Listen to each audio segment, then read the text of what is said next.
Like normally, stocks?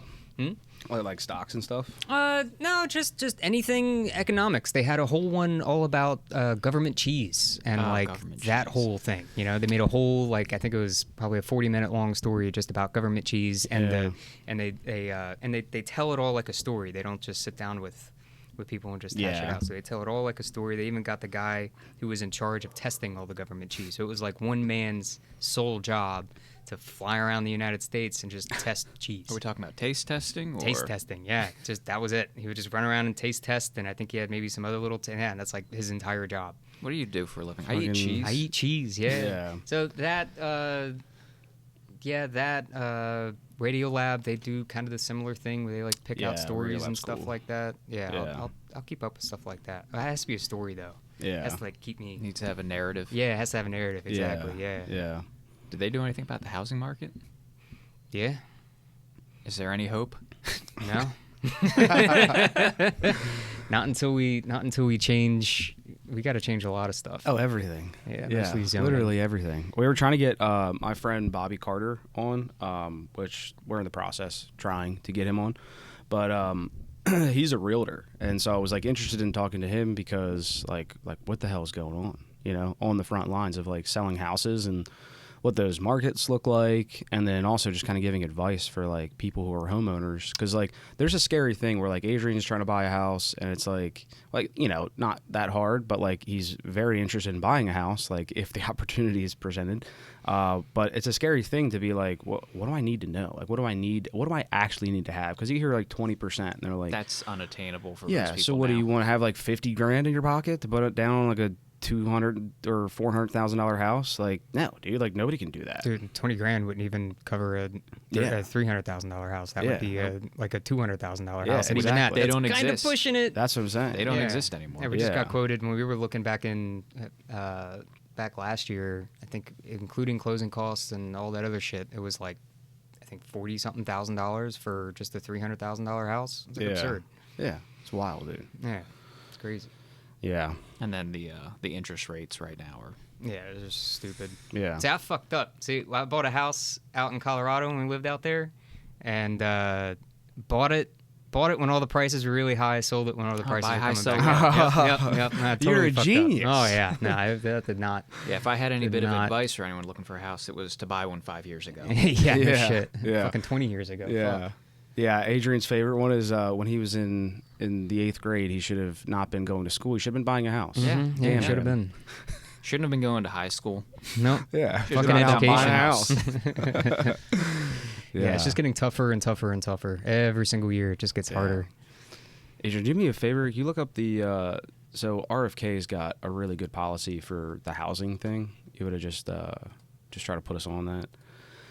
So, dude, I don't know... here we are, a few minutes in, bringing up politics. But so one of the big things I feel like is wrong with the housing market is BlackRock and State Street. So I don't even think it's just BlackRock. It's a bunch of sure. businesses. Yeah, no, absolutely. A lot of it is definitely. So, but here's the thing, though. So, it's a lot of different people. There's a lot of other organizations, but it's the old term, follow the money. You're talking about big corporation coming in and buying a shitload of houses? Yes. That's what you're talking about? Mm-hmm. Yeah, that's... And then not only, not renting, or not selling them, but they're renting them back out, And then also going in and taking a house that's not worth anything, maybe $200,000, and then making it into $1 million house, which then there's some good, right? There's got to be there's some good to that, but the majority of that is just raising property taxes for the people around you. You know? And now you're also raising the prices of houses around that area that do not deserve that cash. Right, so if you live next to this $1 million house, it's one step in creating a higher valued market in that area. So a good example being maybe it's not a good example. No, here's a good example. How much of your property taxes gone up since you moved in? Yeah, tons. Yeah, and that doesn't even involve them raising the value of the area. Yeah. That's just from natural inflation. Right. Imagine if they start building McMansions right up the street. Yeah, and they are actually. So, and that's what happens. And it's just that slow thing where the value of houses just go up. And then there's also we were talking about like people just selling their houses and then just being like, it's worth this, and it's not. And then, but the market, because people want houses so bad, so many people like fled from the cities during COVID. If they're selling at all, because since house prices are so fucking high, there's no point in selling. It's like, you know, my parents are, for example, are looking to downsize into a smaller house at some point, but it's like, what's the? They're kind of holding back on it because it's like, I can sell my house for a lot of money, but now all the other houses cost a lot of money. They're going to downsize, but it's going to cost the same amount to get a smaller house. Yeah. It's silly. Yeah. Yeah. But like we were saying, like the if you follow the money, and I get it, a little bit of a conspiracy kind of, but like if you follow the money, it all leads back to tinfoil hats, to BlackRock and State Street, all of these like big giant companies that literally own all their smaller companies that are doing all of the like the direct work to make all that stuff worse, you know, and like pretty much destroying the housing market. What'd you find on this? Well, there's this really long article here that, I mean, a good video would be fun. About right there, YouTube. Oh. The problem is I'm finding a bunch of people like trying to put their opinion on. I just want to hear what his actual housing initiative was. Wait. What are your guys' opinions on RFK in the first place? RFK Jr. Well, I really hope that he's not driving in a convertible anytime soon. Like a Continental convertible. Yeah. That'd be a bad car choice. Yeah, bad move. No, I think I think that he's a real problem for like shaking up this two-party system, you know. So the division with like the two parties has never been good, you know, and I don't think like having the division of like a Republican versus Democrat thing has ever been good either, because like when you see like Biden today, you know, there's a lot of people that like really stick up for Biden, and it's because of the party, you know, and like it's all because of party, because the vast he's not majority Trump as well. Yeah, it's mainly that, and people don't. Yeah, and the people who don't like. Here's how I look at it. Like, first off, I'm a firm believer in like that horseshoe theory, where you go far enough on the left or right, you end up back in the same place. Yeah. But we've got that going on. I don't like Biden. He is unwell. Yeah. So he's old. Why do we keep on electing all these old fucks into politics? Well, like he should be on a beach eating ice cream. Yeah. Just leave him alone. Like Donald Trump was the oldest president we've ever had, and then Biden came in and topped that. Yeah. Like, it's just it's At the silly. risk of being very spicy, my issue with Trump going into this election is when you get beat down by the media and your opponents as much as he's had to, you don't come out of that undamaged. You don't come out of that the same person you were going in. You look at all of these celebrities that have like had the media turn on them, and they all seem to go a little crazy. You look at Elon. He used to be like the poster child of like Silicon Valley and all that, and then like comes out he's a little conservative on some things, and he said, you know, he called that one rescue worker a pedophile, which if you look into it, there was actually a lot of back and forth. He didn't just out of nowhere go, this guy's a pedophile. But then all the media turns on him. Yeah, all the media turns on him. All of a sudden, everything he touches is toxic. You know, Tesla is pure snake oil. SpaceX is wasting taxpayer money, all that shit. And now he's not the same guy he was before. He is like kind of leaned into it, but a lot of that I think is just a defense mechanism. You have everyone coming at you constantly. I don't know about that. I mean, I feel like when you get that old, you don't really change all that much, even if there's a ton of media on you. Yeah. I feel like you're just kind of the same. I feel like it's just been kind of more exposed a bit, just because he's a little bit more susceptible to it now that he owns X. Adrian's a big fan of Elon, so I'm a big fan of what he does, and I understand why a lot of people don't like him. There's also a lot of people that don't like him for blatantly false reasons, but that's a whole different argument. But no, I do think that like he also has been right on so many things. He's beginning to think that he's never wrong. And you know, when you get that powerful, I feel like he probably probably always had that. I think he always had that. I think he's always like. You're telling me that all the success he's had hasn't bolstered that ego or Trump. that confidence? Well, I'm talking about Elon right now. Oh no. But what I'm saying is when you get when you're getting politics. hammered by the media, by literally everyone constantly, it does change you.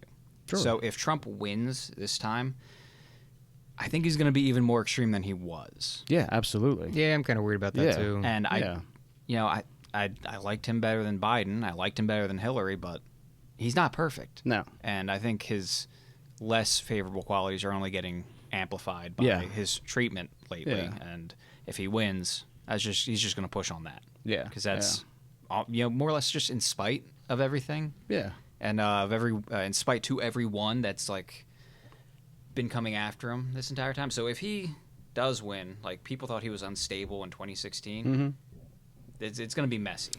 Yeah. So out of that, combined with the fact that everything going on with this election coming up, RFK is the only one who's actually talking about what he wants to do and not talking about his opponents. I'm kind of leaning towards him. I know nothing about him. That's why I brought him up. Yeah. I was hoping you guys could teach me a little bit. Yeah, I've seen his ass pop up every now and again, but like I haven't. Yeah. Yeah. So I mean, I know a little bit, but I mean, obviously, like RFK Jr. is Robert F. Kennedy's son. So, and then he's the nephew of John F. Kennedy. So pretty much his entire family's been murdered, is what we call it. For him, we have to call it, an assassination. But like, if you were him, your family was murdered. So, so he's a little bit conspiratorial, if you can believe it or not. He's also not a huge fan of the CIA. But he's another old guy. Yeah. He is another old guy, but he's what I appreciate is that he's an older guy that has like tons of energy. I mean, like you seen like working out in like jeans and shirt off doing an incline bench. Like that's the president. He does seem like he does have. You see him surfing? No, he surfs. He was pull it up. He was surfing. No just shit. a couple days. Yeah, for his birthday, he went surfing. That's fucking awesome. Dude, he's the coolest. That's my president. He's the coolest presidential candidate I think that we've ever had. Is he running as an independent? He's running as independent because the Democrats wouldn't have him. He's been a lifelong Democrat. He's dedicated his entire life to cleaning up the Hudson River mostly. And like at this point, I think it is. I mean, maybe next to Chicago, probably the cleanest waterway that we have in America, It's like getting because there, of him. Yeah. So. No yeah, shit. with a GoPro in his dude, hand, he's dude. actually fucking surfing. That's awesome. Yeah. Took a tumble. That's something I want to learn this year. This Yeah. summer. That's on my bucket list is learn how to surf. Yeah, dude, surfing is like so cool. But yeah, I mean, yeah. So RFK, he's an older guy, but I mean, so I know that you're not like, you don't really go for the conversation podcast like this, but he's going around doing tons of conversation podcasts with tons of people, and whether it's like, he's bringing up every topic, and he's like just leaving himself vulnerable for the people that he's doing this podcast with to be like, what are the problems? What are the problems with the world? What are you gonna do about tell me like what's going on, and like I'm gonna work to fix it. So for a guy to be able to like run around and do all that, it's crazy. It's cool to see like him being able to do that at that age that he is. So yeah, he is a little bit older. I don't think that it's necessarily a bad thing to be old. I think it's necessarily a bad thing to be senile. I think to be Joe Biden maybe that's what I should have preferenced before. Yeah. Yeah, senile. And Because people it's keep not only the saying- candidates too, but it's also our Congress. I think it's either our Congress. It's either Yeah. our Congress or our Senate. We need term limits in Congress. Yeah, that's We like the absolutely need oldest that term it ever limits. has been. Mm-hmm. It's just insane. Why do we have a Yeah. bunch of 80-year-olds representing? Yeah, Because a bunch of Mitch non-80-year-olds? McConnell I and mean, that it's- other lady, who like just died. He had Dianne Feinstein. Yeah, Dianne however you say her name. Feinstein. Yeah. He was like, I'm holding on to my seat, and fucking died. Like, bro, what the? This is our government? It's like a huge power grab. It's like they just want to hold on to it for No, as that's the thing. long as possible. Serving in Congress became a career when it should be a civil service. Yeah, yeah. People leave their I've seen- farms I've seen and go people, serve. Well, it's because there's so many stocks involved. All Yeah. those Yeah, congressmen. they do and- insider trading. Yeah, like, that's without all a doubt. insider trading. They say Yeah. they don't do it. They do. No, all of them do it. Yeah, They're absolutely. scoring so far above the average trader and above like experts. There's a website now where you can log. Track Nancy Yeah, track Pelosi. Nancy Is that it? Pelosi. Yeah, Nancy yeah, Pelosi, yeah. dude. Yeah. There's tons of people that are making millions I need off to sign just up following. for that. I need to sign up for that. Yeah, Just absolutely. match dude. her. Yeah, trades. just whenever she trades, like she like sells some Nvidia stock, you're like, oh, okay, I'm selling some stock. Yeah, No, yeah, but we need term limits. I've seen people propose like if you're running for like the Senate or the House of Representatives, your salary should match the average salary for your state. Like that, I think that would motivate some things. Yeah, beer. Yeah, beer. I like beer. Once I finish this. So yeah, let's put in some term limits and make the politicians' I agree. salary match the average salary of their state. I agree. That's a big one. Grab your mic. I try to not. Yeah. I try to not. I'm sorry. I fidget a lot, so I'm gonna be like. Yeah, but just keep the mic with you. It's fine. Fidget with the mic. It's fine. Yeah, it moves around. Oh yeah. Yeah. Oh yeah. She got tons of movement. I try not to follow politics as much because it's just such a fucking headache. And It's then exhausting. At the end of the day, I need to do my main action is to vote. Mm-hmm. So that's it. Not to worry. Yeah. You know, like worrying about it doesn't get me anywhere. Doesn't get me personally anywhere. Mm-hmm. So I'm not gonna bother worrying about it until it's time to do some action. So Yeah. typically what I'll do is like a few weeks before I gotta go vote on something, I'll Do some Googling. Yeah, I'll actually like sit down and do some research and try to figure it all out and whatnot. Yeah. And I'll worry about it then. But like up until then, it's just for me, it's just in one ear out the other. Just like a lot of people do. Like this whole, I mean, the whole here we go. The whole vaccine thing. I mean, it's all like now a common knowledge of how much like walking back the wrong things that were said during the time, and they knew that they were wrong. Specifically all of the it all does kind of seem silly. I mean, the Fauci emails, like all that shit, it's crazy. And then explain to me like why it would be that like it's for all of the information that they have on the vaccine.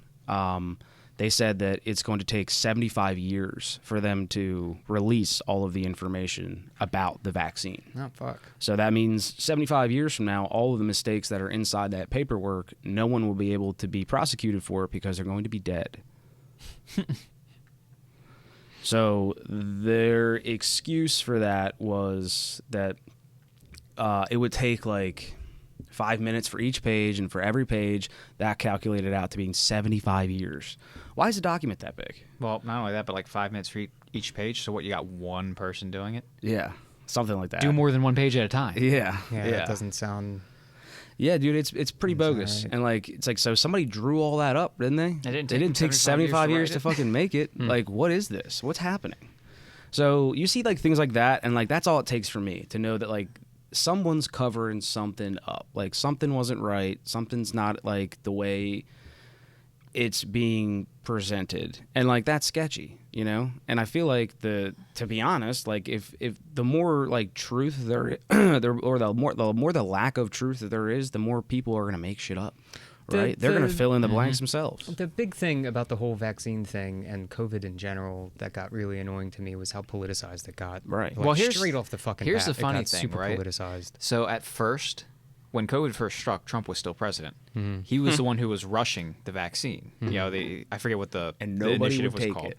Yeah, everyone was like, "This is gonna be bad. It's gonna be sloppy. It's gonna be dangerous." He loses the election. Biden comes in. Now they start pushing the vaccine. All of a sudden, if you don't take it, you're a hyper-conservative, anti-vax, You're gonna kill my flat grandma. earther, Yeah. whatever. Like, the amount of gaslighting in politics nowadays drives me absolutely insane. Yeah. This is why it's for Yeah. me. It's in one ear, out the other, because it's Yeah. like you just can't get a fucking straight answer Yeah. and Now- on anything and, like, that pops up. I am generally on the news. pro-vaccine. Like, they've done so much good throughout Yeah, history. The smallpox, polio. measles, Yeah. mumps, Good tetanus, stuff. all that. Yeah, I got- rabies vaccine. I got my vaccine Yeah. and whatnot. Yeah. I think I got my second. I got a booster too. Yeah. But yeah, I kind of yeah, fell. I got the We're initial. all vaccinated fell short here. of I got getting my. that one. We both got double. I got the initial, Yeah. and then I got a Yeah. booster. Yeah, we got doubled. But I'm not going to sit there and go, I didn't have reservations about it because Yeah. at the end of the day, it's a brand new type of vaccine. It wasn't just a new vaccine. It was an entirely new like technology. And it was rushed. Yeah. See, I didn't care. I had a trip to Jamaica to go to, And you're and I like, really didn't "Bitch, want to I'm go going through the to whole Jamaica." headache of doing the whole testing and whatnot and all that kind of shit, and Yeah. the having to quarantine and all that. Nope, Yeah. didn't want to do none of that. I just Yeah. jab in the arm and Yeah. off I go. Yeah. Yep, it was easy peasy. Yeah. And I No, was- but it's funny though because everybody was all, like if you got COVID or whatever, you're supposed to like even after all the shutdowns and all the craziness, now it used to be, if you had COVID, you're supposed to stay home for at least 2 weeks, if not more. And now it's like, oh, you got COVID? Take a day or two off, and when you come back to work in a couple of days, just wear a mask and try to kind of stay away from people. It's like, what? Well, that's if, people even test for COVID anymore. They're like, oh, I'm sick. And I mean, I get it. It's because now that everyone has vaccines, so everyone's less susceptible to it, so it's no longer as big of a danger as it used to be. Like, I understand that, but I don't know. To me, it just seems like it kind of got... Yeah, absolutely, dude. The politicizing of the COVID vaccine also did a lot of damage to vaccines in general. Yeah. Because now it definitely bolstered a lot of people who were like just militantly anti-Biden, anti-Democrat, who were like, well, I'm not taking the Democrat vaccine. I'm not getting the jab. And then they started applying that to other vaccines that have been around for decades. Yeah. And now we've got measles outbreaks in the U.S. We had that eradicated. Yeah. COVID did wonders for me. That was a terrible time for a lot of people, but it was a fantastic time for me. It was great. Flights were cheap. I could fly anywhere by myself. I had the whole plane to myself. It was great. Well, London, my current wife, and I were just dating at the time, and I was still traveling, and she was living in Texas, so I might be, working up in upstate New York. Yeah. And this is, again, during the whole COVID, everything's starting to shut down. But then, maybe I got rained out, so now I have Saturday and a Sunday off, which was rare for me back then. Yeah, and I was like, oh shit, I got tons of time. I have a weekend. I have a weekend. And I'd either fly down for her to her, or she'd fly up to me, and it was like I wouldn't even bother getting a round trip. I would just get a one-way on a Friday night, fly down on the there way back. because it was like $35, to fly from New York down to Dallas, and then just be like, Sunday, it'd be like Sunday morning, be like, oh, I guess I got to fly back today. I'll catch this one for, $40 to fly back, first class. Like, it was great. Yeah. It was awesome. Damn. Our first date, I was working in Virginia, and she flew into BWI. She stayed with me in Virginia, and then we went to D.C. the next day. And this was right at the very beginning of COVID. D.C. was shut down. Damn. There's a picture of us in front of the Capitol building with nobody behind us. Not a soul. It was great. We had D.C. to ourselves. We rented scooters, went all around. Yeah. It was fantastic. Yeah, so the whole COVID thing was terrible for a lot of people. Yeah. It was great for me. What was the airport like? I mean, obviously it was empty. Dead. Yeah, it was completely empty. There was one weird time I got, it was also when I was working in upstate. I got off the plane. I flew into Buffalo, I think. Yeah, I flew out of Buffalo.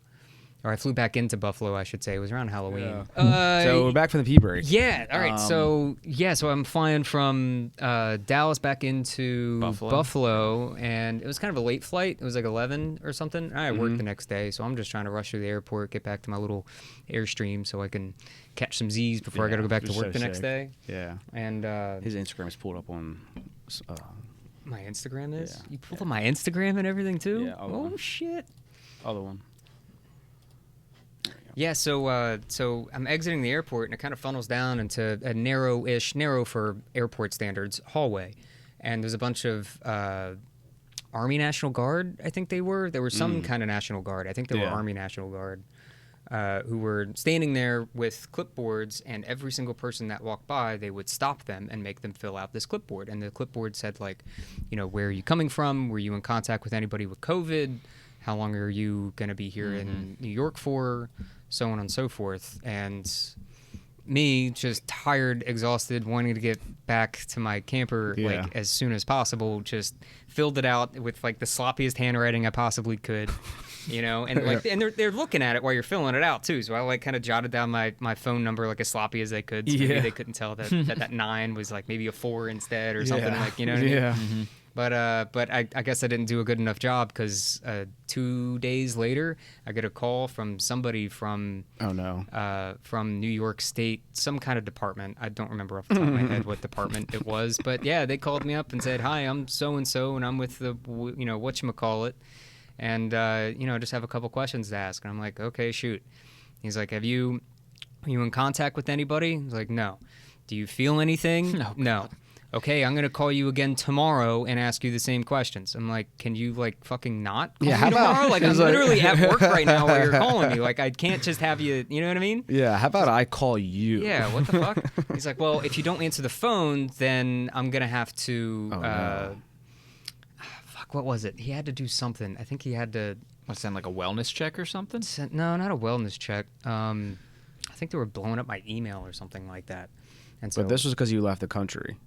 No, it's just because I just left this. No, I just flew in from Dallas to Buffalo. I wasn't out of the country. Yeah. Even. Yeah. Jesus. And but I guess Dallas was considered a hotspot for COVID at the time, and so because I flew in from Dallas and everybody else in my plane, they're making everybody do this, and so this guy would just blow me the fuck up. And if I didn't answer, he would call me again about 30 minutes later, send me another email, and this went on for weeks. Yeah. I mean, you guys were like best friends at this point. They were like, I knew the guy's Tom, name at the time. Yeah, I forget his name, but yeah, hey, Tom, like, what do you want now? Can you stop fucking calling me? Like, this is really fucking irritating. Just like, I guess it's not that bad. Like, he's just calling. It's not like he's like knocking on my door or nothing. Yeah. Like, it's not like some police state type shit. But say hi to the kids for me. Yeah, it was still That's like a lot of interaction with the government that I did not want to have. Yeah, like I flew in. I'm doing my own thing. I'm by myself in my camper. Like I don't want to. You're out here spreading COVID. Yeah, it's just ridiculous, dude. Yeah,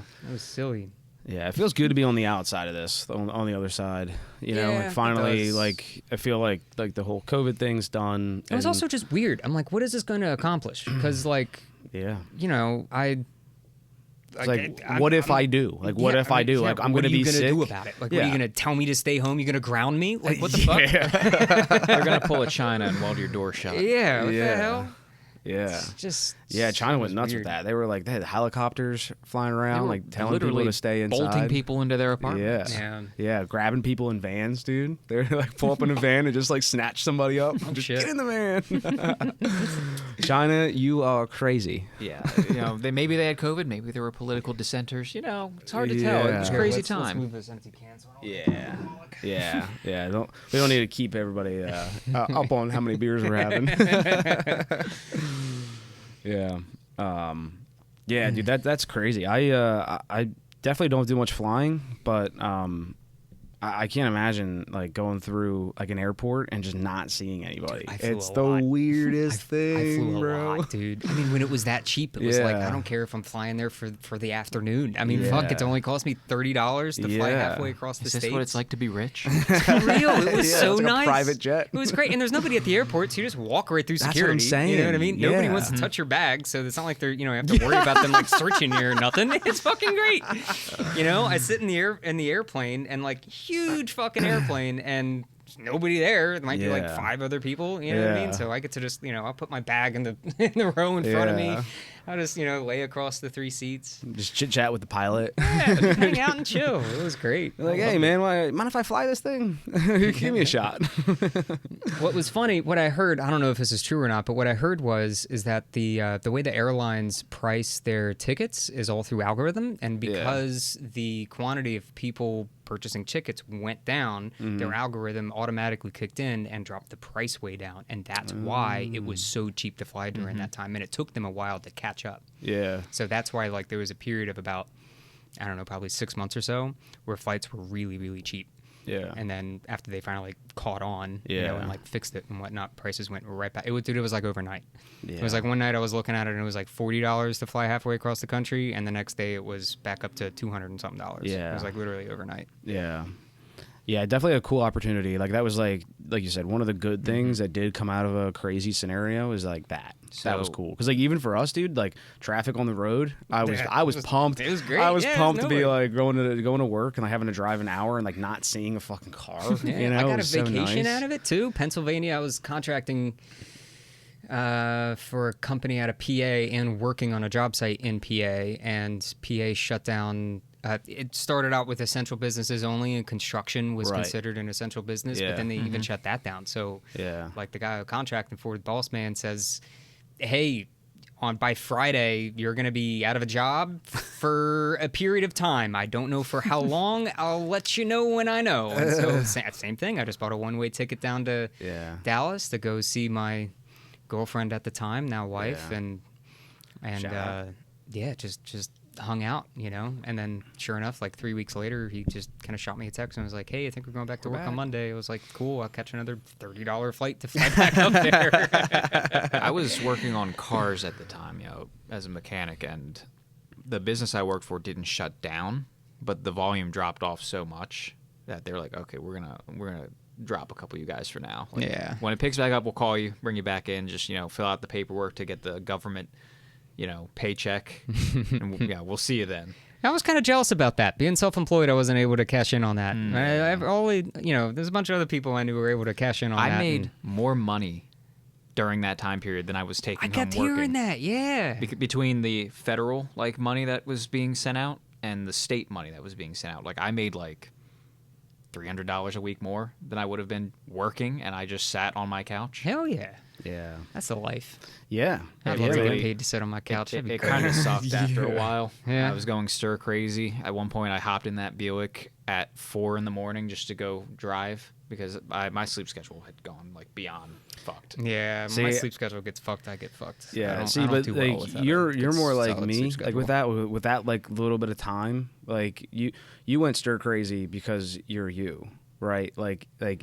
I'm sorry, I love you to death. Everything that I normally would want to have done was shut down. Yeah, I mean, what if you had used that time to learn Spanish or maybe Mandarin nowadays? Ayo, you know what I mean? So with working with the service company, a service HVAC company, we never even came close to being shut down. We were the essential data centers, these things. We had to always be on the road. So the entire time, we never got a break. We never got which again in hindsight, how can you complain about keeping your job the whole time? A lot of people lost their jobs. Yeah, but in the meantime, you could have made more sitting on your couch, man. Yes. That would have been great. Yeah, but it was dependent on what your paycheck was. They asked for pay stubs and based it on that. So yeah.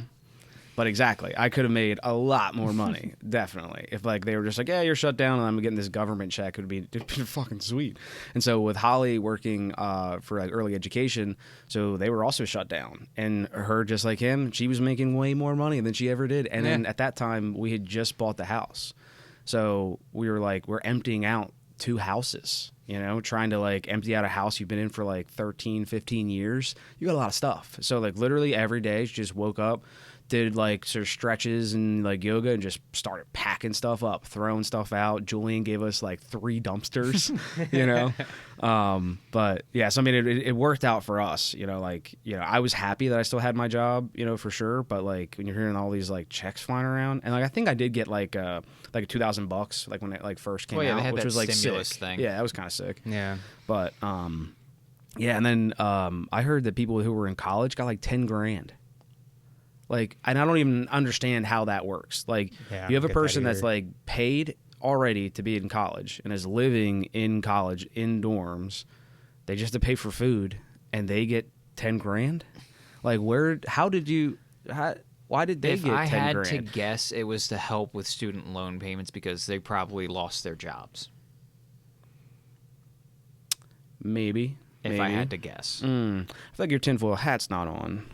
Because it sounds to me, maybe somebody was buying some appreciative voters. I mean, I'm just saying, if I was in college and a sitting president gave me 10 G's, I'd be like, that guy is the man. You know what's silly? I listened to another, I think it was on NPR, about Obama during the, I think it was Bush, actually. I think Bush made and you might want to fact check me on this, Adrian. but I believe Bush made a whole playbook of what to do when a pandemic happens. It was a whole playbook, right? And then Obama revamped that. Yeah. Right? And then when Trump was in office He was and a pandemic happened, that playbook just seemed to just not be there or Yeah, something. I don't know. not? It was nobody knew what to do. And it's there was literally a fucking playbook of what exactly to do. Yeah. And they're like, Mr. President, you might want to take a look at this. He's like, no, I've asked everyone. I have the best plan. Go ahead, ask anyone. I have the best plan. I know what to do. I'll know. Yeah, Bush announces U.S. plan for flu pandemic. So it was for the flu, but I think it still applies. there was I think it was just 2005. yeah, I don't know. I don't remember. Yeah. Again, most of this information goes. This is what I'm saying. Like even with politics and stuff. Yeah, Most it's of the hard. time, It's hard to retain I it just all. can't Yeah, fucking it's retain hard it to all. retain- There's so much information thrown Absolutely. at every individual nowadays. You just can't remember it all. Yeah. You really can't. Yeah, and that's why it's good to take what's happened to the news nowadays? Like now with like the subreddit like pages, and then also like some of the like what's the other the news thing that they have now, like the independent outlet for people to just get on there and put news articles out. Well, I don't know if it's what you're talking about, but there's like ground news, which will also tell you like their bias. Well, no, like just journalists can go to this website and Twitter/X. No. Like there's a website where you can subscribe to a journalist that like puts out information. Substack. Oh, Substack. Yeah. Sorry, Substack. So like Substack, like you find like the right person on there. Like now you're getting your news from like an independent source who doesn't have like a big giant company that's behind them telling them what to write. So this person's just like an independent person who's just putting out what they believe is the truth. Is that news website that shows? You pull up Substack. How much is getting covered on each side of the political spectrum? No, that's ground news. I think. Oh, that's ground news. Yeah. Yeah, so Substack is just like a Patreon-style like news organization where like any journalist, I think there's a vetting process, but like if you can get on Substack, you create a Substack, it costs them money. So you subscribe, you're paying them to be a news journalist, pretty much. Yeah, so like if you want to subscribe to this person, it looks like it's $18 a month. Sounds like you need to have them on as a sponsor. You just talked it up real good. I do enjoy it. I don't actually, and I'm to be honest, like full disclosure, I'm not a sponsor, not any no affiliation. And I don't even get on there. That's not where I find my news, honestly. Like where do you find your news? I would say like most of my news is Googleable, and I think I still go by like if there's really something that I'm looking for, I'll have to look at a lot of articles. Like I think like my minimum is like I have to find like 5 of the same article and just at least like speed read it and just kind of go through and just see what the commonalities are, and like from there I think I have a good perception of like what the truth is, Well, you can so and that I can hope. And just like you said, I mean, because like you go any further than that, like aren't you being a little crazy? Like is it that big of a deal that like this is going on? But like there's a lot of like crazy stuff out there where like you find out that like you can watch CNN and it's like brought to you by Pfizer, and it's like fucking why is that? Why? Yeah. Why would that ever be a sponsor? I'll get my news from. I'll listen, like I was talking about earlier. I'll listen to the NPR Up First, which is like 15 minutes. They usually hit like 3 major topics about just world news. That's kind of like stuff that's nice to know. You know what I mean? It's there was a huge earthquake in some country. That's kind of a nice thing to know. Yeah. That makes sense to then why like when I maybe scrolling past a headline about that country having, catastrophic numbers or whatever, I kind of understand why they had a giant earthquake, or, where this political person maybe says something totally fucking outrageous, and I'm like, or this political person was having sex in the House of Capitol? Representatives or the Capitol building. Yeah. Did you see that sex tape in the Capitol building? There's a sex tape in the Capitol building? Bro, pull it up. I think it was a security. Pull it up. Footage. No, they took the video, bro. Oh god. They took the video and sent it around. Oh, fuck. Those are our constituents. Those are our elected officials. So I'll get the news from there, and then I'll keep up with Delaware Online. Being from Delaware, I'll keep up with local news because that's the stuff that affects me personally. Yeah. If there's a policy that's going to come out, a Delaware policy that's going to come out that's going to affect me, I kind of want to know about it. But other than that, if it's a big enough story that I should know, I'll hear about it. Yeah, and that's kind of how I go. Maybe it's kind of ignorant to play it that way, but. Again, it's just I can't retain all this information that I see on the news, so I got so much other stuff I'd rather worry about. Yeah, it's just if it's not going to affect my day to day, I'm just not going to spend my time worrying about it. Oh yeah, absolutely. It was identified as Aiden. I'm not even going to try to pronounce that name. Who worked for Senator Ben Cardin, a Democrat from Maryland, as the staffer in the video. He was fired. He put a post up on LinkedIn saying that he had shown poor judgment. Poor judgment. And he would never disrespect his workplace. Oh, that's funny. I love my job. This has been a difficult time for me as I have been attacked for who I love to pursue a political agenda. Bro, you were fucking in the Capitol. Like in the Senate. Like, I mean, of all the places to get laid... That's a pretty cool place. That's pretty cool. It's a pretty cool place. Look, I mean, yeah, that's pretty cool. Like, but if you're an elected official, I feel like that's where we're going to draw a line, Possibly. If you got a tour, if you get a tour, you know, right? And you're just in there, and they're like, hey, you're visiting DC for the first time. Take your time in here. The rest of the tour is going to continue. Anyone wants to follow, you guys can hang back. Just hang out in the library, and you're like, dude, we could. And then it's like we could dirty up the Capitol. Capitol. Yeah, we could dirty it right up here, right now. It's like, all right, that's cool. High fives go around. Like the people who are working there, like the world is in shambles. Like it'd be one thing if like it was just we were like so close to a utopia, and they're like, man, they're fucking in the Capitol. How fun is that? Hold on, let's go we can back. appreciate let's go back. that. World is in shambles. Is the world really in shambles though? I mean, like there's always something going on in the world, but like everything seems to be going pretty okay. Well, Nick, I think the United States is in 2 proxy wars right now. I think that's a pretty, always it's are. a pretty big What's deal. different between now and? Well, you know, funny enough, not really a Trump supporter. I'll come out and I'll say that. But during Trump's presidency, we were not in any wars, not even a proxy war. Didn't we have something going on in Syria, or was that after he left? I'm pretty sure we've always had something going on in Syria. Yeah, no, but I think what that was is that like every president, like as soon as they get in, they just go kill a leader somewhere, and like that's literally every president. They just get in there and they're like, so that doesn't count. You get one mulligan. Yeah, you go. Yeah.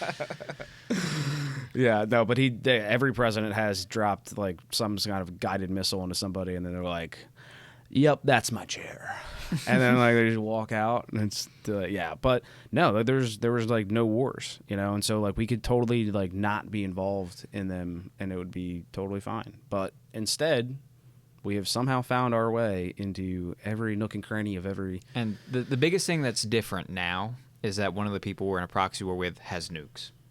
Yeah. Big deal. I think they're just nukes. They're just What are nukes. they gonna do? I mean, no biggie. Yeah, no biggie. You know, it's not like we live near like major cities, or the capital. Or or nuclear Philly's not plants. 45 or minutes nuclear away. plants, or it's whatever. Yeah. Who cares? Yeah. Yeah, we always find ourselves coming down a scary topic on the podcast. I don't know. I'm kind of a hippie in that regard. So I'm like, just why even worry about it, man? If it Yeah. happens, it happens. Well, yeah, I mean, I'm just going to enjoy it. But my whole point in life is just to enjoy it. That is my whole point in life. Yeah. So I'm just going to enjoy it. I'm not going Yeah. to worry about all that stuff. Yeah, no, absolutely. It's just too much stuff to No, worry and about. I don't think that I like necessarily. I don't think Adrian does either. I don't think we really worry about it. But it's something as like just being an adult and just like having so much of it to look at. I think it's like for me, I'm just like I take a peek in, and I do feel like it's important. It's probably because I am getting older, but it definitely doesn't keep me up at night for sure. Like thinking that like Russia could one day just drop a bomb on us, like at the flick of a button, like it doesn't really bother me. You know what I mean? Like because I'm with you. I have that hippie inside me, but at the same time, it's also just what an intriguing time. Like for me, it's interesting. I'm getting here kind for it. Tired of living through historical times, though. I'd like to live in a blank spot where no one really looks back in a history book and like, history always repeats itself. Yeah. Always repeats itself. Yeah. Well, I mean, hopefully not. But yeah, no, the world is pretty in shambles, like with everything that's going on. So there's a couple things I wanted to bring up, but I also wanted to double back real quick to RFK. So you had RFK's website up? somewhere up here. Yeah. I think I left off on the way he talks. So that whatever that has happened to him, it happened when he does have a raspy voice. Yeah, right? it was I think it was like when he was like a teenager. So what happened to his voice is that the neurological signals in his brain that send the signals to his vocal cords are messed up. So his vocal cords are fine. His lungs are fine. Everything's good to go. But his brain does not send the vocal signals to the rest of his muscles to be able to speak correctly. Well, thank you for that exclamation there. Pretty crazy. Dr. Baby Keith. Dr. Baby Keith here.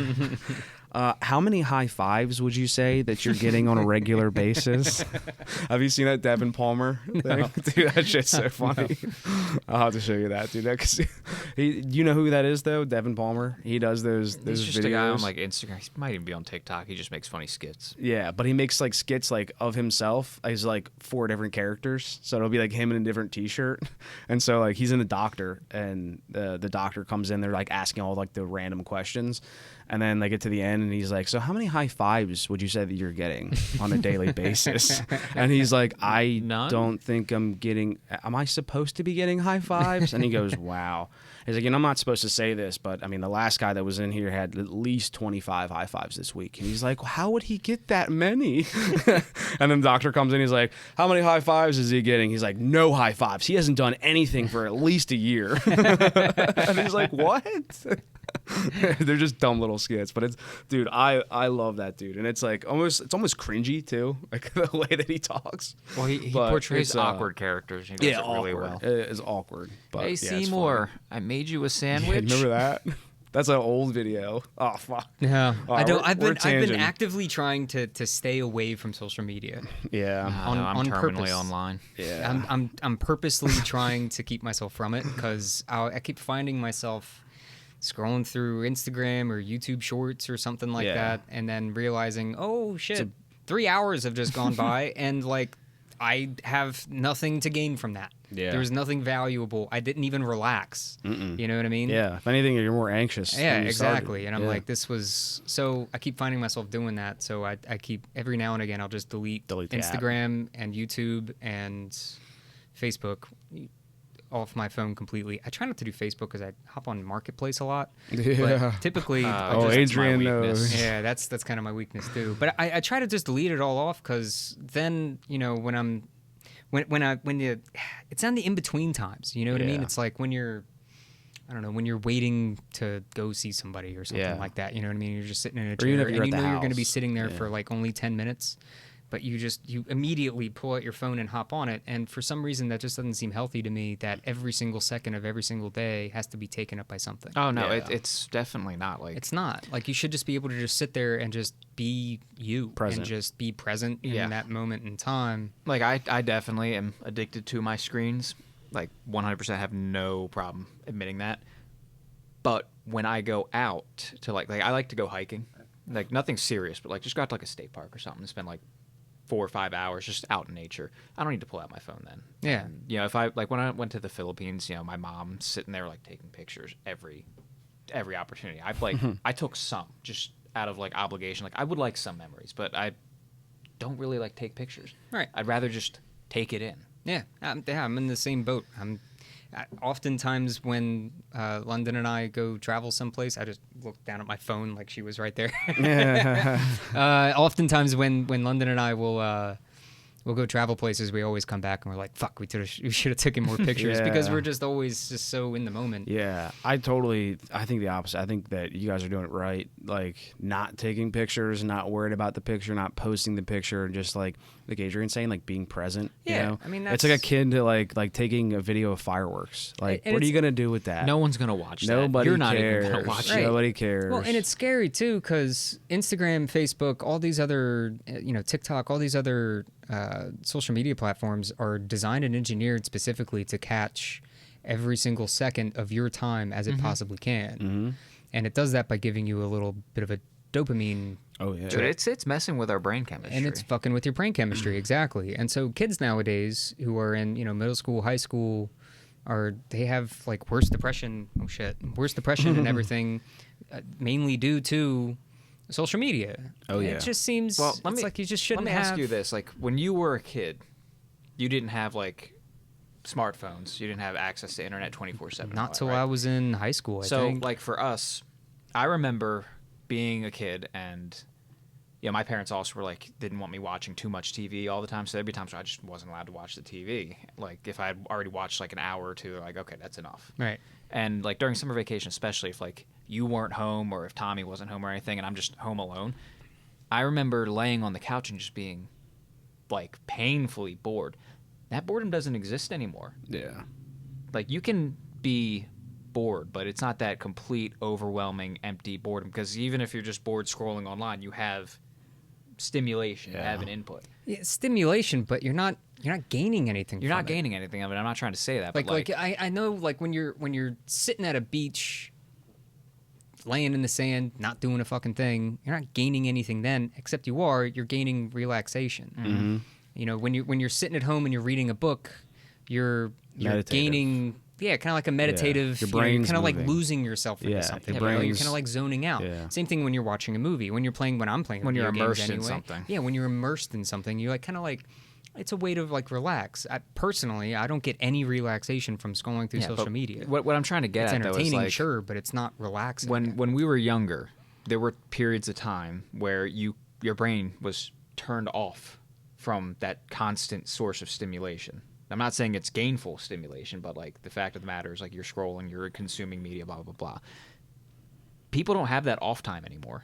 Yeah, because like you said, within, as that soon as you off time's have any important. time to sit, you're pulling your phone out, right? And you're scrolling, and it wreaks havoc on your attention span. Like it's even messed up for me. When I was younger, like I was always a nerd. I would go home and I'd be like scrolling Wikipedia and like reading and learning about shit.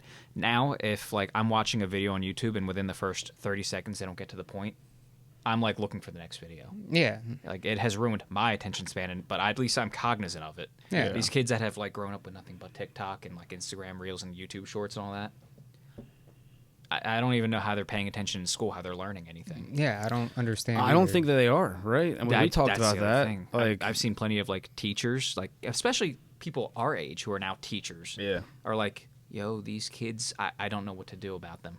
They're just passing pay attention. kids. They're just passing kids that like are like kids in high school are reading on like a third grade level, and they're just passing. What are they gonna do? They can't get them to. Dude, I can't even talk shit because that was me.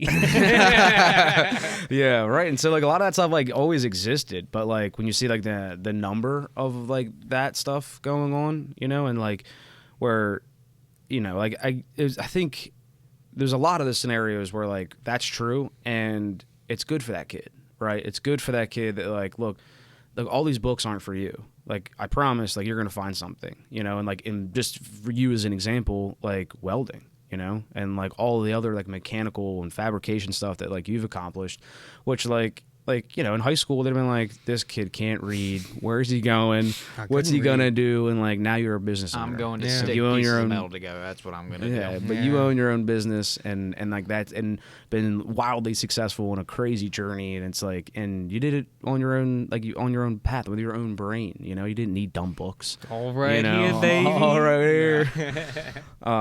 Yeah, so I mean, it like for a lot of people, like they don't need that path, but I feel like if it's a bad forecast for the future, you know, when like, there's that much of it going on. Yeah. I don't know. That also has a lot to do with our education system too, though. I mean, the United States as a whole, we spend so much money on crazy other things, and then for some reason we always look like schools. Yeah. That's because they're based on they're all based on property taxes. property taxes. I mean, there's a little bit of federal money going into it, I think. Yeah. Isn't there? I mean, not enough. I know, like but most teachers are coming out regardless. of their own pocket to like Buy school supplies. complete their year. I don't know who in their right mind would ever go to be a teacher. I know. I mean, why? Yeah. It sounds like what you're gonna get paid like. Yeah, I mean those. I mean, you're not going to get paid a lot to go and deal with the hellhole of our school system. That sounds like shit. Yeah, now I you wouldn't want to can't do that. You can't discipline kids either. Yeah. At this point. So they're just busy calling you motherfuckers and throwing desks at you. That'd be you me. know? Like, That was me. Yeah, you're having to deal with like kids like me, fucking assholes in school. Yeah, but I mean, it's certainly up to another octave. Yeah. You know, like everybody like had that like crazy person in their school that was like just a little bit different and just knew that they weren't meant to be in school forever. You know, and then there was like what we have now. And it seems to be just like a complete like I think turning their back on. Yeah, what you're education. getting at is like there are people who don't thrive in a school environment. Right. But now what we have isn't people who don't thrive in a school environment. They It's don't care. people who don't care, aren't trying, and you know the teachers are having their hands tied behind their back and what they can do to kind of correct that, and then you've got parents at home who just don't give a shit at all. Well, I mean, yeah, you'll have all that, but I don't think you can kind of group together all kids and say that they just don't care. Not at all. I think there's a lot of kids out there that care, but our school systems just aren't set up for. They're just not set up. It's mainly for teachers. They're just not set up for teachers. I mean, teachers are having to work 60+ hours a week, and they're getting paid $40,000 to do it. Yeah, $40,000 a year. That's like maybe $50,000 a year. Mm-hmm. Even on the high end of what, private 60 schools. or $70,000 a year, and even in private schools are a whole nother fucking subject, and at least in our public schools, the teachers aren't getting paid enough, and they're having to work their asses off for scraps. It's just not. It's crazy. It's just not worth it. Yeah, and we're definitely not putting like everybody. I mean, I know when I was in school, there was like at least 30 other kids in each one of my classes. Yeah, and that's too much. It's just too much. That's way too much. You go to other countries, and it's like 10, 20. You know what I mean? Yeah. Like a reasonable number. Yeah. Where the teacher can actually memorize everybody's name. Right. Yeah. Yeah, and we're definitely not like trying to like penalize an entire group too. And like Adrian and I, like on this podcast for sure, have always kept the like nuance is always it. It's always more than one aspect. It's never just one thing. It's never just like one group, of like people like call. It's always so we understand that. It's way more complex. But as it's unfortunate. It's unfortunate, but like that you have to do that. You have to kind of like group a few of these bad people together with kids that are trying to learn in those schools. But I think the truth is that like there's that same thing's been going on forever, right? Like The Breakfast Club. You ever seen that movie? Mm-hmm. That was like the 80s. Like they figured it out in the 80s that like these are the kind of kids that we have in school. Like it's not like this isn't anything new. Kids are kids. Kids don't want to be in school. Right. Yeah. So what we have now is not The Breakfast Club. Mm-hmm. We have like 10 times that. And then it's like something and I'm speaking like not in direct, but like with Ashley being a teacher, and like also like Holly just kind of also being in the same industry, it's a wild world out there, and it's not what it was even 5 years ago. It's wild. Yeah. So like, I think social media has a lot to do with that, though. Sure. Just because TikTok, OnlyFans, come on. All these, not OnlyFans, unless you want to, post school, because I'm pretty sure you need to be above 18 to do that kind of content. Yeah, no, get the program here, Keith. Yeah. But if you're you saying that like kids don't understand that like they can be a TikTok influencer, a YouTube influencer, or an OnlyFans yeah, but person. Even then, though, I think so even if they don't have an OnlyFans, to go and OnlyFans, be an Instagram, like I think that's like a very, very small minority of people. I will put it to you You'd be this surprised. way. I will put it to you this way: how you go back. I'm getting old. You have to go back a while now, but you go back 15 years ago. There are crazy people out there, but do you recall seeing like nearly as many people just out in public trying to do like TikTok trends, trying to do all this crazy stuff? That seems like a West Coast thing. I don't see a whole lot of people doing that out here on the East Coast. But it's at least not in. But it's PA spreading. and That's Delaware. the point we're getting. That's It's true. spreading. Yeah. I mean, just because like you're not seeing it doesn't. I don't think that really means anything. Oh, yeah, I know it's happening. You know what I mean? Like how many times have you seen someone get murdered? No, right in front let of them you? try. Let them try. No, what I'm saying is like how many times have you seen someone literally die in front of you, being shot? And then think about how many times a day it actually happens.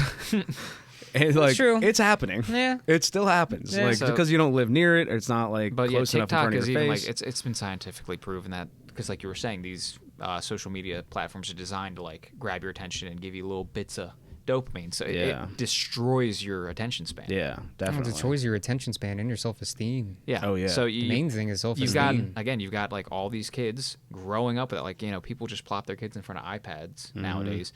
You have all these kids growing up, and that's all they've ever known. Like they're gonna suck in school. Yeah. I mean, even at a higher me- rate than before. Even me as a 28-year-old adult, even then when I'm scrolling through Instagram and I see some other 20-something with a badass welding rig, you know what I mean, doing some badass work, making some real good money, I'm like, damn, that's kind of dope. Like I wish, you know what I mean? Wish that was me. Yeah, I wish I was me. Messes you up. Or maybe, I'm scrolling through and I'm seeing some like 30-something-year-old and they got this like real successful business and stuff. I'm like, damn, I should be on that level. Yeah. Like, when I should just be Happy with what you have. happy with what I have, and I am happy with Yeah. what I have. 'Cause But if you put it all on if I keep paper- on diving down that rabbit hole, Yeah. it's a slippery It's slope. a spiral. Yeah, Yeah, it's a slippery so slope. there's It's a a- spiral. It's not good for your mental health. It's really not. I try to stay away from it. I have to have some social media for my business, so Yeah. So I have to really be careful to self-regulate. Yeah. So like I'll download Instagram on my phone and I'll post, maybe I'll spend a week or two posting a couple of like, some of the cool jobs I've been doing. But then after that, I pretty much just delete it off my phone altogether. Because I don't do it. It's not even consciously. You know what I mean? I just find myself just naturally pulling out my phone and scrolling through Facebook, and then you're like, or wait, Instagram, what am I doing? Or whatever. Yeah, and it's like, I don't realize it until like an hour goes by. Yeah. And I'm like, fuck. Yeah. Yeah, and so what you were saying too with like comparing yourself to other welders, and like there's that old saying that like the comparison is the thief of all joy. Everybody compares themselves to everything. I mean, that's how we. Unfortunately, as a society, we bring a lot of keeping up with the Joneses. Yeah, I was going to say that predates social media. Keeping up with the Joneses has just always been a thing, especially in suburban America. Oh yeah, for sure. Yeah, but it sucks. But like what you're saying though is like also like so for hunters like me, like.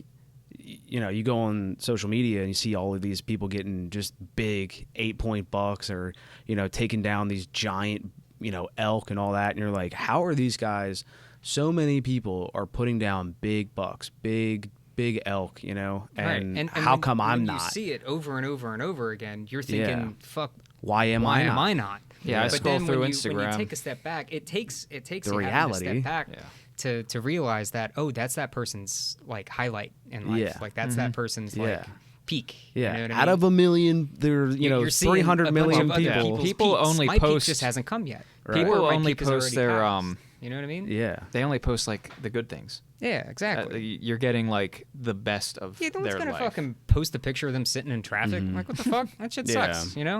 But like to Nick's point, it's like it's just because there's so much of it out there. Yeah. So like, I mean, for 300 million people, like maybe a third of that is the hunting population, and like an eighth of that is going to be successful. But an eighth of that is like 100,000 people. Yeah. And so 100,000 people are on your feed, like showing you a giant buck that you didn't get. And that's fucking depressing. And it's like, why am I not good? How come I'm not getting these? Like, it must be nice to be able to hunt where you are. Yeah, exactly. When you're looking at that post, there's no backstory that says, it's actually taken me, 10 plus years in order to get to this point. You know what I mean? Exactly. Or it's taken X amount of hours of training in order to get to this point. Or, I wasn't born with this body. Right. This body took me, X amount of years and X amount of training in order to get. Yeah. This welding truck wasn't just given to me. I spent a fuck ton of money on it. You know and what I mean? And time. Yeah. A lot of time. Yeah. There's not backstory to that. Yeah. So I don't know. It messes people up, dude. It even messes me up. Not a ton. I'm not saying I'm like. Yeah, you're conscious of it though. I'm it messes you up, but yeah. you know it. But when it happens to you, you're like, oh fuck, I'm in it. Like I gotta get out. I try to get out. Yeah, I'm like, that's bad juju. I gotta get that out of my life. Yeah, 100%, man. That hippie thing in me like kicks in. I'm like, yeah. Good vibes only here. Yeah, for sure, man. Yeah, and so Snapchat's actually just had a lawsuit too for the Snapchat filters. Snapchat is my exception. I will always keep Snapchat on my phone, but it's because I don't scroll through people's stories Shout out and Snapchat. shit. Shout out Snapchat. I'll always keep Snapchat because everybody's got Snapchat, and it's so easy to connect with people. Yeah. When you're like, because I got friends now That's how Holly and I talk. We travel a lot, and so they're all over the fucking place. Yeah. So it's instead of me just sending them some boring text, it's kind of nice. I can send them a Snapchat. Exactly. And it gives them like a little glimpse of my life, of what I'm doing in that particular moment in time, and send it to them, and they can send something back, and it's kind of nice. That's how I keep up with people. Yeah, same thing with Holly and I. Like I just like in the morning, just like to say good morning because I usually leave when she's asleep, so I get to like say good morning to her, and then check in at lunch, and then like let her know when I'm on my way home, just as like a safety thing. But like same thing. Yeah. Instead of it being a lame text. I barely use Snapchat, but why couldn't you just send like a picture through text? You can. You could. No one's saying that you can't. Snapchat's just more convenient. Yeah, you can can I barely use Snapchat. It's just more convenient. Yeah, and you can add some fun filter or like fun filters to your face that all resulted in a lawsuit. Sometimes I want to say good morning, and then I also want to let her know that I'm freezing. So I put the temperature of like it's 23 degrees this morning. You know what I mean? That way she knows. When he complains about his feet being numb, now I know why. Yeah, and it's just it's also just the interface, just being able to like get on there and like you go to send a message and it's just your face, send a snap, send the message, not like pull the camera app out, go to the messages, go to it's like okay, yeah. A little bit easier, Yeah, and like you're they on disappear. They disappear as you go. So like you don't have like this like text log of like just a trillion pictures you have to like scroll through, and because like if someone texts me and I'm like Oh, that's damn, true. what If did I had they to say? save every single one of my Snapchat pictures, my phone would have like a million fucking Yeah, photos. Yeah. yeah, There's no way. yeah. Saving pictures at that point would be useless because you'd never be able to go back and find you never them. find your shit, dude. I have got to start using albums. Like I like to like to organize the everything. Yeah, I need to do the pictures. same thing. Yeah, dude, it's so especially now with the podcast, like it's getting a little out of hand. It's annoying It's though good. when you have to, like, I'm guessing if maybe you just got a phone for the first time, it'd probably be pretty easy because you only got 20 pictures to organize. But when you got fucking 4,000, it's like, oh shit. Yeah, This is a weekend project. I right think you here, have to trying just organize like all these. I'm just gonna like start like now, like nothing else goes in. I start now, make the albums, things go in, and then hopefully within 6 months I can just delete the rest of the shit that's inside. Yeah, I was gonna say like Start I fresh. use albums for a few things, but not like regularly. But there's a bunch of photos in my phone that I could delete. But there's so many to go back and like, okay, I don't need that. Just the sheer volume of pictures I have to delete is a massive undertaking in and of itself. Yeah. Yeah. So what did the Snapchat come up for with? Which it what? Yeah, what was the lawsuit? Right. Oh, for It was, collecting biometric data without user consent. Oh, okay. So I thought it was like Just, I thought it was the logging filter your face. thing. Yeah. The Oh, it filters is. are Oh, what okay. Do it. Yeah. Damn. And what was the amount of the lawsuit? 35 million. 35 million. It was a $35 million That ain't settlement. bad. I That's don't know not how bad many for people got Snapchat. paid out. That's chump change. It's chump change, dude. Yeah, I don't know how much each individual got paid out, but apparently it's for Illinois. Just Illinois. Illinois? Did you just put an S on Illinois? Illinois. Yeah, Illinois. Illinois. Illinoises. But yeah. Yeah, wild. So I don't know how many people got paid out for also, speaking of money, that Google Gemini. Did you hear about that? They is that the AI thing? yeah, and it was like racially messing history up. Well, it was going incredibly woke, so if you asked it to do anything, it would say, here's a diverse group of people. I did hear a little bit about so, that. you know, it asked for the founding fathers, and You you can had pull it Native up. It's right Americans there. and black people, when historically speaking, Yeah, there was like black Nazis. And Yeah, black stuff. Nazis. Like pictures of black Nazis that it was like pulling up. It's already Creating. up. It's already up. oh, you already have it up? Yeah, it's already up. Nope. So my the thing I want to talk about was the fact that I believe they have lost $1.7 trillion, or no, a loss of $96 billion. So that's scary. So I didn't even know that Google had that much to lose. Like, Google's so just massive. because this app failed, and like it's like to me that was more funny than anything else. Like I like Well, I don't know. thought Are they losing? stock value. Oh, that's Bro, all stock value. isn't that crazy? Yeah, it is pretty Yeah, crazy. it's 5%. That's so much fucking money. 5% is was $100 billion. $100 billion, dude. Like we're talking scary amount of money. Well, yeah, their worth, their market cap right now is 1.702 trillion. Yeah. It's a big number. That is a very big big number, number. and it's so scary to see that like that company has so much money. That's a like, drop in the bucket to them. It is a drop in a bucket. That and makes it's just it like scarier. it just creates a superpower for sure, and it just makes you. I mean, I'm not saying Google is like no conspiracy, but I'm just saying like you have that much money, you have that much, and like they're not like fucking making plastic cups, dude. They're creating literally every app that's ever been made. What's the problem with making plastic cups? I think. Well, What are you trying to say about the plastic cup industry? I'm trying to say that if you were creating plastic cups, that there's probably not a way that you're going to invade all of my privacy and be stealing Hey, man, all of those my plastic my- cups can collect my biometric Google- data. I guess off my lip, and I can just return it to them. Like No, it's Wi-Fi. It's through the cloud. Wi-Fi cups. Okay, all right. Well, either way, like Google is now like in the AI business, and they've been harvesting data from everybody and us right now as we Google their stock value. Like it's crazy. It's like it felt like it snuck up on me. Like everybody knows that like Google's huge, but like to see like just a silly little 5% loss, and they were like, yeah, it was $100 billion. Like that's wild. Yeah, that's, Google is massive. Google is everywhere. They do everything. Yeah. But I never thought about that until I learned how much they lost. I was like, that's scary. There's some superpowers out there. And they're being woke. This is like what I'm saying. Like, it's a wild time to be alive, And then including all that. And so we were talking about all the proxy wars that America's been in, and in spite of that, yeah, the Indian founding father and the black woman founding father of America, the Asian woman Nazis. I really wish all that was true. It would make history a lot more interesting. Yeah, it'd be a fly on the wall in this dimension. Yeah. Yeah. So, I mean, again, like, it was just this, to me, like, this is an AI, just like a fluke. It's not like that big of a deal. You know what I mean? It just seemed like it was like a small, like, hiccup.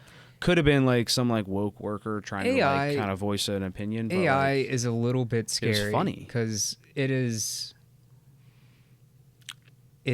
as bad now as it will ever be. Yeah.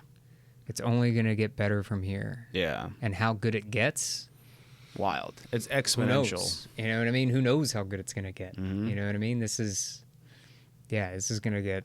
Yeah, it's going to get a little scary. It's going to get a little touch and go here soon. Yeah, it's going to be pretty crazy. So, have you seen all the AI generated videos? Every now and again, I think one will pop up. So, I mean, like a year ago, pepperoni hug spot was like the scariest thing. We were like, how did they? What? Pepperoni what? Pepperoni pizza? Pepperoni hug spot, bro. Hug spot? Hug spot. What, they're hugging fucking slices of pepperoni? Oh, better than that. What are they doing? We're going to show you pepperoni hug spot right now. Hug spot. Hug spot. Yeah, pepperoni hug spot. Yeah. So it's this a pepperoni pizza is an AI generated commercial. Got to turn it up. Dude, I'm kind of hungry, and that actually looks really good. There's subtitles. Well, why not hear it on here? Vegetable and more secret things. Pizza magic. Who's there?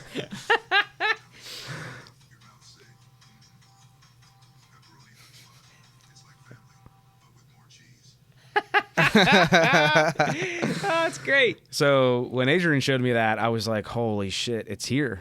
Like, we're done for. As creepy and scary as that might seem, that's actually not. It's still pretty fucking good. Yeah. I mean, here's what AI does now. To think that a computer made all this. Yeah, so now it's doing that. What was Pepperoni Hut Spot? A year. That was a year ago. So this in is 1 all year. AI generated? This is AI generated. Yeah, you could have told me this was in Argentina. I totally the only thing that gives it, that the makes Wild it West. weird is Actually, like, I'm sorry, Wild West. You could have told me this was in Colorado. I totally would have believed you. This is AI. Damn, they even got the reflection on the. Damn, that's fucking slick. Yeah, this is wild, dude. And this is wild. So like my thing I don't know why that astronaut wears a red beanie. Yeah, so we could be an astronaut. We were talking about how the news is kind of hard to follow, a lot of propaganda. So like I've always found it difficult. It gets a little funky like, sometimes. Like yeah. this video is the floating chair. Yeah. But then other times it's incredibly realistic and accurate looking. Oh no. So I mean, someone could just AI generate a video of Vladimir Putin just saying that he's going to launch nukes. That's true. He's like, hey, I'm hitting the button if America doesn't pull out of Ukraine. It's going to get scary soon. It's going to get weird, dude, and it totally could. And so, but that also means it's that going to be hard. It's like, what's real news? Video what's evidence no longer news? Means anything now. Yeah. So think about this, that dude. Used to be like our one true thing. Exactly. It was like, he said, she said, where's the video? But now even video is not going to be not going to be enough. Yeah, and so totally scary too. Like we were talking about, like that propaganda stuff. So like, let's just pretend that November is our election this year. So maybe in October, some like kind of funny, kind of grainy video comes out. Could be defaming one of our politicians, and then when people go to vote, there's not enough time to like walk that video back, and so like now you're stuck with this disinformation that's out there, and everybody's going to do what we've always done like every time we walk into those ballot booths is Google the people on our card and then be like, whoa, he did what? I'm going to stay out of there. This is where it comes down to trusted Media sources. Yeah. Does that exist? Independent. Yes. That's what you're talking about. Substacks. It's difficult. Independence. Substacks, independence. I think that's the way to go. Like if you're truly trying to find information, and again, like I'm not, like we were talking about, I'm not that glued to it. So like I don't subscribe to any specific journalist, but that's the way to go, is like going completely independent. And another good source is Breaking Points. You can pull up Breaking Points for me? So Breaking Points is another interesting news source. So they used to work for The Hill, which is also, like, generally speaking, at least back in the day, used to be pretty non-biased. It was a good media source. It fell off. And so Crystal and Sagar, they used to work there and they used to host it. But the interesting thing is that Crystal is a Democrat and Sagar is a Republican. So they are co-hosts on this news source. So, like, to be a co-host and, like, on the same show, to be a Democrat and a Republican, they both have different takes on everything. So it's a more, like, you know, like they're kind of breaking it down together, Breaking Points, breaking it down together, like, all of the news that's happening, you know, from two different political standpoints. That's a good idea. So it's a really cool idea, and it's been really, and so this is their own network. You know, I don't think they even really have like sponsors like that. Yeah, I mean, I get what you're saying with you know, independence, but I think I messed up the camera. Hey, how about a pee break, boys and girls? Did I? That's all right. Shit, my bad. Yeah. So back to the pee break, but no, what I was saying was, like, with independence, they're not beholden to, like, any agenda being pushed by a network or anything, but they're also run by a much smaller team. You have a lot less resources at your disposal to, like, fact-check things yourself. Sure. So I think the only way... I'm not saying it's foolproof, but I think it's the best thing we have. The only right now. way that you're going to get, like, the truth to anything is if you dig yourself and look at both sides, and truth will generally be somewhere in the middle, but that's if you even want to put up the legwork. Yeah, which half the time I don't even want to do. Yeah, you always go with Occam's razor. You bring that up all the time. Oh, yeah, like that Occam's pretty razor. much like does most of the work anyway. That's what I was saying. Like you can go through like 5 different articles and then like using like your rule of Occam's razors is just like, yeah, you find the truth. Like you find like the consistencies. Yes. What's Occam's razor? Adrian? The simplest answer is generally the truth. Yeah. Okay. Right. Gotcha. I probably could have just said that, huh? I'm trying to give Occam his Never heard of shout out Occam's. to Occam. Never heard of that before. Learning things today. Yeah. So you know what's funny, dude? We got like rolled right into this whole podcast and we didn't introduce you. So Nick Pisklak, my longtime friend on the podcast. So please introduce yourself. Hello. What you're doing. I am Nick. What's new with Nick, as a That matter of is fact? me. What's new with me? An hour and a half in. Yeah, we so really? so if you're still listening, folks, back at home, no, then I think honestly, like these podcasts, like they, as far as the attention, like the retention throughout the whole podcast, people do listen to like 3-hour podcasts. No shit. Yeah, it goes pretty well. Yeah, so That's like a book. but yeah, I mean, obviously they're gonna know who they're listening to because I'm gonna put all of your information in the links and all that so stuff. I'm not just going to but- be a stranger up until the hour no, and a half point? No. They're going to know that you are Nick Pisklak, That the is welding me. fabrication Welding extraordinaire. Yeah, extraordinaire. That is me. Yeah, Yeah. no, I'm just Nick. I just run Yeah. a little welding business there in Delaware, I'll and pull his page up. I just kind of do my welding thing. That's about what I do. I'm married. I just got married 2 years ago, almost. Yeah. Yeah. We'll Almost edit that 2 out. About a year. We'll edit that out. Not last year, but the year before I got married. Yeah. Yeah, dude. Well, you've been a busy guy, so I mean, you're obviously very humble about it. But I mean, between all the equipment, all the jobs you've had, just as being, you know, your own business, you know, not being affiliated with some large company to acquire business. I mean, it's huge, dude. I've had a weird kind of business journey. I started back in 2017. I think 2017. I was working for a boiler shop in Delaware, where I grew up, and then Yeah, no, my side work, I kind of started getting a lot more side work, and honestly, my people, I just didn't really like the people I was working with all that much. Yeah. They're usually tough places. I shouldn't say the people. The people I was working with were great. The company I was working for wasn't all that great. I felt like I was going to fucking die. We had a crane fall, an overhead crane, like one of the big ones. I-beam ones? Yeah, I-beam ones. Yeah, it was like a 30-ton crane. They crashed into each other and one fell. Jeez. I spent all night getting the thing back up and said, oh, yeah, just come into work tomorrow. Like, nothing ever happened. Like, 3 people didn't just get sent to the fucking hospital. Yeah. Yeah, I was like, I'm going to die here. Yeah. Not only that, too, but they also... I went in there and asked for some time off. I was gonna go on a cruise with my family. Yeah. It made me feel like shit about it. Oh. Yeah, everybody made me feel like shit about it. You know, Yeah. oh, here's the fucking new guy wanting to take a week off, and I'm like, man, fuck you guys. Like, I'm working too. Like, my whole life isn't just revolved around work. I want to go and you know, enjoy my life too. So Yeah. Anyway, I quit. I was still living with my folks, so yeah, I quit and decided to start my own thing.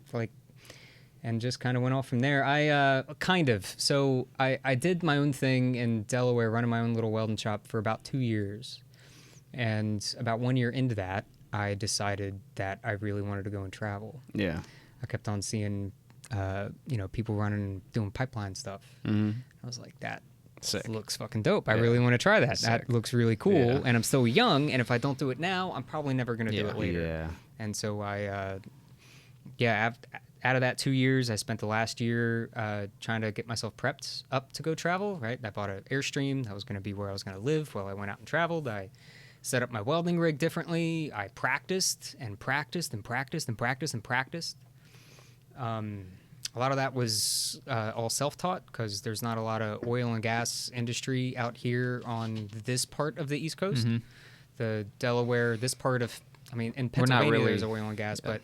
Yeah, not in like Delaware, Philadelphia. Delaware's not really known for their oil industry. No, it is not. So like when I would mention like the API 1104 code to people, like, hey, I'm trying to learn the API 1104, I'm trying to learn how to downhill weld, and they'd be like, yeah, no, never even seen that happen. Like it's just not a thing here. You got to Texas or Louisiana or Colorado or North Dakota, you know, where all the big oil and gas industry is, and oh yeah, they've totally heard about it. Yeah. There's even schools, especially in Texas, that are dedicated to specifically teaching you how to pipeline weld. Yeah. And there's just not that out here.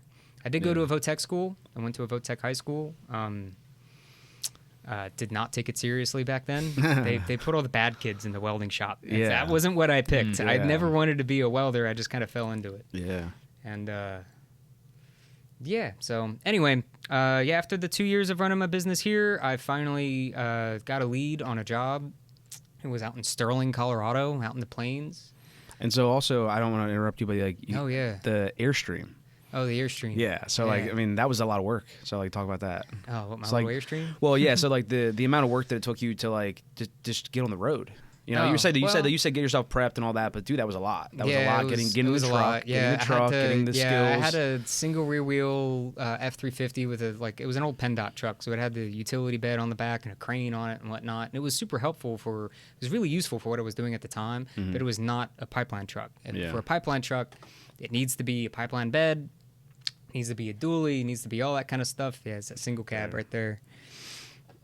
That one. Yeah. So I ripped the body off of it. I got the cab painted, did a dually conversion on it, drove with a trailer all the way down to Texas to go pick up a different welding bed. I didn't have the time to make one myself. Threw it all together and then bought an Airstream. Bought an Airstream out of Jersey. A little 27-foot Airstream. It was a 2008, I think. Yeah. It was the same layout, though, as the brand new ones. It was a really fucking nice camper. I missed that thing so much. That thing was so awesome. I love that thing.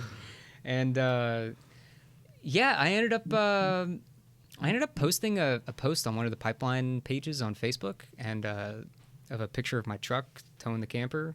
You know, a big welding truck towing a big old Airstream. And somebody, took a shot. Yeah. And gave me a call or posted a comment, I should say, and said, hey, my husband, his wife said, hey, my husband's looking for a welder helper up in Colorado. And I went from charging, I think it was like $80 at the time. I went from charging $80 an hour down to making $15. So it was a huge backstep. God. Yeah.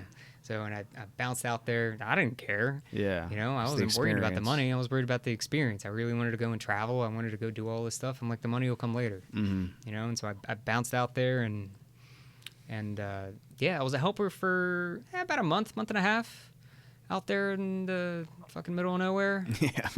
And but the nice thing though is, see, it was difficult for me because I don't know anybody in the oil and gas industry, and it's very tight knit. You can't find these jobs on Indeed or LinkedIn or whatever. They're just not there. It's all word of mouth. It's all word of mouth, right? And I don't fucking know anybody, you know. And I live in an area where there's like no oil and gas industry, so everyone who makes a career out of pipeline and being a rig welder, you know, has family members who do it, or friends who do it, or live in the area and at least have some insight.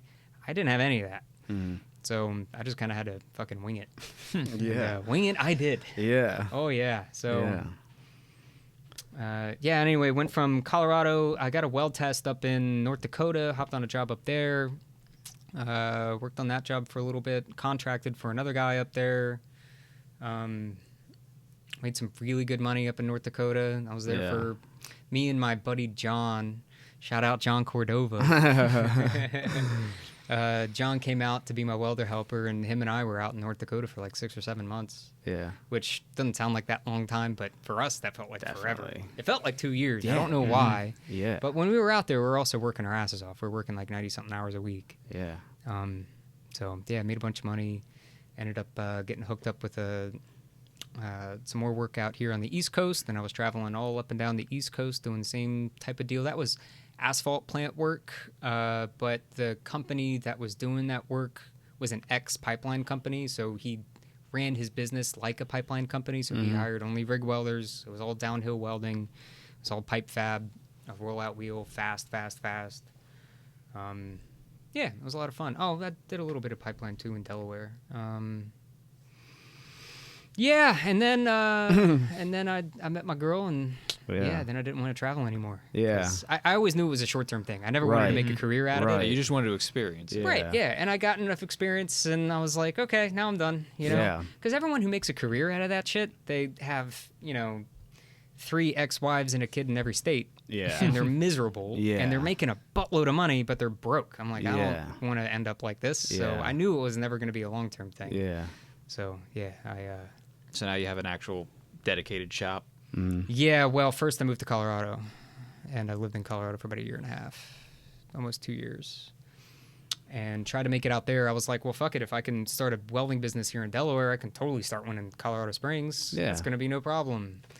It was a problem. It was not easy. I didn't know anybody. In Colorado. I knew people here in Delaware, so it wasn't that. It was still tough. Don't get me wrong. Yeah. It was hard, but out there in Colorado, I knew nobody, and there's just not as much industry out there, so there just wasn't as much of a need. And for some reason, their rates are really cheap.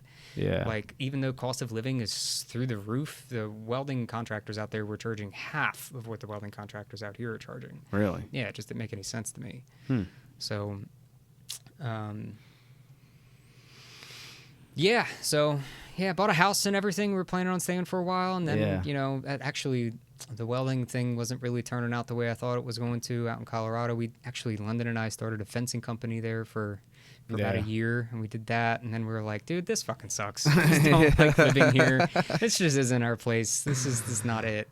Yeah. And so it was actually her idea to move back to Delaware so that I could start my welding business back up again. Yeah. And that was about 2 years ago, and it's going really good. Actually moved to Delaware again and hit the ground running. Yeah. Took right off? Yeah, took right off. Hit up, I was able to get a couple of my other old customers, and just been busy. Yeah. Still trying to get busier, still trying to grow, still trying to build, but so what do you guys do there? You do welding, obviously, metal fab, all that. Yep, metal fab, all that. We had last year we did a lot of frame fabrication for a automation company. Actually, a couple different automation companies that build robots and stuff like that. Did that. Machine shop stuff. There's a bunch of manufacturers and machine shops that'll send me a handful of things. Yeah, all those frames and whatnot are all for different kinds of robots. Yeah. Welding repair stuff, and then subcontracting for other welding companies. Yeah. So you would think that other welding companies would be my competition, but in fact they're my friends, which is kind of nice. There's enough work for everyone to go around. Exactly. So yeah, when another small welding business has too much work, it's way easier to sub out somebody else rather than and you keep your customers happy. Yeah, and you keep your customers happy, and everyone kind of works with each other and whatnot. You know, the welding community, the self-employed welding community in Delaware is pretty tight. It's pretty cool. Yeah, that's awesome. It's pretty cool. Yeah, we have started a division of welding as well. That has restarted. It's been rekindled. Really? Yeah. So the opportunities have been there like just so many times. So the company's made the investment, doing schooling and stuff. We just sent like two of our. We hired one guy who's doing it, and then one of our like lead techs is taking on like the welding as well. So we're gonna have two full-time techs that can do pretty much everything. One guy's just gonna do just welding, and the other one's gonna do he's gonna do everything. So but yeah, so is it all to a code? Is any of it getting inspected or anything like that? Yeah, so the next step for those guys, like once they go through like the schooling that they're doing now, they're gonna have to get R certified so that they can weld boilers. That's the pressure vessel. Yeah, that's the big one for us. The big insurance jobs, stuff like that. Like that work pays.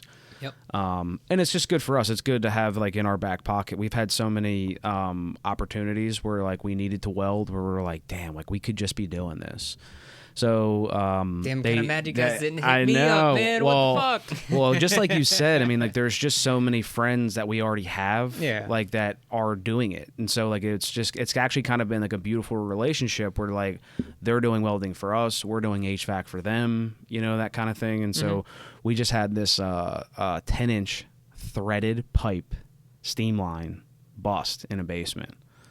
10-inch low pressure steam. Why would they even bother threading a piece of 10-inch? Bro, like, this trying was to thread a piece of 10-inch alone is like fucking would take longer than just fucking welding it. Yeah, well, back in the day, dude, when this was made, come on, it couldn't have been that old. That didn't exist. You're talking about like 1940s. That's probably when this college was made. Really? I don't want to name the college, but like that's probably when this college was made. We're a real old historical Philadelphia, dude. Wow. So, yeah, so we had to, at that point, I mean, we have a broken, like the steam line fell out of the ceiling. How long was this steam line again? About, I think, 300 feet. 300 feet of pipe has just fallen. You know, it's attached like at each end, but like all these hangers had to be replaced, and it's like, okay, well now how we got to pick up this 10-inch pipe, you know, like somehow. So, you know, we had a couple ideas, but we were like, you know what, like this is obviously an emergency. We just called our welder friends and had them come out, and we just helped and supported them and doing what they had to do. But it was very educational, you know, to like see them like rig this thing up, how they did it, and then how they were able to like cut the pipe out and then weld in like a new slip piece. It is definitely its own industry for a reason. Yes. The whole welding, and especially in the pipe world, it is definitely its own industry for a reason. And it's because there's like, and even within the pipe industry, it gets different, right? Yeah. Because you're talking about boilers, but then boilers and welding pressure vessels can be completely different than welding pipeline and stuff like that. And like totally different techniques, totally different welding processes. And it gets like pretty niche. It gets pretty niche. Just like you were saying with like the downhill. So what is that? It's all, instead of welding uphill, you weld downhill. It's as simple as that. But you weld it with a different kind of rod. Well, what does uphill and downhill even mean in regards to welding? Okay, so, yeah, we're dummies here. So if you're welding stick welding pipe, you'll typically run, a lot of mechanical companies out here on the East Coast will run their root, their first bead of a piece of, I'm talking about pipe welding in particular. They'll run their root with 60-10, they'll run that uphill. And then they'll grab a piece of, they'll grind that root nice and clean and whatnot, get all the slag out of there. And then they'll run 70-18 up, and they'll kind of keep filling it up until it's nice and flush, and then they'll run a 70-18 cap. Whereas, and it takes a long time to do uphill stuff. Downhill welding is all about speed, especially with pipeline stuff. You're trying to lay as many miles as possible.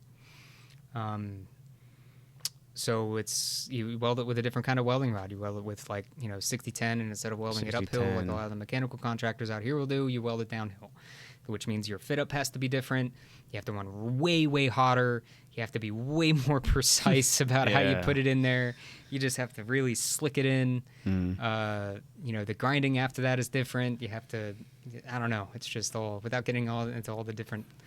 No, I love it. I think people. I hope people are here for it. Like we were saying at the beginning of the podcast. Like I would like to get into these like little niche things. You know, I'd like to see you geek out on this. Oh yeah. All right. So downhill welding. Oh yeah. Downhill welding's fun. So once you do that, you gotta run your hot pass real fucking hot, burn out all that slag, and then you do your fills and your cap. And again, that's all downhill. You're starting at the top of the pipe and you're running it all the way to the bottom of the pipe.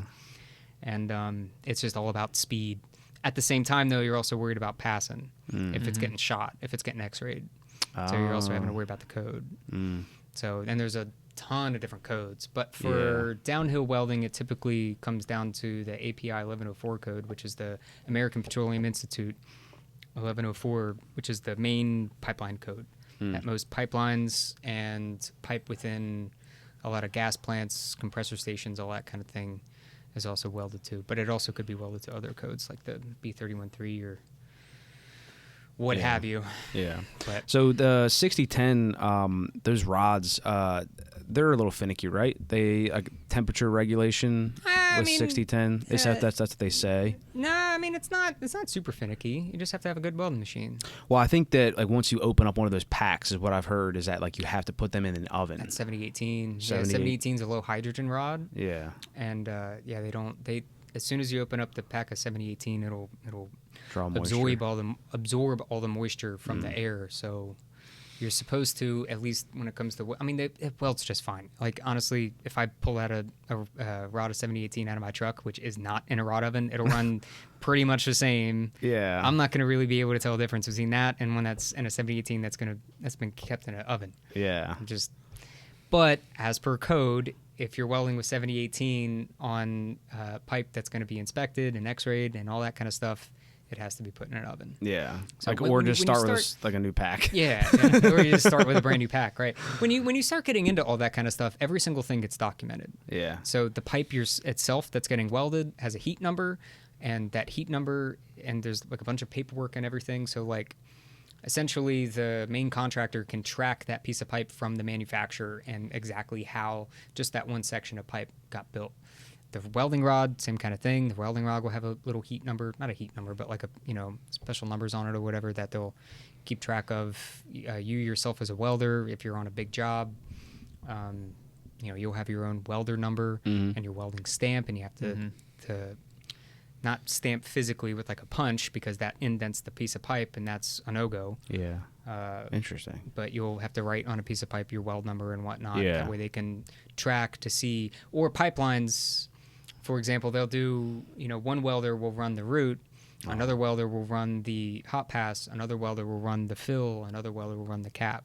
The assembly line kind of like thing. an assembly line. Right. So they'll have like a whole little grid almost that's written on the piece of pipe. Mm-hmm. That'll tell you.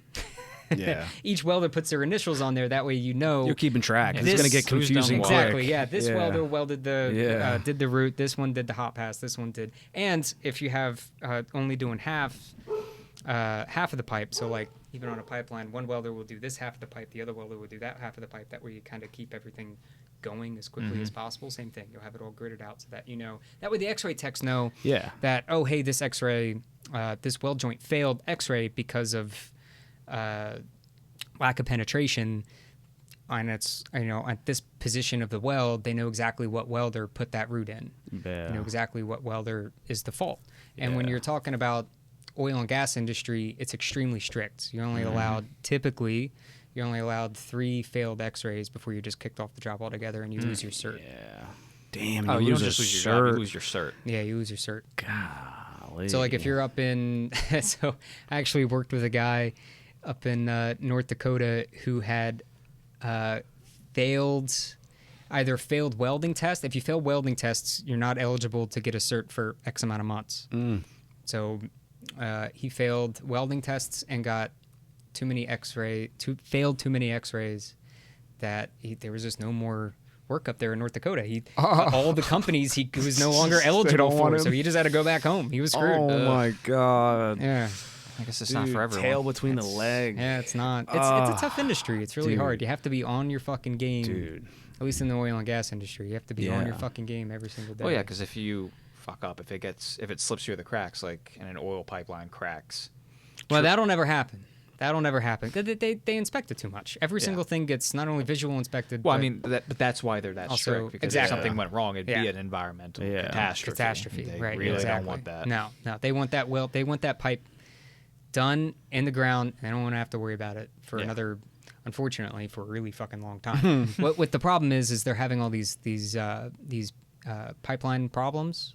Is because these pipelines were built back in like the fucking 40s. Yeah. What is that? 60 years ago? Yeah. Wait, no, that's 80 years ago. Yeah. Man, me and math. Yeah, I mean, these pipelines were built 80 years ago when they were only designed to be in the ground for, 40, 50. Yeah, most of our infrastructure was designed to have a lifespan of 50 years. Right. But infrastructure that you're talking about is like bridges and buildings, well, bridges and that kind of like public infrastructure. That's still no right? better, though. No, it's not. It's not. Yeah. But the problem is, though, is that the oil and gas industry isn't... Okay, so same thing during the COVID thing, Trump gave... Not necessarily Trump, but whoever was in charge of it. The administration, right, gave the oil and gas. Actually, I don't know if I want to talk about this because I'm not as.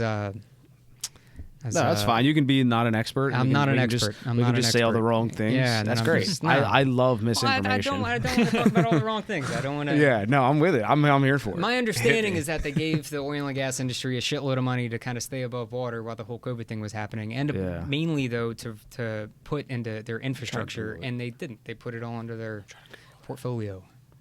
Yeah, interesting. I don't even know what to. This mouse is awful. Yeah.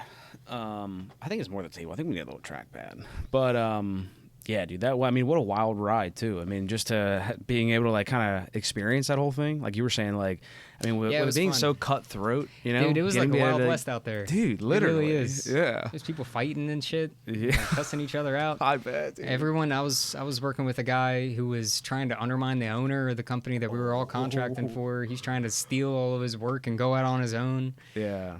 And I can't say he was a one-off. Everybody was like that. Everybody was just wanting to screw everybody else over and just try to make... Because you're talking about big money out there. Yeah. Talking big money out there. Yeah. It was a lot of fun. It was really cool. It was a great experience. I'm really glad I had it. I learned a fuck ton. Yeah. And then I came back here and I'm using those skills, putting them to the test. So it's a lot of... Nice. Yeah.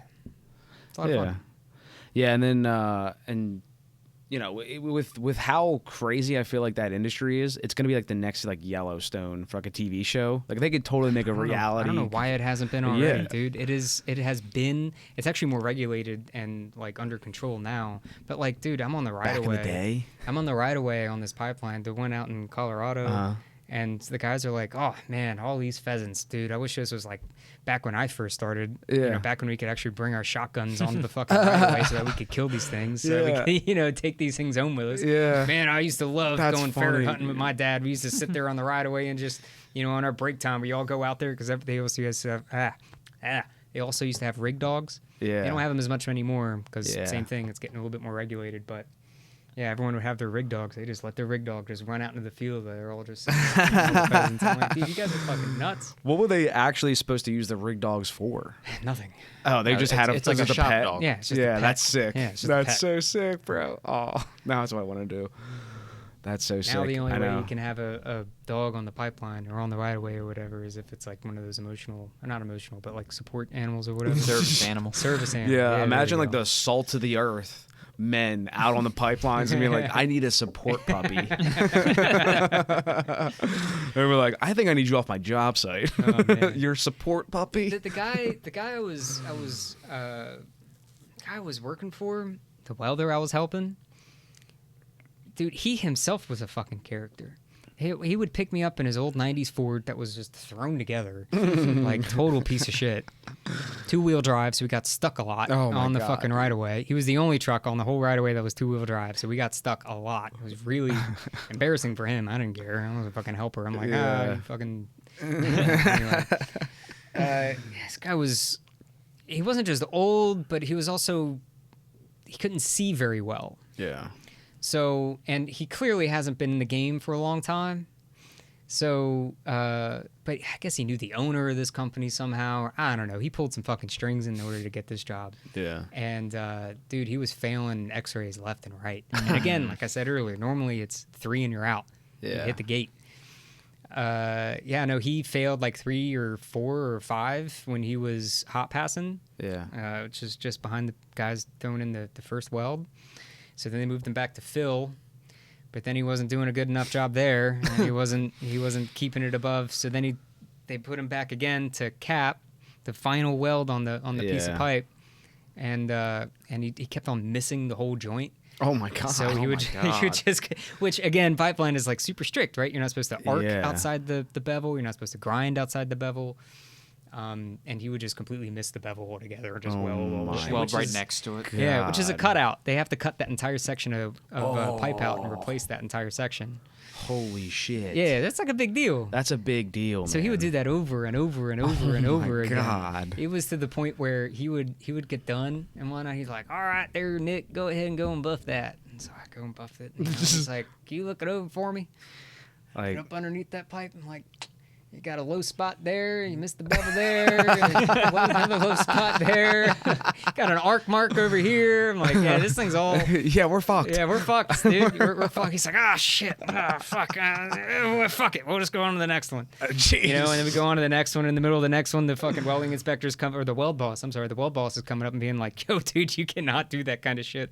Yeah. I wouldn't. The reason I wasn't in Colorado for very long was because of him. Yeah, he didn't last very long. They kicked him off.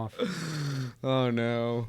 Dude. He lasted longer than he should have, though. Yeah, he did. He was also drunk the whole day. That was probably the other thing.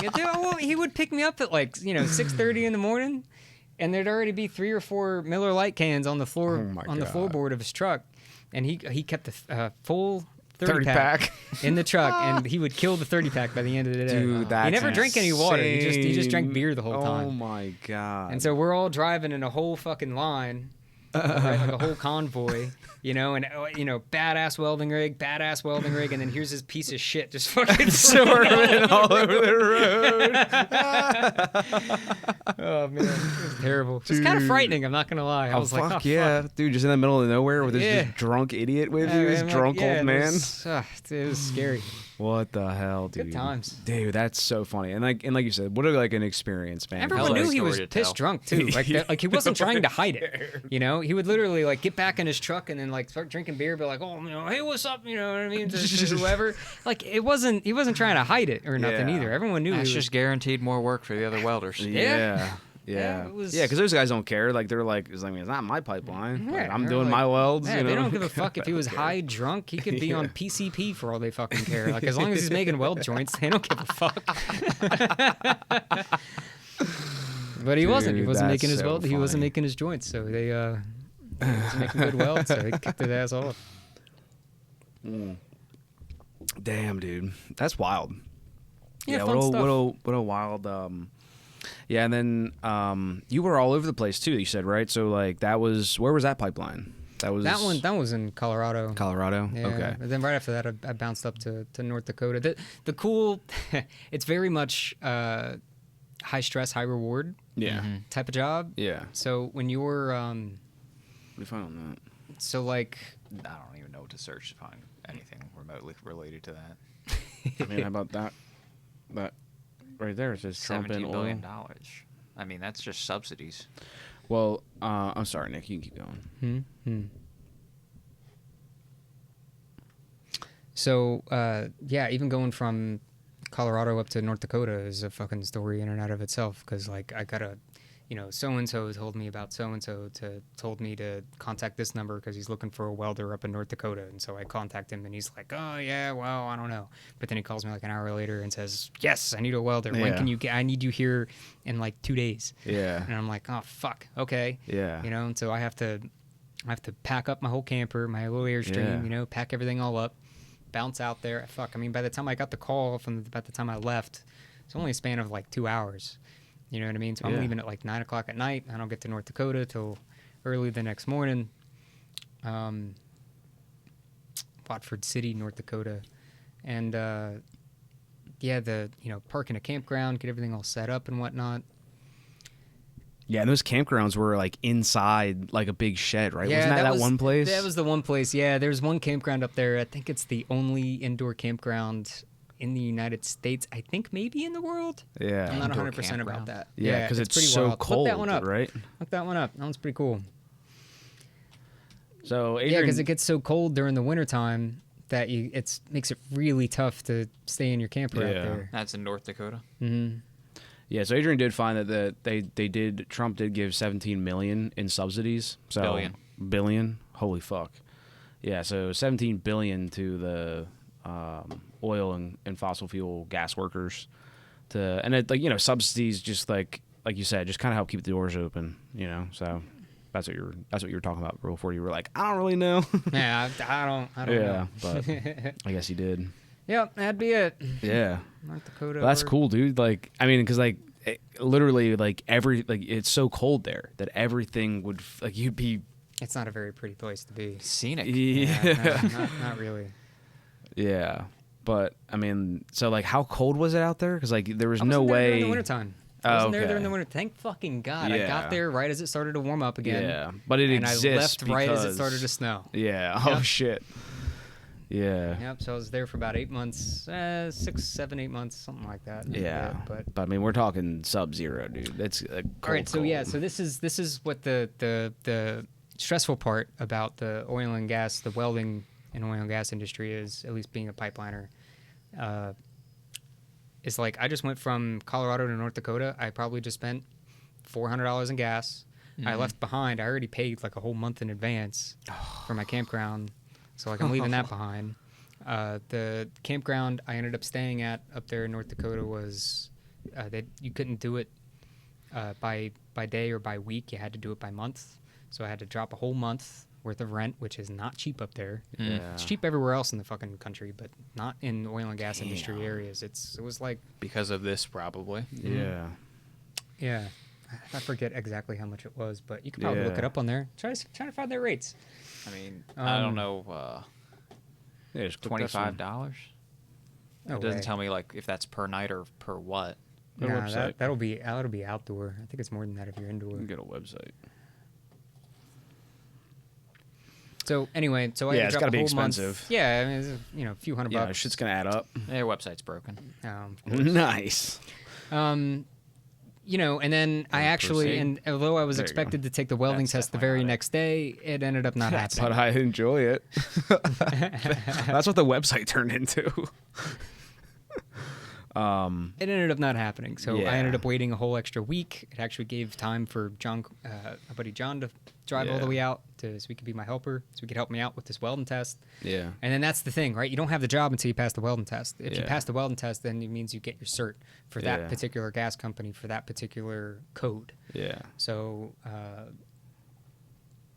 Yeah, Yeah, so so it's if not you- as simple as just getting the job. No, it's right, you have you to don't- apply yeah, for this you don't job. have the job. I did all this whole, spent all this money and everything, get all the way Or up there, lost and all I this money. still don't have a job. Yeah. If I fail this test, I'm fucking beat. Is this a Yeah. practical test or a written test or both? This is a welding test, so you actually have to make a full weld, and welding tests are tested and inspected stricter than normal. So okay. normally when you're welding a piece of pipe, in the code there'll be a certain amount that you're kind of allowed to, a tolerance. yeah, like a tolerance of what you're allowed to screw up.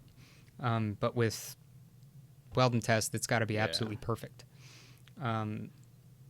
So and then I ended up taking a whole nother week. I finally passed my welding test, and then I finally had the job. But if I would have failed that welding test, That's a lot of John money. I would have drove all the way up there for nothing. John would have Yeah. drove all the way out there for nothing. We would Yeah. have been out all that money for nothing. Now we're just in North Dakota with no job. Yeah. You know what I mean? Yeah. That just is what it is. And if I failed that welding test, then for that particular gas company, Yeah. right? Because I'm taking the welding test so that I can work for company X. But company X is doing the work for oil gas company Z. Does that make sense? Yeah. Maybe I shouldn't use X and Z. Maybe I should use A Yeah. and B. Well, I get what Anyway, you're saying. yeah, you There's get what I'm saying. there's a line of Right. So I'm taking a test so that I can work for X, but the welding code and the welding cert is going to be for welding Z. Mm-hmm. So if I fail that welding test, I can't work for company X because I can't get a cert for welding or for oil and gas industry Z. Yeah. That makes sense? Yeah. Yeah. Which means that any other contractor that's doing work for oil and gas company Z, I can no longer do any work for X amount of months. It locks you out of a lot of things. Yeah, Yeah. it locks you out. Yeah. You're beat. Yeah. So in that case, it was 6 months. Yeah, dude, fucking high stakes, man. High stakes, and like you're out there, like you said, on your own dime, you know, and not like again, like not just like some like company that you don't work for a company. You're the company. Like it's so crazy. In that particular case, I mean, you would have been an been- employee. Yeah, In that particular case, I would have been an employee. Yeah. Oil and it's well, like it gets a little subcontracted. no. In that Like, case, I would have been a full-on employee. Oh, I would have okay. had to fill out all the paperwork and okay. I had to pee in a cup, all that kind of stuff. Oh, nice. But then the very next job, like that job, ended up not working because again, the company, it's like the wild west. They hired in. They ended up firing all the welders so that the new welding boss could hire on all of his friends. Some good old nepotism coming in. Yeah. Again, it's very Classic. it's such a brosy kind of fucking industry. It's Yeah. so annoying. Yeah, and I imagine. But then the it's next got a job lot I of, got, I was a subcontractor. Yeah, yeah, because there's a lot of culture to like welding out there, like out west, like pipeline. Yeah. Like it's a lot of it's just- culture, a lot of standards. Like you said, it's very ingrained in family, and like it's hard, like you said, to just be like a nobody and just be like, oh, I'm gonna go do this. It's like, Yep.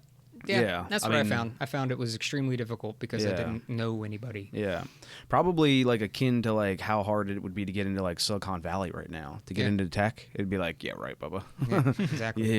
Who do you know? Somebody? Yeah, exactly. yeah, who, Yeah. do you know who's on here? I mean, like once you get going and you start working at place can after prove place after yourself. place, you'll meet people, you'll get more contacts, Yeah, and that's how you make it in the industry. But when you're starting out, though, just doing that and staying consistent is extremely difficult. 'Cause Yeah. the industry's so fucking yeah, just because like how many wild. pipelines are there? It's like yeah, like you have to like know somebody in this area that does these pipelines, and it's like there's not that many pipelines. So like that's why you were saying like you went from like That's one the state other to another problem state. is that the industry is kind of the pipeline welding industry is kind of on a Yeah, Downward slide at the downward moment. slide. It was on a downward slide when I jumped into it. Like everyone was going on about, if this was 5 years ago, you could walk into any place and get a weld test. But like now, it's just really fucking hard. yeah, Because there's just not as much. All the oil and gas companies aren't putting as much money into re-upping their infrastructure as they used to. So Interesting. and of course they're not putting it into new infrastructure because Yeah. why would they try to build a new gas plant, or oil refinery when everyone's trying to switch to electric? yeah, Just doesn't make any sense for them financially, so they're just not going to. yeah. Which means that there's less pipeline work. Mm-hmm. Yeah. Which is fine. I mean, Yeah. that's kind of the way of the world. Everyone's Yeah. going that way. I'm not knocking it. I'm just saying, Yeah. like, because of that, there's Yeah. just not as much pipeline. It's just a change of the times. Yeah. Yeah. 100%, dude. Well, so what kind of stuff? You said the robotic stands and stuff like that. What other like work you getting into these days? I was doing a lot of the robot frames and stuff like that. And, doing a lot of machine shop stuff and then subbing for a bunch of other welding contractors. I did just get a line boring machine. And I'm trying to get that thing going and trying to get real busy with that. That was a pretty big investment. What the hell is that? Line boring machine. Yeah. So on like a big piece of equipment, like an excavator, right? Mm-hmm. It's got the big old bucket, and the big Yeah. arm that comes off, where it pivots. Yeah. It's Yeah. a big old pin that goes through Oh. that. So the bore that pin sits in has Yeah. to be perfect. Yeah. Right? The pin has to be perfect. The bore that it sits in has to be perfect. I was gonna say, like, I've heard of line boring before, but in context of like engines, when you're drilling out the mains or like Yep. the Right. cam journals, that's all Yeah. line bored. Yeah. Okay. It's just if you have one bore, then you're just boring. But if you have two bores that are in line with each other, line boring. Makes Yep. sense? Got it. Yeah. So those if you're not up with your maintenance or even just over time, those bores will wear out. And really, the most economical way to fix that is to have a fancy machine that builds up weld inside that bore And then rebore it. to get it under tolerance, and then rebore it, machine it back out into tolerance. Nice. So that's kind of what you're been getting into. That's what I'm getting into. Nice. So I did a bunch of training. Cool. yeah, did a bunch of training, set up my website and everything, changed everything around for the line boring stuff, and yeah, get into it. Yeah. So What makes that decision? Is that like just the work comes and you're like, well, time to get certified? what do you mean? So like, I mean, did you just decide to like, yeah, you know, like this is an opportunity to just get like, you know, certed up and get the knowledge to do it? Or is it like, hey, there's a lot of work out there, I'm going to go chase it? Or did somebody come to you and be like, hey, I want you to do this? I had a couple of friends that hit me up asking me to do it. And then obviously I couldn't do it at the time. I didn't have the right equipment to do so. But yeah, it's a pretty bad picture because I don't have any pictures because I haven't done it a ton yet. Right. But anyway, so I had a lot of leads to do it, but I didn't have the equipment to do it at the time, so I started looking into it. You started seeing the opportunity for the work, and you're like, I can jump in. Yeah, and there's nobody around here that does it. Right. So at least nobody around here that does it mobily. There's a lot of people that do it, but not mobily. Yeah. And mobily is a big thing because you can imagine having a giant fucking excavator that needs to be on a low boy, you know, oversized load, and it has to get hauled down the road in order to just get something fixed. That's a logistical nightmare. Exactly. Yeah, it might cost you $1,000, maybe $2,000 just to haul it 15 minutes on the street. Yeah, and then and also like the job, like the time of the time, the time of like getting it loading up, like it's gone for a week. Yeah, you know, where like if you're in there, I mean, what do you think it would take? Like a day, 2, 3? Yeah, I mean, it depends on the job, but yeah, that's crazy. Yeah. Yeah, that's awesome, dude. I'm pretty excited about it. Yeah, that's cool shit, man. I'm trying to really narrow down my niche into something. Yeah. And right now, it's either going to be line boring or it's going to be pipe fab and pipe fabrication. And so I'm kind of exploring them both at the same time, and I'm going to see which one sticks. Yeah, absolutely. I already have all the tools from my pipeline and days and whatnot. I already have all the tools to do everything pipe related. So, and if you got the skills for both, then you've got options if one doesn't work out. Right. Yeah. Exactly. Or if you need to double back and pick that back up. Yeah. Exactly. If it ever just comes up again, absolutely. Yeah. Yeah. No, that's cool, man.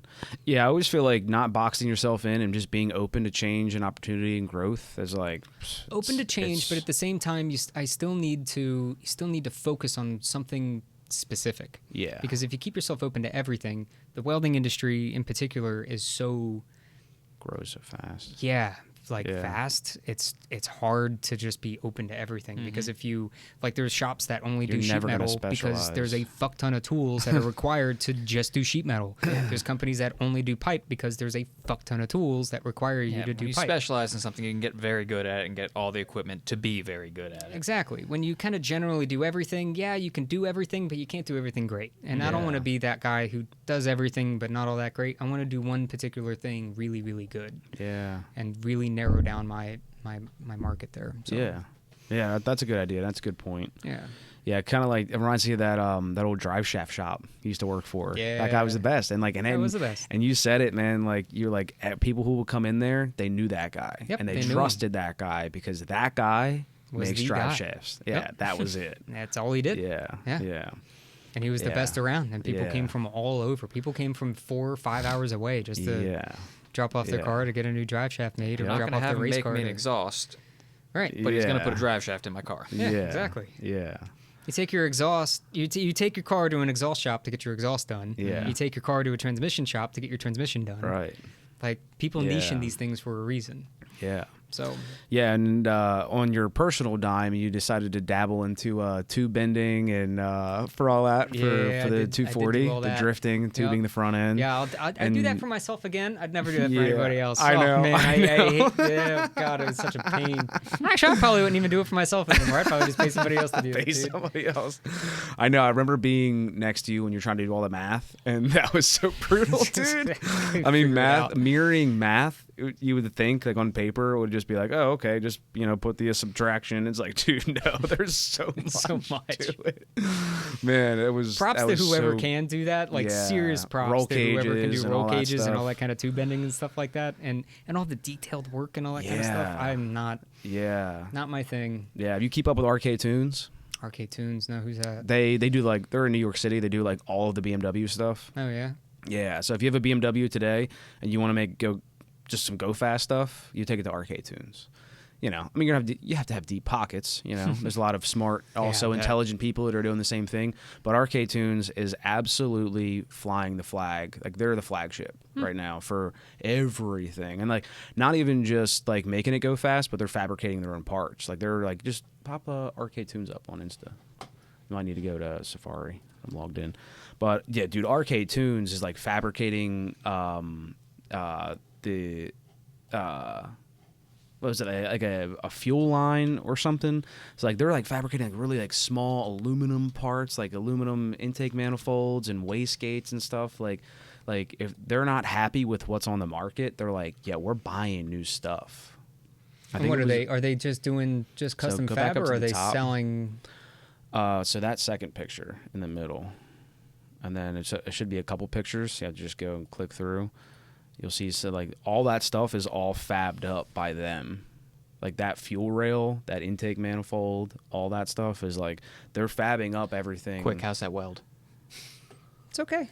Yeah, it's pretty good. Yeah, it's like,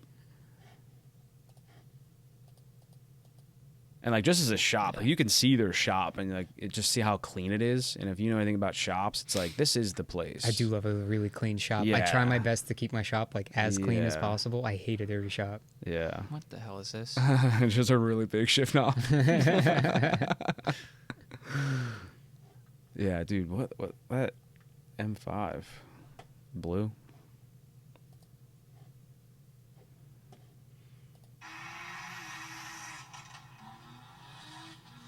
Dude, like fast shit. So I shout out to Arcade Tunes. I kind of got out of fast shit. Getting into cool cars and stuff. I kind of got out of the car scene. I did too, and it's so depressing, honestly. 'Cause, like Adrian reminds me all the time, but like I'm almost numb to it. I mean, I love you to death, but like he kind of like Adrian never berates me, but he's always influencing me to go get something cool. Make a bad decision. As a friend, as a friend, he wants me to have cool things. But it wasn't until I had Joel on, one of my friends, for the podcast, where he's like, "What are you doing?" And I was like, and he's like, "What would you want?" And I was like, and I'm like, whoa, I haven't thought about this in a long time. Like, I'm so far out of it. Now you're old. Now I you're know. Gonna be like, I want something sensible with good gas mileage. It's like, well, the economy, the economy just can't really support a race car today. No, I think just with having the house, taking my job and the career seriously, I feel like I think I've always kind of been like just chasing stability in life, and like I don't even know what that is. I have no idea. Like I don't know when I'll get to that You're point. Telling me about stability. I know. You've always been a wild child. You were kind of built for this. No matter like when you feel like you have come close to cracking. I am built for this. I can never, dude. Even like the regular 9-to-5 jobs like I've worked before. Yeah. I never held a 9-to-5 job for longer than a year. Yeah. I think 11 months is the longest I've ever worked for somebody, like officially. Yeah. And it's cool that bored. But it's cool that like also I like to switch things up and do different things, and I like to kind of stay on my toes. I love learning. I was terrible in hands-on. school. Yeah, hands-on. But I like self-taught. I like being self-taught and teaching myself how to do things and whatnot. I taught myself how to use CAD. Never learned that shit in school. I That's love it. wild, dude. Yeah, I love it. My dad helped me out quite a bit, but we got a CNC plasma table, and so I got to learn all about G-code and whatnot, and how to program a CNC plas. That was a lot of fun. Yeah. Same thing too with all the pipe and whatnot. Pipe is like a whole different world as far as fabricating and pipe fitting and having to do layout and whatnot, and having to read prints. Same thing, all self-taught. Yeah. I love learning. Yeah. You just have to do it on your own terms. I just kind of have to do it on my own terms. Yeah. Yeah. Yeah, and I feel like I think that I just like I don't know what it is. I feel like cars was like my only hobby, and I like even for job interviews, people were like, "Well, what do you do for fun?" And I was like, "I drive my car." Like it's literally drive my car, like hang out with my friends, talk about cars, like talk about what we want to do to our cars, like talk about what's broken on the car, what I should fix, or what I shouldn't. Talk about what's broken on the car. Yeah, yeah, and like that was my whole hobby. And then like as I could see how expensive it was, and just like how smart it would be if I just like stopped dumping money into it, and then like before I knew it, I just walked away completely. And so like I just never picked up another hobby, Then and you like got I didn't boring. know how. Yeah, and then I got boring. Yeah, boring. And so like maybe with this free time, there's like kind of the birth of the podcast as well. Just kind of made it all fit. Is that like my podcast, like that whole thing is like the like our new void. I mean, Adrian seems to have a fun balance with it. You know, I mean, he makes it work with having cool balance. So you've seen his car. You know, so like cool. it's definitely possible to have. So are like, you saying that the podcast is now your new hobby? Is that what you're saying? I mean, at the risk of sounding even more boring than I probably already am, I would say yeah. This is my hobby now. Just because I like, you know, and also like with my free time, I do always feel like I just kind of want to hang out with Holly and just hang out with the dogs and just spend time that way, you know, instead of like being in the garage forever. And you know, there's just like, it's not like I'm full of like spare time and I'm just like, man, what do I do with all my spare time? Like, and I'm just avoiding buying a cool car. Like, it's not that. Just life just fills up with like other stuff. You know? Life does fill up with other stuff. Yeah, but it would be cool to get back into it. And but I'm with you to though. Have a hobby that you're really passionate about. That keeps you, I don't know, keeps you motivated. Yeah, and just like your brain moving and entertained, you know. And Adrian actually was like really cool like about that. Like, so like when he moved from automotive to HVAC with me, like he knew you're from doing the HVAC moment. Now? Yeah, I'm with him. ACS. Did not know that. Yeah. Oh, no way. Yeah. Did not know that. Yeah. Coming up on 3 years now. Yeah. So, but I refuse to let like my automotive bone die. So like he's always going to his friend's shop and just helping out with diagnostic work and just kind of keeping himself like exercised in that because like it's important to him and like he likes it. Money. Yeah. Yeah. It burns money, but it saves money because I can fix shit when it breaks. But I'm usually the reason it broke. Yeah, but he just likes it, you know. And it's like not that like you and I didn't love like working on our cars, but like you know, there's some headaches, you know. It's funny. I loved working on it back then. I felt like a real like you know. A real good fulfillment, you know, of like, you know, after we, you know, built something or fixed something or whatever. Now I'm like, oh, fuck, I'm just glad that was done. Yeah, if a light comes on in the truck today, you're like, what the fuck? I hate it. Yeah, not looking forward to this being my fucking afternoon. Yeah. No, but I do need, personally, I need an adrenaline rush like that sometimes. So my new hobby has been dirt biking. Yeah, yeah, which is like, and you kind of sold it to me. I mean, I don't know if that's really my jive, but you know, just as like a transition from going to cars to dirt bikes, like generally the same adrenaline rush, if not more, and we're talking about like a way smaller amount of money, and like you just need a pickup truck to you don't need a whole trailer, you don't need like 10 sets of tires, you don't need it's not the drift track anymore. All you got to do is just go to a good set of trails, and like your spare parts bucket like fits in a milk crate, you know. We don't have like spare tie rods or like a fucking camshaft, god forbid we wipe a bearing or something. No kidding. Like, flatten a lobe, it's fine. It's been great for me. I learned, you know, after I started traveling and whatnot, I tried to stop at as many like national parks and state forests and stuff like that as I could. I love doing all that kind of outdoorsy stuff, backpacking, hiking, all that kind of stuff, and exploring. And dirt biking's like the perfect, like I get my adrenaline rush, I get my little like kind of fix it kind of thing, or I get to like kind of soup things up and whatnot, you know what I mean? But then I also get my outdoorsy fix all at the same time. So it's kind of a nice nice little package. And I guess like I've also like hunting is replaced some of that for me as well. And so and as each year I get more and more humbled, like even though I'm still doing after each year you don't get anything.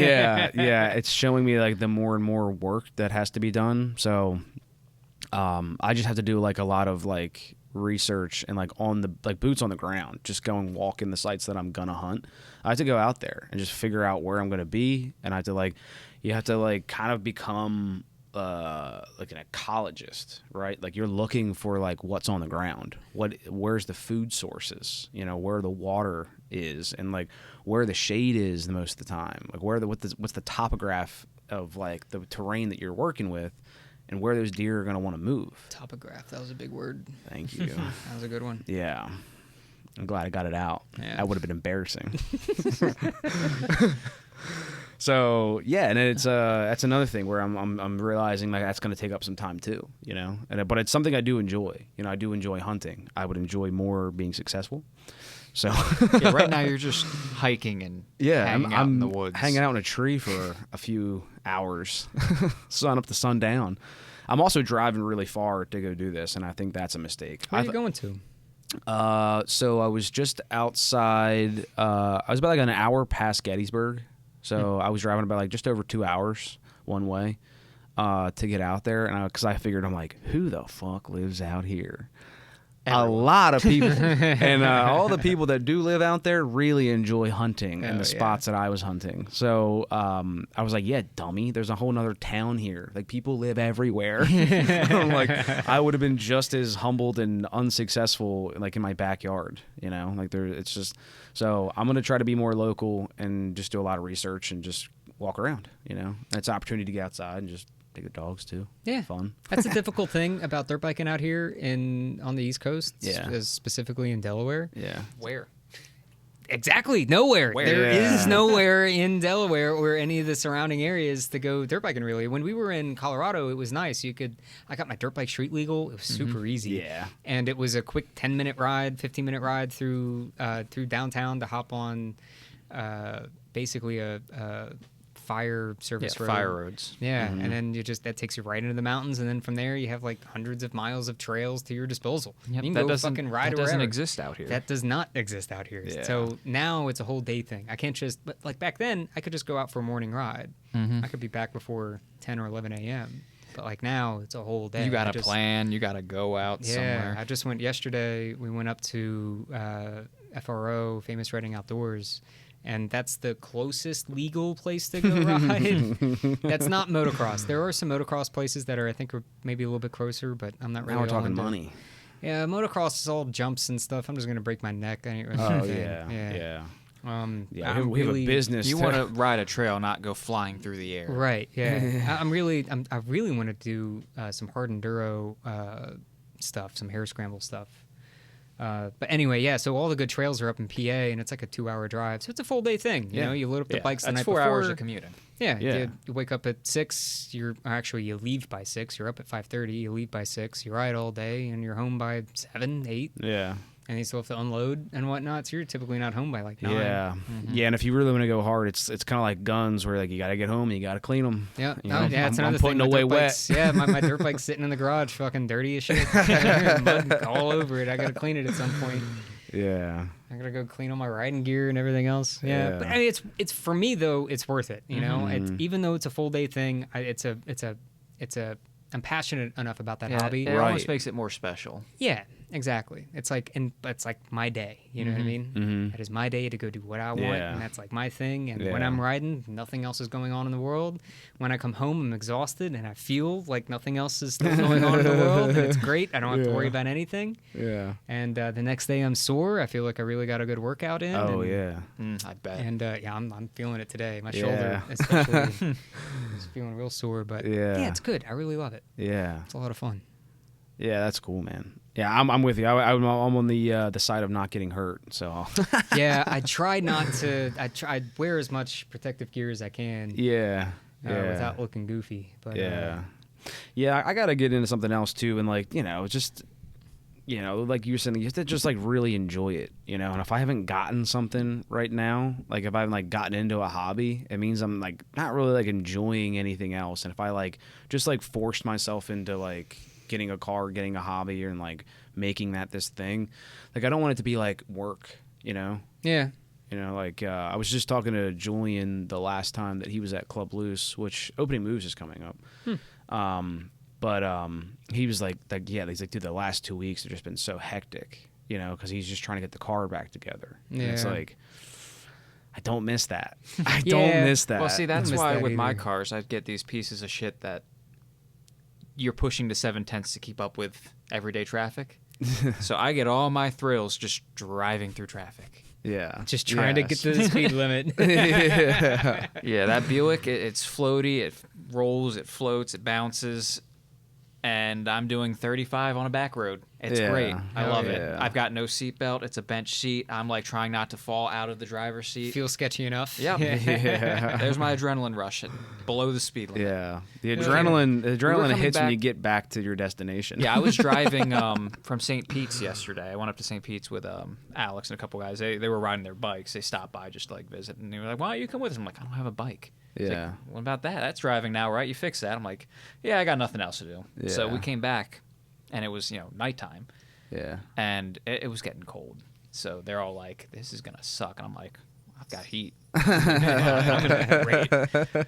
But I ended up taking the lead just because it's dark. If there's any hazards, I'm in a car. I'm better protected. Yeah. So we're going back, and we're just going. My GPS took me down this little side street that there's multiple ways you can get back to my house from St. Pete's, but I hadn't gone down this particular way, and it's this narrow, winding, not even like a center yellow line. That's how narrow this road is. Through the woods, pitch black, and I'm just like, I've got my 1960s headlights. I'm just like, okay, here we go. Basically, it might as well be a fucking candle. Yeah. So, I'm just leading the way down this winding up downhill back road. Like, I'm cresting a hill. I can't tell which way the road's going to go. And the speed limit's like 35. It should not have been higher than 25 on this road. I'm just like, where the fuck am I going? That was all the adrenaline I needed. Yeah. Doing 32 miles an hour. Yeah. Dude, that's all good. Everybody needs a hobby. Yeah. I really think it's healthy. I think Yeah. like Oh, having a definitely. hobby is Something healthy to for work everybody. on. Having too many hobbies is not. No. Oh yeah, that's for sure. Yeah. Yeah. Between the cars and the guns, it's Yeah. so Spreading expensive. yourself thin. Yeah. Yeah, it's pretty cool. But I think it's healthy. I think Yeah. if everyone has a hobby, then they have something to look forward to. Because otherwise, you're rolling through life. you're just kind of rolling Yeah. through life. I mean, don't get me wrong. Everybody enjoys typically the same things: hanging out with family, Yeah. relaxing, doing whatever. But Yeah, yeah, and then like you said, I mean that's important too. It's not just like having your hobby, because like I said, like I enjoy like hanging out with Holly and the dogs, but I feel like it's not that isn't a good way to spend your time. That's like something you always have to do. Right. Having that like home time with your family, significant other. it's having something that you're really passionate about. Yeah. Yeah. 100%, dude. That's unrelated to everything else. That's the big Yeah. thing, is having it unrelated to everything else. You're looking for something. Yeah, I'm just cycling through. Yeah, dude, 100%, man. And so, My hobby is not welding. It used to be. I was gonna say, now that I I'm was doing it for work. That's what I wanted to ask. So, so welding? You've lost it as a passion. It's no 100%. longer interesting. No, it's still a passion because I've now learned so much about it that like I'm now real passionate about it because Yeah. I know a lot of, I don't know. You're connected to it. I'm connected to it, and right. physically invested. I'm quite knowledgeable about it. Yeah, yeah. You know. But you're not out here welding shit together for shits and giggles. No, I'm not. Yeah, I'm not. It's not my. I don't do it for fun. yeah, I do it for money. Yeah, I would say I definitely. Yeah, If I could do other things for money, I would rather do other things for money. yeah. If I could go dirt biking and get paid to go dirt biking, I'd probably do that instead. Fuck yeah. If I could get paid to sit on my couch and play video games, I probably would do that too. But Anyway. right now, money's what pay, or welding is what pays the bills, and Yeah. Yeah. I'm passionate about it. I mean, it's like once you get so like once you follow your career and you learn everything there is to learn about a particular thing, you kind of You're invested at this yeah, point. you're in invested. You kind of just naturally get passionate about it. Yeah. Oh yeah. 100%. So, and not that I've learned everything there is to know about welding. There's so much more to And it. it's like you I'll said, never it's learn always everything. growing. It's always growing. It's always Yeah. changing. Yeah. And there's so many other little niches and everything. I'll never learn everything, but That's why you're trying to specialize. that's why I'm trying to specialize so I can learn everything that there is to know about one particular thing. Yeah. So Yeah, and HVAC is really cool too, and I really enjoy it as a career. But I'm with you. You're not like in my running spare around time, fixing air conditioners in your spare time. Yeah, Right, I mean it's exactly. cool that I Well, can fix my own. You know, yeah. that's neat. I enjoy But if your air it. conditioner broke, it's not like you're gonna get all fucking giddy Yeah, about it. yeah, dude, I'm not rock I'm gonna hard. break out the torch. I'm gonna Yeah. solder this coil. It's gonna be great. Yeah, I'm just not rock hard for my shit breaking. Yeah, dude. no way. No way. No. Being passionate about your job, I don't think necessarily means yeah. that has to be your passion. Yeah. exactly. Yeah, and I take my job very seriously. I do love it as a career path, and it is fulfilling. I mean, there's like so many, just like with the diagnostic thing is like the huge part. You know, like And even if like we were just installing, because we do a lot of that kind of stuff right now too, where like just like the completion of a project or just hitting a milestone in a project, where like you're installing something or whatever, like that feels good when you're like you walk away and you're like you did something. Well, yeah, jobs like ours, trade jobs especially, there's a tangible benefit at the end. You can sit there and look at something and go, I did that. Yeah. You know, white collar work. And it's harder to see those that number benefits. There. Yeah. That account grew. There's a lot of value in blue collar work. I really wish more people would get into the trades. Yeah, I really hope they do, and I think they're going to as well, because I think that the trades, like the money's going to have to come back. Where like, you know, right now, like if you're in the tech industry, you're probably quadrupling what I make. Well, and until AI takes over. Right. So like AI is going to take over, those jobs are going to evaporate, and then no one's going to know how to unclog their fucking toilet. Yeah. You know? Yeah, and like they're going to need somebody. The money's there in the trades too. You just have to be. It is. Just don't be a mechanic. It is. Yeah, it just is. don't be an auto mechanic. Yeah. Yeah. No, the money is definitely there, and like, and it has been for decades for sure. But at the same time, like, you know, there's always like little like niche areas where like they don't make that much money, and the work is really, really hard, you know. And I'm not saying that it's not hard to get into it. Like, it's not hard to start out in tech and like do all the grunt work and like work your way up and then be really successful. I'm sure it is, but it's not rooftop 95 degrees. It's not, you know, working on a pipeline 3 degrees 30-degree weather. Yeah, it's Right. not Negative 30 degree. I'm sorry. in steel toe boots. It ain't that, dude. It's not. You know, it's not that. I don't know nothing. I've never worked in the tech industry or anything white collar or whatever. But so I don't really I imagine know it's anything about that. it's like mind numbing.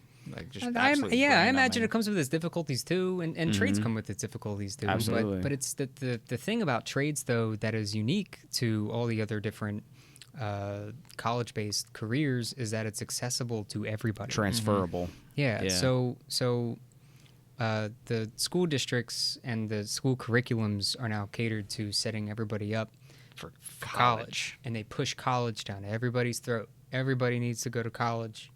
College is the only way to get a decent job, and that's just not true. And it would have worked on me if it wasn't for one little bitty thing, the 2008 financial crisis. I was going into high school with that. I was like, ooh, things aren't looking so hot. College is guaranteed debt.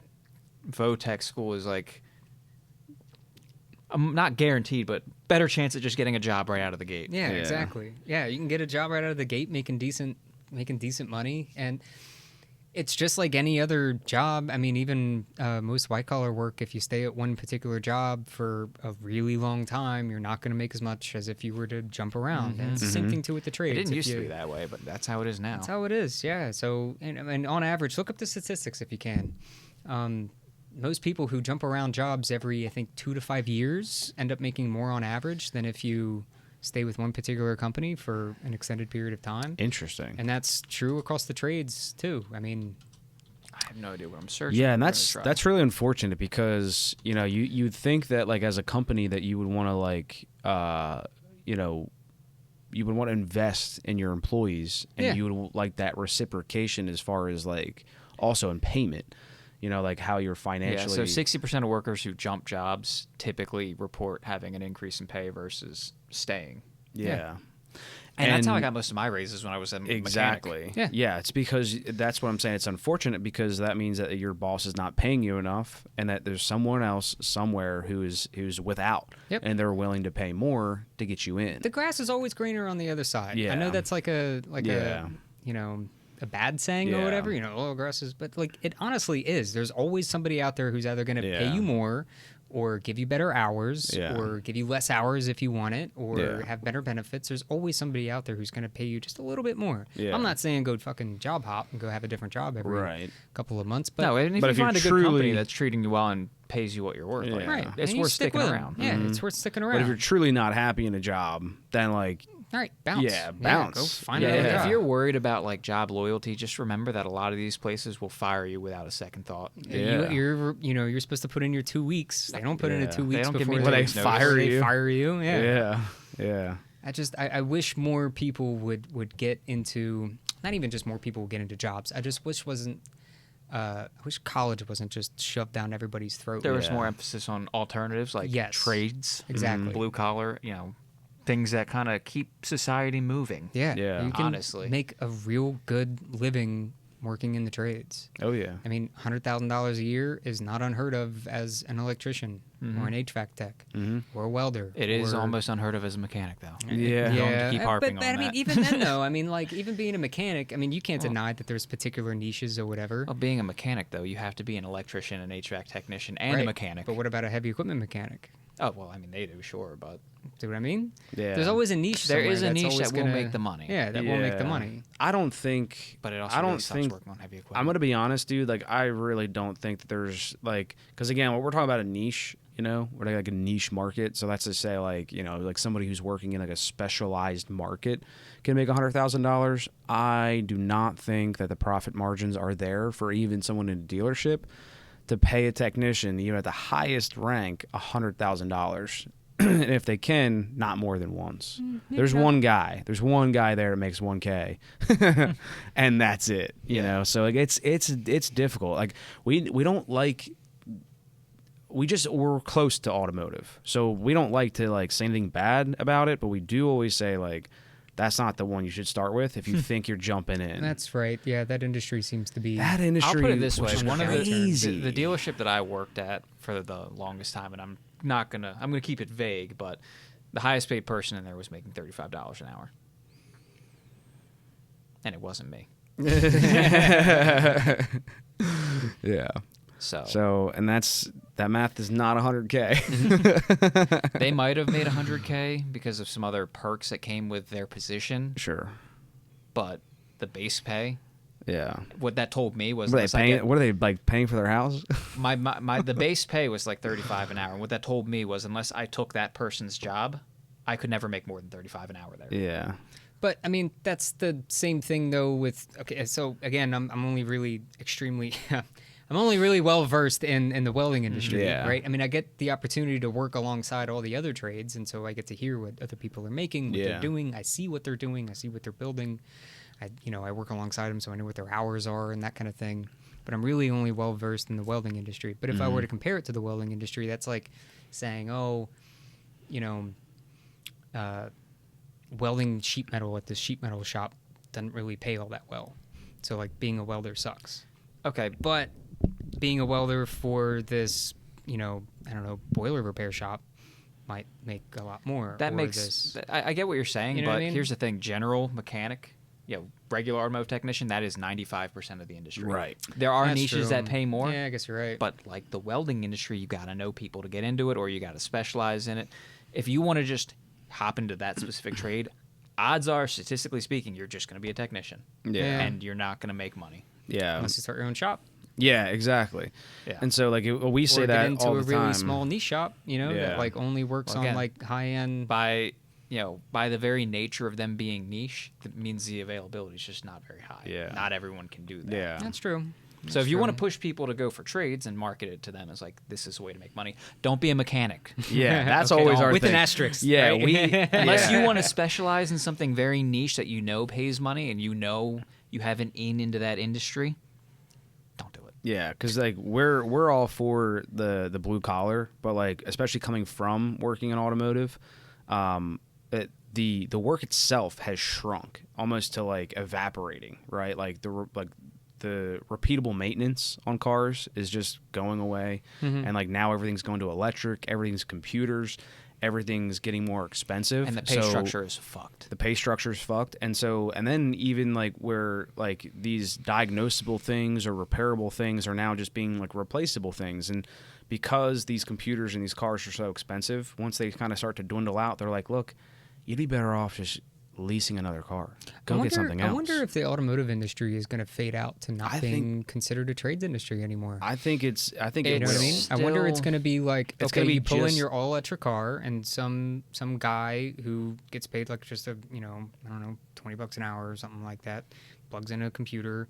The computer does all the work, tells him exactly what's wrong. Firmware and- update. Yeah, firmware update or something. He takes it in and says, hey, there's a computer module. that needs There to be will replaced. always need And to be a highly skilled person behind that because much like we always tell the customers when they bring their car with the check engine light, it's like, oh, well, can't you just plug it into the machine and tell me what's wrong? Why are you charging me an hour diet, $120 to tell me what's wrong with it?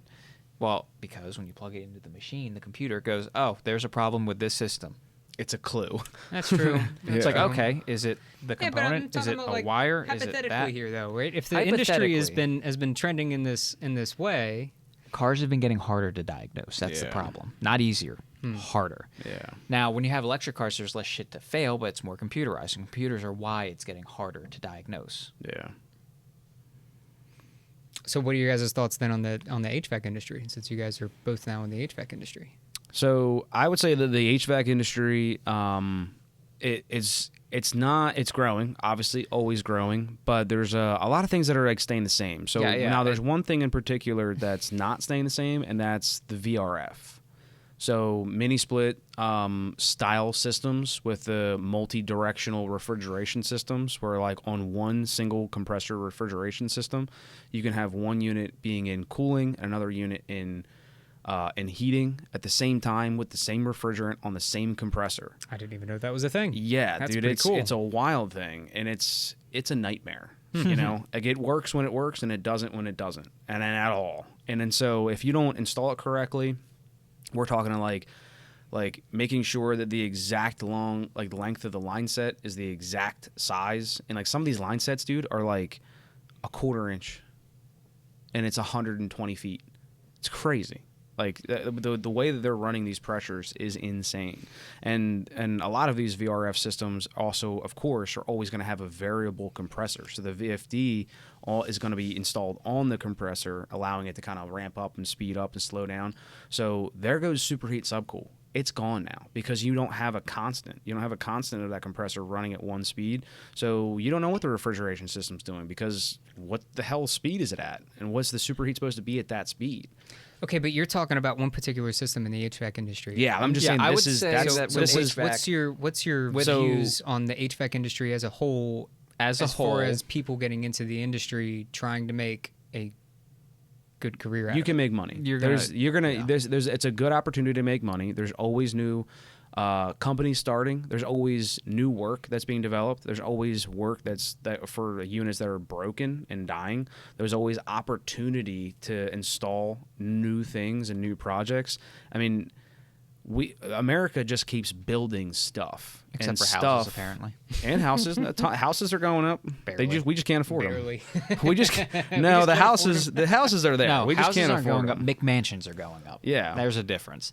Yeah. But as for the HVAC industry, at least in regards to like how cars are kind of fucking over the technicians, I'd say that the details change, but in broad strokes, everything else kind of stays the same. So refrigerants might change, the pressures they operate might change, but a compressor still compresses refrigerant at the end of the day, and you still need a fan to move the air. Yeah, I mean for the most part. So if you get in, I mean the industry itself. Can someone make $100K in a year in the HVAC industry by age 30? If I had started earlier, maybe. I would say that if they're getting into it straight out of high school, right? They graduate high school, they join an apprenticeship program right afterwards. How long would it take them to get to a point where they're making $100K a year? Somebody should let me know what the union is topping out at. I think the union just topped out at like $40 an hour for an A-Tech. Which union? The pipe fitters union. The one out of Philly? Yeah. Yeah, we'll look that up real quick, but I think... So if you just want to be a technician... the pipe fitters union in Philly is also the HVAC union? Yeah, pipe fitter is the union. So you can be a sheet metal guy. See, I thought I'd always figured that, but it's pipe fitters. No, I always thought the pipe fitters union was mainly 40 per hour. Pipe fitters union. So I think they're capping with out an average at 27 right now. Yeah. So the union's capping out at 40. So the answer is no. That's if definitely you want to be not right, because I got a buddy in the pipe fitters union that's making like close to 50. And is he just a soldier? He's a welder. Different. Ah. So now I'm not in, full disclosure, not in the union. Now the pipe fitters union, as far as I know it's a very broad thing. And there's a lot of overlap in between each industry of the union. So, like, you can be an HVAC, and you might be in the sheet metal union, like the fab, like the sheet metal fab union. Is a mechanic at a dealership, and the union he's part of is the steelworkers union. but he works on cars. It's like, what are you Well, talking they're made about? of steel. Yeah. It's like, you're in, you know? So like it can be weird. So the way I know it is like the pipe fitters union is the same union for the people who are working on like the welding industry, and then also like, you know, welding boilers together or working on boilers, or just really just doing general HVAC stuff. So like all of the HVAC techs that are doing HVAC and are in the union, they're in the pipe fitters union. So yeah, but if you're doing HVAC, I'm pretty sure that $1 an hour taps out as a soldier, I like to call it, you know. But like even a good technician will cap out at like 40. That's like at least, and like the union pretty much like sets that bar. And so now, unfortunately, if you're not in the union, then like who's capping who?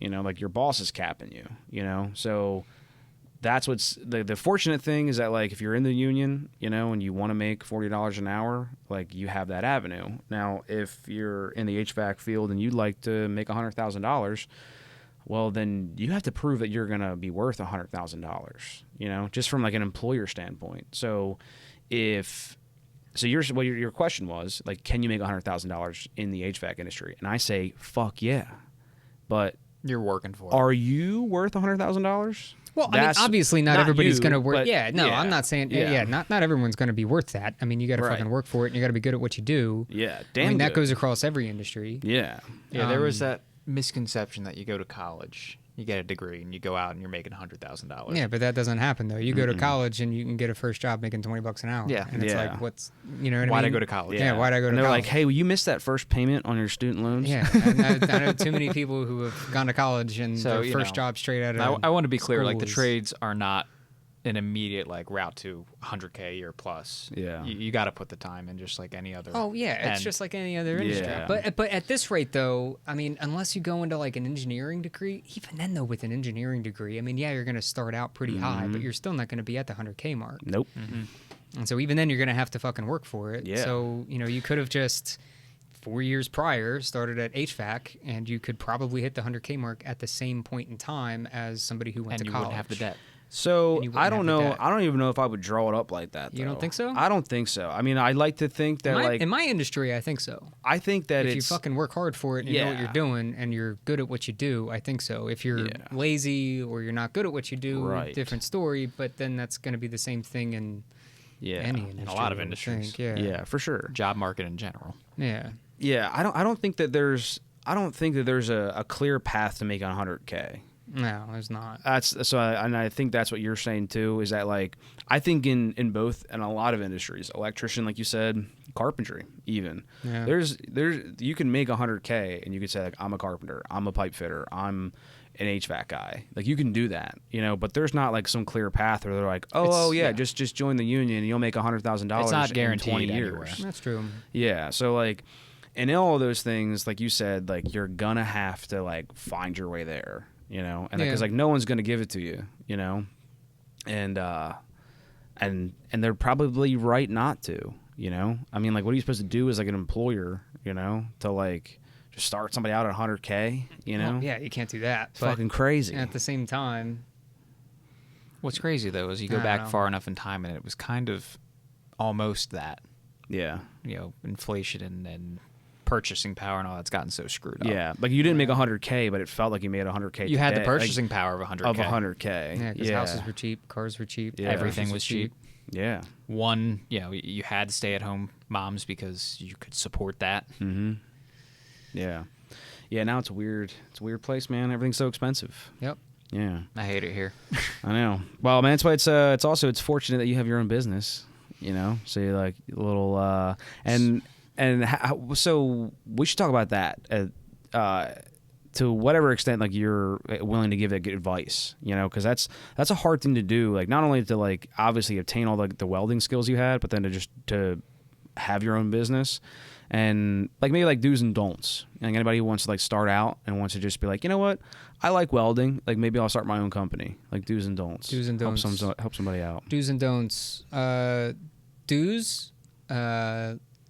Get some experience. Be good at welding. And no, that's actually not one of my do's. No, you don't necessarily have to be very good at welding. You don't have to be a super tip-top welder to start a welding business. I've met plenty of people who own their own welding businesses who are just okay welders. They're not. Yeah.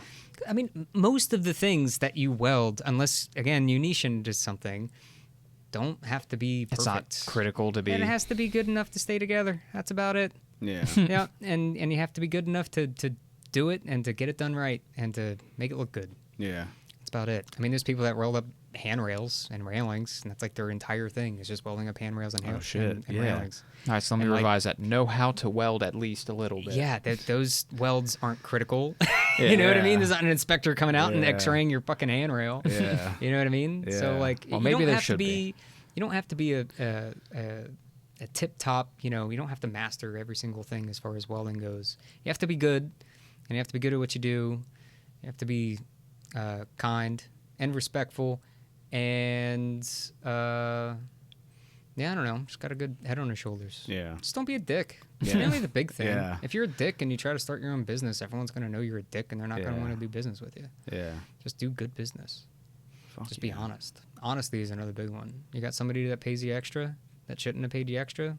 Just be honest with them. Tell them, hey, here's your money back. Yeah. Don't try to Jew Yeah, nobody over. that buys you a customer for life. That's right gonna there. need to get cut out. Yeah, don't put Oh, that one yeah. in there. Jew you over. Yeah, don't cut that one.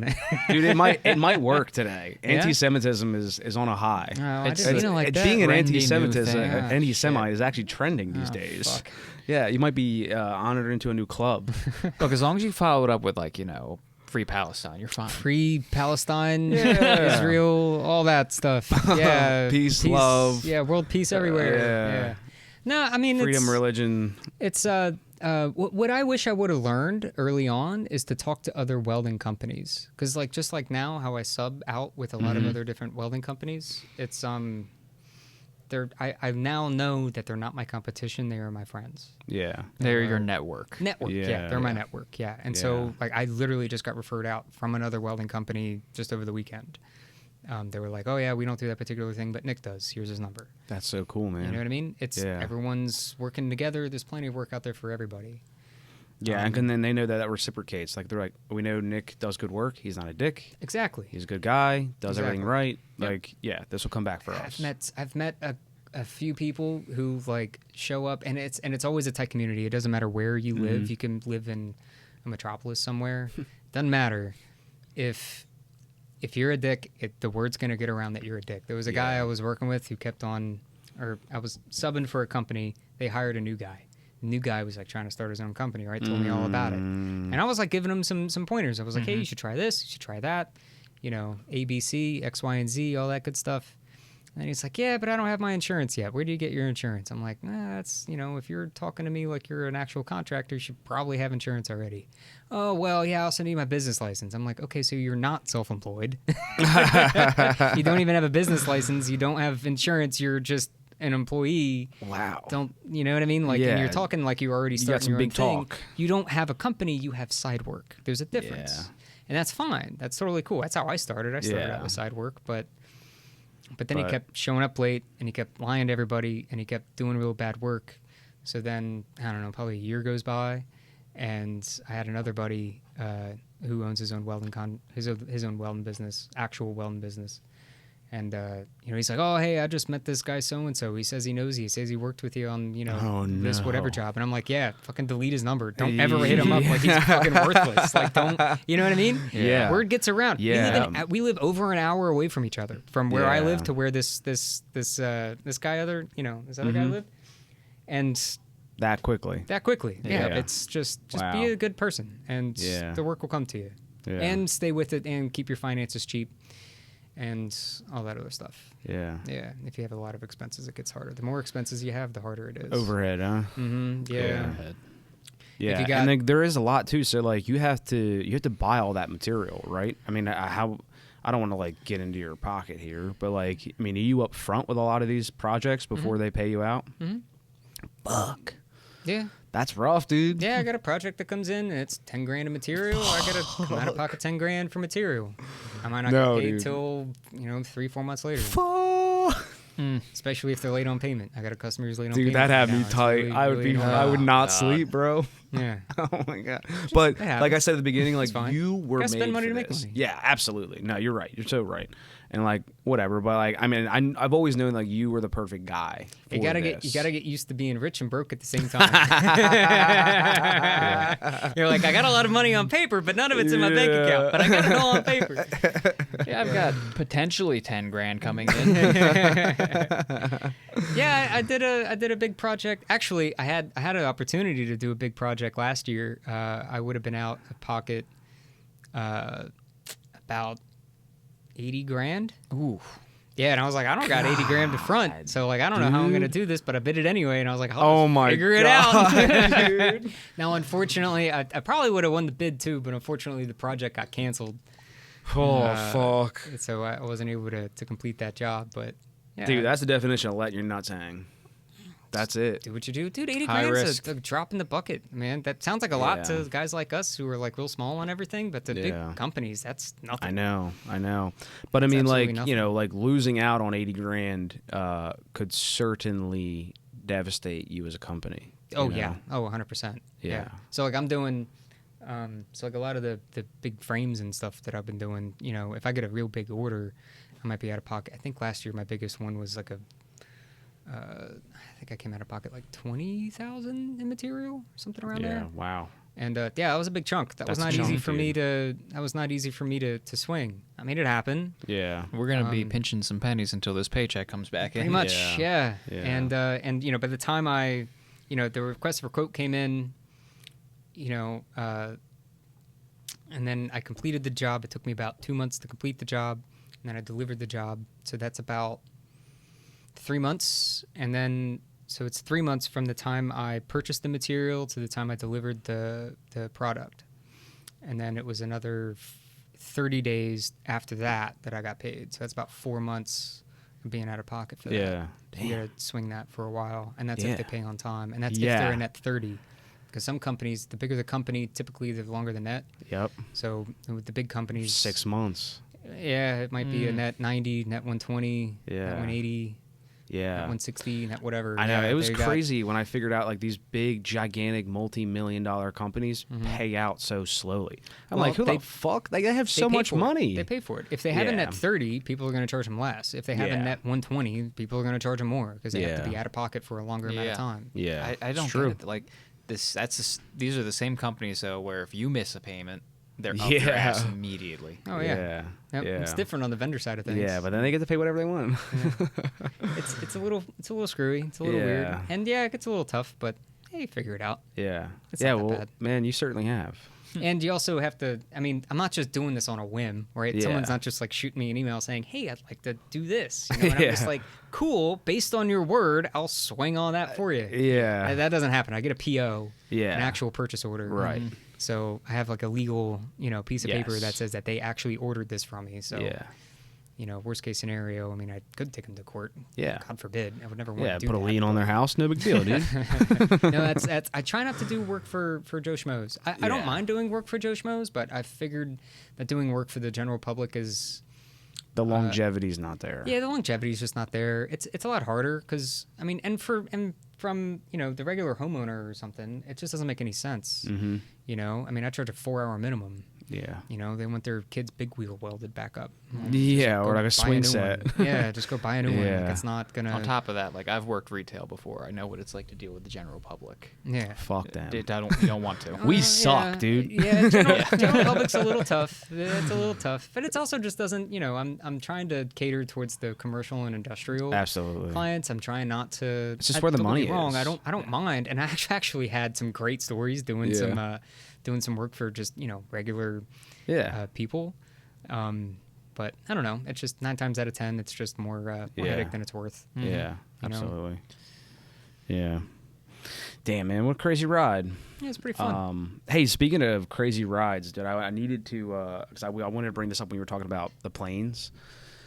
Bro, Are we going Boeing. to dig into Boeing now? you're not interested in digging into Oh Boeing? no, I totally am. But before we do, I need to pee. Oh, you take a pee break. Dude, pee breaks are fine. Let us know. Pee break. break, Taking a pee break. Pee break, beer break, snack break. Keith, where are your snacks? Oh, I got snacks. You know anything about like Chicago and it's the water treatment or like the water drainage system underneath Chicago? It's 100 feet wide tunnels that fill and unfill into levees in different like areas to get the water. So, want to time back in? I guess we'll be back from the pee break, folks. We're back. Hello. Yeah, so Chicago, notoriously back in the day, had the worst water system in the world. I know in one of our podcasts we talked about how they actually raised the entire strip, the whole cities, like building by building. Buildings, the whole thing. Whole buildings were raised, and what they were doing was they were like laying the sewage lines and like the water drainage lines, and then creating like a just raising the grade, you know. But clearly over time that wasn't enough, and it was just worse and worse. I don't know what it is about like that area. It's so bad. So the evolution of it now is that like, dude, they have the most sophisticated system like in the world. Like it's crazy. And like these, I'm telling you, like they're like 100 feet like in diameter, these things, and like people walk down them like they're serviceable, and like at one point they're full of water. It's crazy. Have you seen the one in I think it's Japan? The giant, it's giant. No. The water drainage system that they have in Japan. It's basically like a reservoir that's underneath the city for when it floods and when it rains. Yeah. So it fills all that up and then pumps it down slowly. Have you ever seen that? No. Dude, it's fucking massive. It's got to be like similar to what they're doing in Chicago, dude. Fucking massive. Yeah. What's it in like Tokyo or something? I think it's somewhere in Japan. I think. I could be wrong. It's an Asian country of some sort. It could be Japan, South Korea, Singapore. It could be one of those. Yeah.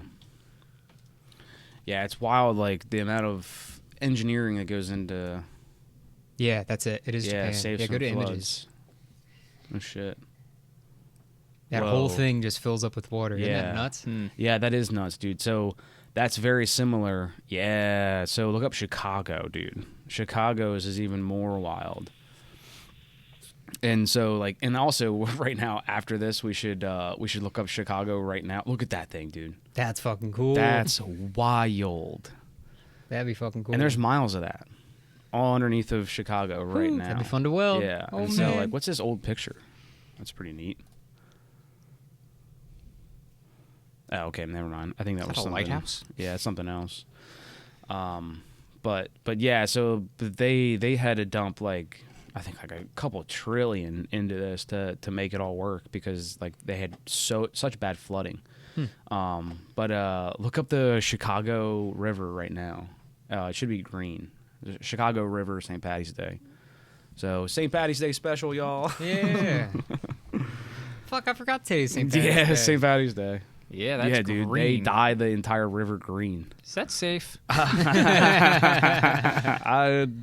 don't think so. It looks like something straight out of The Simpsons. Yeah. Yeah, that's nuclear waste. If TV's taught me anything, that is radioactive. Bro, look at the guys in the suits. Like, that's this not is safe. Trust us. Yeah, just put on this Tyvek suit. I mean, I guess the alternative is you go home green. Yeah. I wonder how long it takes to drain out. I know, and so, but I would imagine. I thought about that too, but with how crazy the water system is, I bet they can get it done in overnight. Yeah, probably. Yeah. Yeah, Chicago is supposedly one of like a destination for St. Patty's Day. It's supposed to be like a really big deal. I like Chicago. I went there once with my dad. I went there for some trade convention thing. I'd like to go back. Yeah, it's a very clean city. I mean, like obviously, like every city today has got crime and it's all crazy, but as far as like cities go, like Chicago is just beautiful. I'm guessing the more uptown part of Chicago. Of course. Because Chicago is also famous for having lots of gun violence. That's what I'm saying. Like every city has its crime, but if you want to like, look at the, center city for Philadelphia, that's the highlight of Philly, and it's Times Square for New York City, it's like, yeah, a lot of the places a couple miles outside of those are, one probably street not off what of we Broad use Street as our poster child, but but when you think of like when people are like, hey, what's New York City like? And like they had no idea what it was. You'd be like, okay, let me show you Times Square. If they were like, hey, what's Chicago like? You would be like, well, the river's green. The river green. Yeah. That Minneapolis job I was working on. Yeah. With that 48-inch water main. Yeah. That water main actually went underneath the Mississippi River. Holy shit. Yeah. So in order to get in, the water mains get welded a little bit differently than regular pipe does, like pipeline stuff does. Yeah. It has to get welded both inside and out. Oh, I think that you talked to me about this, but yeah, I'm sorry. Go ahead, tell the whole story because this is fucking wild. Welding inside, I can see, but welding the outside of that pipe, so sketchy, bro. So they already had when I joined on. I was on that job as a contractor. I was the only contractor too. The whole company that was doing this portion of it was all union. Yeah. I was the only contractor. It was kind of strange. And everyone actually, I don't know if you ever heard about like the union, non-union kind of conflict there or whatever. Oh, yeah, Dude, everyone was super friendly. Yeah. Yeah, they were all super cool with it. Everyone was super nice. I really enjoyed working with them guys. They worked their fucking asses off too. Like all those, like, oh, union guys are lazy. Or these guys were not lazy whatsoever. These guys worked their asses off. Yeah. Same thing on our side. I should just mention, like, same thing on our side, like union versus non-union. Like both sides, all great. You know, I mean, you get a couple diehards in the city. Yeah. You know. Yeah. But for the most part, man, like they all have realized that like there's enough to go around. Yeah. You know, it's not like it was back in the day, and also, the standards of how one conducts business as a business owner has come a long way in regulation. Actually, I'm as far as like if anybody's getting into at least the welding industry, I'm like all for union or the electrician industry too, because especially in Delaware, it has a really strong electrical union. I'm like, dude, go union. You'll make way more money in the union than you will. It's a stable job environment. Yeah. Anyway, So so they had already gotten the pipe underneath the Mississippi River. Mm-hmm. There was a 60-foot hole that got bored into the fucking ground. Giant hole on one side, and it was 4 foot wide. It was 120. No, it was like probably 100 foot wide. It was a giant. Holy shit! Yeah, it was a giant tunnel boring machines. Well, yeah, for the bore going into the ground, but then across and in underneath the Mississippi River. I don't know what they used there. I wasn't there for all that. Mm-hmm. I got hired on when they were doing the uprights. Yeah. So it was a 60-foot hole on one side, and the other side was coming up on a hill. So it was a 120-foot hole on the other side. So in order to get to it, we did the 60-foot side first, the riser coming off the 60-foot side. So, they got the big-ass crane. They swing this big-ass thing down here, the big old pipe, stick it in. We get the fit up and whatnot, all set. And then I got to go across the bridge over the Mississippi River to the other side, the 120-foot bore side. And you load up into a little man basket. And they hook that man basket onto a crane. And they swing you up, and they shoot you right down. They drop you all the way down. That's preposterous. Yeah, and the 120-foot side, too, is like real small. It's like barely big enough for, we're on 48-inch pipe. That thing probably would have been like a 70-something inch bore. Like it really wasn't all that big. Yeah, you don't got a lot of space on either side. Yeah, there really wasn't. There was only like a couple feet maybe on either side. Yeah, like 4-foot pipe is big until you're inside it. Yeah, it's not.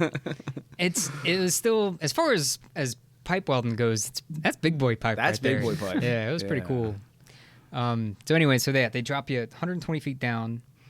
I was working with an old guy, so I was like, "Hey, old guy, old timer, I'm younger than you." Yeah. So whatever you don't want to weld, I'll weld, right? If you want to weld the outside, I'll weld the inside. You want to weld the inside, I'll weld the outside. He did not want to weld the inside, and I now understand why. Shocker. And he was like, you can go ahead and weld the inside, I'll stay out here. I was like, sounds good. I'll be in the truck. So they dropped me 120 foot down, and then you have to crawl through the pipe, and it's, 48-inch pipe. You can't stand up in it. Yeah, you're crawling 900 and something feet all the way underneath the Mississippi River to get to the other side of the bore. And when you finally get to the other end, you can't see the other end anymore. It's just a dark. Like, we had lights and everything, but you can't see the end. Oh my god! It's just a little dot all the way there at the very end. It's just a little dot. It's crazy. It was wild. Of course, I wasn't down there by myself. I had another guy with me there. We each had a walkie-talkie. It was very redundant, the safety protocols. We made sure that there was good airflow. Oxygen, the whole thing. Dude, that's we big. each had sensors, and all the oxygen sensors on us and whatnot, and the meters and shit. Freaks me out. Yeah, it's pretty crazy, though. I don't feel like you can be claustrophobic and do this job. You cannot. You cannot. And so the guy who was down there was like, trying to like help me out and everything. And I was like, I don't have anything like for you to do. You just sit there. He just brought his lunch with him and everything. You know, I was like, you just stand there. You just sit there, comfortable. Eat your lunch. Get a good movie going. Like, we still got service down here. I'm like, you just hang out and chill, dude. This is all me. You know, You're here if something goes wrong. I appreciate. Yeah, exactly. I'm like, I appreciate your help getting me all set up and everything, but now your time is done. Like, you just got to hang out here and you know, for the next 10 hours, just wait until I get done doing this weld. Jeez. And yeah, so and it What takes do you that do long. if you have to take a shit or something? you hold it. Don't ask, don't tell. Yep, you hold it. So yeah, and then I was in there making a weld, which was actually kind of tricky because I got a guy welding on the outside while I'm welding on the inside. We're on the same section of pipe, and so like, you know, I'm welding above, and then my feet get really hot. I'm like, oh fuck, that's glowing red hot because he's welding underneath on the outside. Oh shit, I gotta like, you know, stand a little funny in order to continue. Oh shit. Yeah, that was a wild job. That was really, really interesting. So that part was really cool. There was another section on the 120 foot side that was really cool, right? So the pipe is underneath is underneath the river. We got one riser up on this side, and we're gonna wait to complete that later. Now we gotta get the risers up on the other side. This side, because it's twice as high to get it up, it's a 120 foot side versus 60. There's two sections. So we put in the first section, and then I actually left. I left for a couple months, and then they hit me back up, and they were like, hey, we're ready for you. During that time that I was gone, what they did was they filled the rest of that lineup with water to weigh it down, and then they filled up those boards with concrete. It was a different kind of concrete. It was a special kind of concrete that's like, I don't know, super cheap. It's kind of like muddy. It's not hard concrete. It's kind of muddy and stuff. I'm not a concrete expert. I don't know what kind of concrete it was. But yeah, so they filled it up with water so that the pipe didn't float in the concrete when they were pouring it. So now the whole pipeline is all filled up with water. About, I don't know, I'd say about 5 foot, maybe 5 to 10 foot below the top of the pipe. Yeah. Now we have to do another one. So we get it all in, we tack out everything and whatnot, you know, we get everything all fit up, and then they, you know, cut the crane off and whatnot. And then now I have to go into the top of the pipe in a crane and a man basket hooked to a crane that's just big enough, barely big enough to fit inside the pipe. Like, the pipe is 48 inches diameter. This man basket probably would have been like 45 inches diameter. Oh, it was like my really, God. really, really tight, right? And so they shoot you down. And now I'm just in a man basket. The only way to make this weld is to sit in the man basket and make the weld on the inside.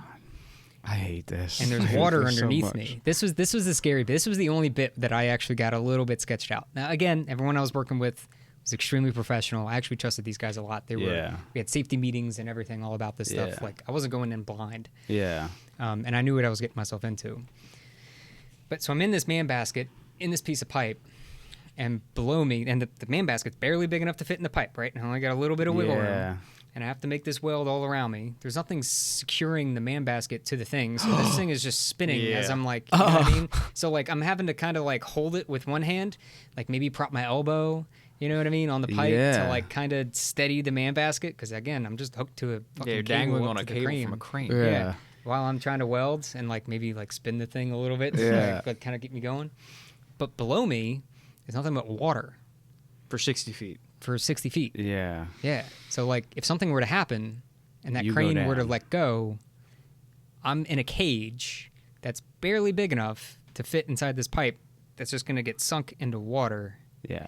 That's the bit that kind of freaked me Yeah, out. that 'Cause I'm freaks sitting me there the welding, fuck and I was out. like, dude, if anything were to happen, You're gonna and drown. Or even if this crane, if like miscommunication or something were to happen, and this crane operator were to just let me down, I Yeah. would just slowly drown because I'm locked in a cage that's just going to get submerged in water. Holy fuck, Yeah, dude. that bit was a little sketchy. Yeah, I'd say the whole thing's sketchy. That's even more sketchy. That was pretty sketchy. dude. That was pretty So, crazy. I actually have two questions. Could you have welded your basket to the pipe? Mm-mm. Not The allowed pipe to. the pipe is lined with concrete, and you're also not allowed to. The pipe is lined with concrete. Yep. So they actually line the inside of the pipe with concrete. So right at the weld joint, they chip away all the concrete and they clean everything all up. That way it's to get back they down to the bare metal. Put concrete back in after you're done welding. Yep. After I get done welding, they recoat it. They cook the whole Yeah. thing, and then wait a couple days for that to cure or whatever, and then they fill it all back in with concrete by hand. Yeah, so I guess this would be like kind of like those pipes, those concrete pipes you see for drainage systems. Yeah, just like that. So Just imagine like that. imagine that, That's what they except remade. steel on the outside. Yeah. Yeah. Okay, I got you. So they just kind of made their own like reinforced version of that underground. Yeah, I mean it's typical. From what I understand, Yeah. water means to be. That's a typical way of doing it. Is like a regular steel pipe. I think it was. I actually don't know how thick it was. Half-inch thick, maybe. I honestly don't know. I don't remember off the top of my head. Yeah. But yeah, and then there was quite a bit of concrete Yeah. for.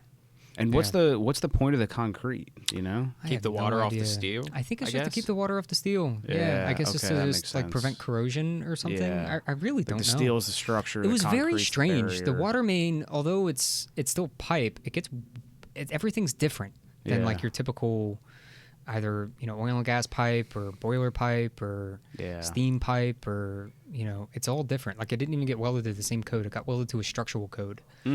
Yeah, it got welded to a D1.1 structural code, which was very weird. I was welding pipe with wire, like a wire feeder, which wasn't Like as opposed to stick. yeah, as opposed to stick or TIG, which are the two typical ways to weld pipe. There are wire ways to weld pipe, but So it was wire, but it wasn't MIG. it was dual shield flux core. That means nothing to me, but I'll take your word for it. It was Yeah. MIG.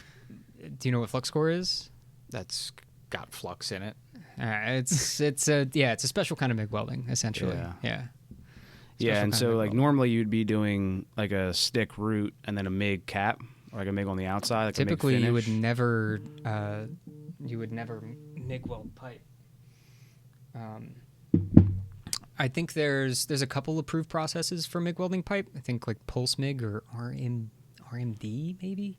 I forget what the acronym is, but yeah, I think there's like a couple different MIG welding processes. It's not your typical short circuit MIG like what you're thinking. It's a different. It's the same, but it's different. Yeah. That are actually approved for pipe welding, but that's very rare. It's typically only in production shops. Okay. Like if you're doing the same thing over and over and over again, like a manufacturer or something like that, like making the same kind of pipe section or for whatever reason. Yeah. Like they'll use that kind of stuff, but typically in custom shops and in the field, that's only TIG and stick. Yeah. Yeah. MIG welding pipe is kind of unheard of. Yeah. And so they were. Yeah, definitely. I thought I remembered someone talking about like But a finishing as far as like pass. structural stuff, though, structural stuff will get MIG welded all the time. Not necessarily like your typical short circuit MIG, but it'll get either dual shield flux core or regular flux core or something like that. And so because this was getting welded to a structural standard, this got all that style of MIG welding. Yeah. It's kind of weird. Yeah, dude, it's fucking insane. That was Wild. a fun one. That's That was a fun it's one. fun. It's fun That was a now cool that one. you lived. So actually, how I got on this subject, because we were talking about gun violence or something in Chicago. Yeah. So I was actually there working that Minneapolis job while the cop for the whole, what was his name again? George Floyd. Yeah, George Floyd. That's it. I was thinking Ferguson. Why was I thinking Ferguson? Didn't it happen in Ferguson? Did it happen in Ferguson? No, that was a water crisis. No, wasn't there it? was another. That was Flint, Michigan. Oh, on the water Michigan. issue. Flint. Too many F's. Yeah. But yeah. Yeah, I was there for when the cop George Floyd. was getting his sentencing for the George Floyd incident and all that stuff. And yeah, that was interesting. Did it go over well? I have no idea Oh, okay. because everyone I was working with was like, "Hey, you're a newbie. You're Yeah. not from around here. Yeah. You need to stay in your hotel tonight." Okay. You yeah. got it. Yeah. They're like, you know what? This don't- whole week, you should probably just like, not leave your hotel room once you're done work. I'm like, Yeah. I think you're right. I think I'm just going to Sounds stay in good to here me. and Yeah. and mind my own business because this is Yeah. not my. I'm not gonna know how to navigate that. I don't Yeah. think anybody knows how to I navigate a situation like that. don't That was either. wild, but yeah, crazy. We're kind of there for a terrible historic moment, but yeah, it's interesting. It's another historic moment that we get to live through. Yeah, we get to live through. Definitely did feel a little tense. I'm not gonna Yeah. lie. Like Feel it in even the like at the air. gas station and stuff. Like Feel it just it. felt. Yeah, you just kind of felt Energy. it in the air. Like something like the city the days before it were like quieter than normal. Yeah. And it was just a little strange. At least in the area in the part of the city that I was in, it was just a little Yeah. quieter than normal. It was a little weird. Like Yeah. we had to drive through this park.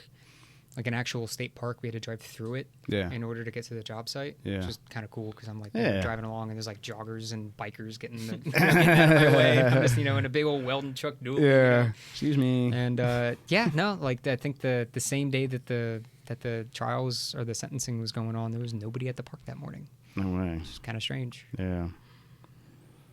Yeah. Weird. Crazy times we're living in. Crazy times, man. Well, speaking of crazy times, the one thing I just kind of want to get your take on is what's going on with Boeing, dude. And I don't know if it's that we're seeing more of it, dude, or if it's always been going on. Boeing makes the best planes ever in the world, and like honestly, they never break. Yeah, and you love your life. I love and it. if you ever commit suicide, it wasn't you. Nope, it's wasn't not me. true. Nope. Yeah. No, I mean, I would never commit suicide because I think Boeing's the greatest plane company ever. I agree with that. Boeing is the greatest, and I would never commit suicide. All their doors, super solid. So solid. Their wheels never fall off. Hydraulic, never leak. Yeah. I mean, honestly, what's bad about Boeing? Yeah. Right? Yeah, their landing gear is probably the best. Yeah. I mean, their engines, I don't think I've ever even caught fire. Nope. Their software that not even once. controls the plane, the best. second to none. I mean, how many planes have just nosedived? None, right? None. Definitely None. not two. Not Boeing's. Definitely not two. Not Boeing's. No, not Boeing's. Not Boeing's. Nope, never happened to Boeing. Yeah, I mean, Airbus.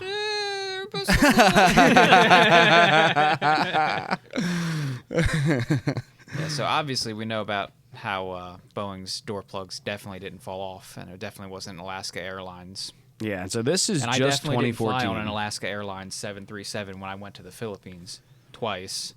I'm definitely not flying on a Boeing 7 whatever on a Boeing plane on my way to the Philippines in June. Well, here's the thing. You flying across America, are you going like from Philadelphia to like one of the West Coast airports and then from there across the ocean? JFK to Singapore to Manila. Are you going from JFK holy straight to Singapore? Yeah. Okay, then you're probably going to get on like an Airbus. I don't think so. It's a Boeing something. Is it? Yeah. If one of their big Boeing, ones. It's going to be like a 787. Yeah, it's one of their big ones. Hey, I'm not they really worried about they it. don't have As long as it's not a Max, I'm fine. no, they don't have any issues other than dropping suddenly in midair. Well, don't show me that. Fuck, I gotta fly in a few months. What the hell?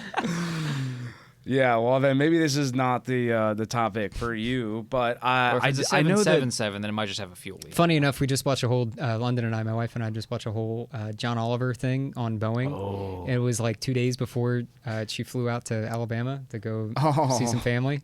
Yeah, she's still over there in Alabama, and she's got to fly another 737 Max or whatever the hell it is. Fuck. On the way back. And so we're watching it, and she's like, wait a second, isn't that the plane I'm going to be flying like 2 days? And I'm like, no, you're going to be totally Must fine. be a different plane. There's many planes, dear. But yeah, we flew from Philadelphia to I think Seattle, and then from Seattle we flew out, and I think we stopped in Taiwan. But yeah, that was an Alaska Airlines 737. Not according to China, you didn't. Yeah, I'm sorry, West China. China might be here any minute. They hear you talking shit like that. We got to watch our P's and Q's with China. They're gonna unleash another pandemic. Yeah. Dude, it's all this stuff is wild, and I don't want to like scare anybody because I'm not sure if it, like I said, I don't know if it's is what I wanted to prove was that like, is this something that has just been going on forever and we're just looking at it now, or is it something that like is just happening right now? Because you go into a lot of points where like Boeing's made a lot of errors, like Boeing's the best company ever. They've just made a few adjustments to their itinerary as far as how they're conducting business. And it seems a little strange that it also, like, it queues up with all the problems that we're seeing right now, at least. Have you seen John Oliver's segment on Boeing yet? I haven't, but I'm going to watch it. It's really good. I haven't even heard of it. He hits the nail on the head when he goes into their merger. With Boeing, McDonnell Douglas? Yes, with McDonnell Douglas. Yeah. And Douglas had a lot of issues. Boeing, at that point in time, was solely focused on safety. Safety. Engineering, and innovation. Yes. That's all they did. And redundancy. And hiring up. Yeah. And Douglas was mainly focused on profiting. Profit. Funny how Boeing had the money to buy McDonnell Douglas, but then they'd adopted their management style. I never understood that. That's exactly what ended up happening. And so they ended up adopting Douglas's profit mindset. First mentality. Yeah, profit first mentality, right? And that's why they separated the C-suite and like all the executive positions from the office in Washington all the way to Chicago, just so that the engineers couldn't go there in person. Like, hey, this is fucked up. Yep. Yeah. Which is essential. These. Yep. And now look at where it's gotten them. So if you're wondering about like where's the point, I would bet you it's right about there. It's right about that merger. I think you're right. And Adrian pointed that out a long time ago. And like that was when like the first issue with the that McDonnell Douglas merger was like back in the 70s, I think. Yeah. But a lot of their models have been around for a while. They keep updating them. And in fact, the 737 MAX with the nosediving, the whole issue that even happened in the first place was because Boeing didn't want to make like a new plane. They didn't want to like replace the 737. They wanted to modify that because it would save them money in designing it. And it would save them money in training. They wouldn't have to. It'd be such a similar enough aircraft that they wouldn't have to train all the new pilots. Meanwhile, you go back into all the existing pilots. 60s, I think is when the 747 came out. Yeah, the iconic jumbo jet with the 2 floors at the front, 4-engine, big fucking jet. No one asked them to build that. They didn't like ask a bunch of airlines like, hey, do you guys want a big fucking jet? They're like, you know what? We can make this, and we're gonna make it so good they're just gonna buy it, and they did, and it worked. They don't do that anymore. Yeah. Nope. Well, you know who does? Comac. And I wanted to get your opinion on the Comac. The C919, and then there's another. Comac? Yeah, what's Comac? I've never heard of Comac. Boy, fellas. How do I spell it? COMAC. C19. So you're not gonna guess who owns this company. China. China owns this company. So China currently has, for the last about like 7 or so years, has the best competitor for the 737 MAX. That would actually be Airbus, in my opinion. Or Airbus. I think there's another one that's... I was going to say, because there's only 2 major manufacturers in the world. They have another. It's Boeing and Airbus. Yeah. There's a couple other ones. You've got like Embraer and... well, as far as like major commercial Bombardier. jets, though, I mean, it's primarily... Yeah. China's got another one, though. I may have mixed up the C919. No, this is an narrow body twin engine jet. So, this but like is the maybe Boeing this 737's class. Okay. Yeah. 737 MAX and Airbus A320 Neo. Yeah. So this has been a competitor for them for a long time. And so conspiracy hat on, put a little tilt to it. I feel like they've been waiting for a moment like this. Oh, you think they're going to start pushing hard now? I think they're going to start pushing hard, and I think with the wrong administration, we could end up with Chinese aircrafts. I bet you it's just a copy of either an Airbus or a Boeing. I mean, China's known for copy and paste. For original ideas. Yeah. China won. They could be here at any moment. How are you on Mandarin? I mean, as far as corporate espionage go, I mean, China's like the biggest fucking. I mean, for real. No, that's in their handbook. Right. Yeah, I mean, that's like a Chinese thing. It's like dude, no, it is like with their cars. That's Chinese espionage in the United States and aerospace. Yeah. Look, there's something about U.S. espionage allegations right here. See? No, you're totally right. But Adrian and I, when we're on here, we joke all the time that like China's watching, and China's not watching at all. But like there was something we talk shit about China, and we're like, man, we're not going to go to China. My social credit score is like through the floor now. Yeah, I'd actually love to go to China to go see their natural. I don't care about the government by any means, but until the natural stuff. Until totally they've kept you, and they've decided that no, Nick, it's not time for you to leave. We actually have some questions for you. All their national the parks CCP and is stuff, so curious about Nick's Pisklak stay here. It's been very concerning to us, and we want to make sure that you're representing the CCP in the correct way. Could we just have a conversation with you in Mandarin? Yeah, you thought the New York guy calling your phone was bad. Yeah. Oh yeah. Yeah. Wait till like a guy on speaking Mandarin to you is really unhappy about his day. As far as what you're saying with pushing this, I don't know if it's really going to go anywhere. Well, I mean, I think that it could with it, like if this continues, the stock in Boeing is going to tank, and so I'm not saying that like that's a direct sweep, and then within 5 years we're gonna have the like COMAX flying on our U.S. airports, but C919. But what could happen is that this opens up the door for competition, and when it comes to profits, China's ready to take a dive. China has always been ready to take a dive to get some kind of heavy equipment or intel equipment, radio equipment into the United States, and they're ready to lose 60, 80% on every single one because it's intel. I don't want to freak you guys out completely. Wait, intel? What do you mean? What are they listening to every single passenger that's going through there? Imagine if China had access to everything that was on the airplanes we have right now. Now we have like pretty, I think, open book air logs, stuff like that. But like all of the engineering behind. All right, that's fine. Look, that's fine. That's fine.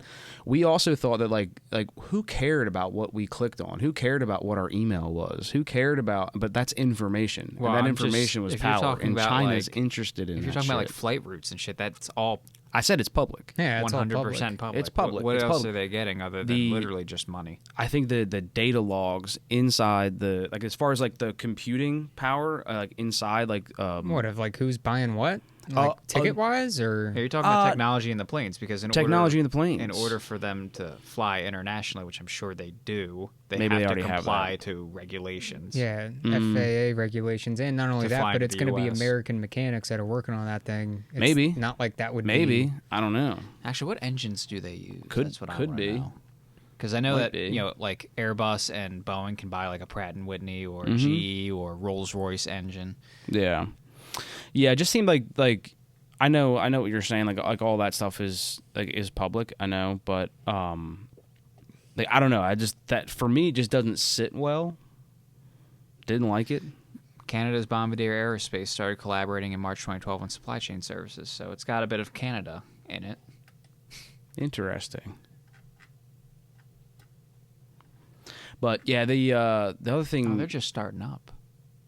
Delivered to China East in 2023. Yeah.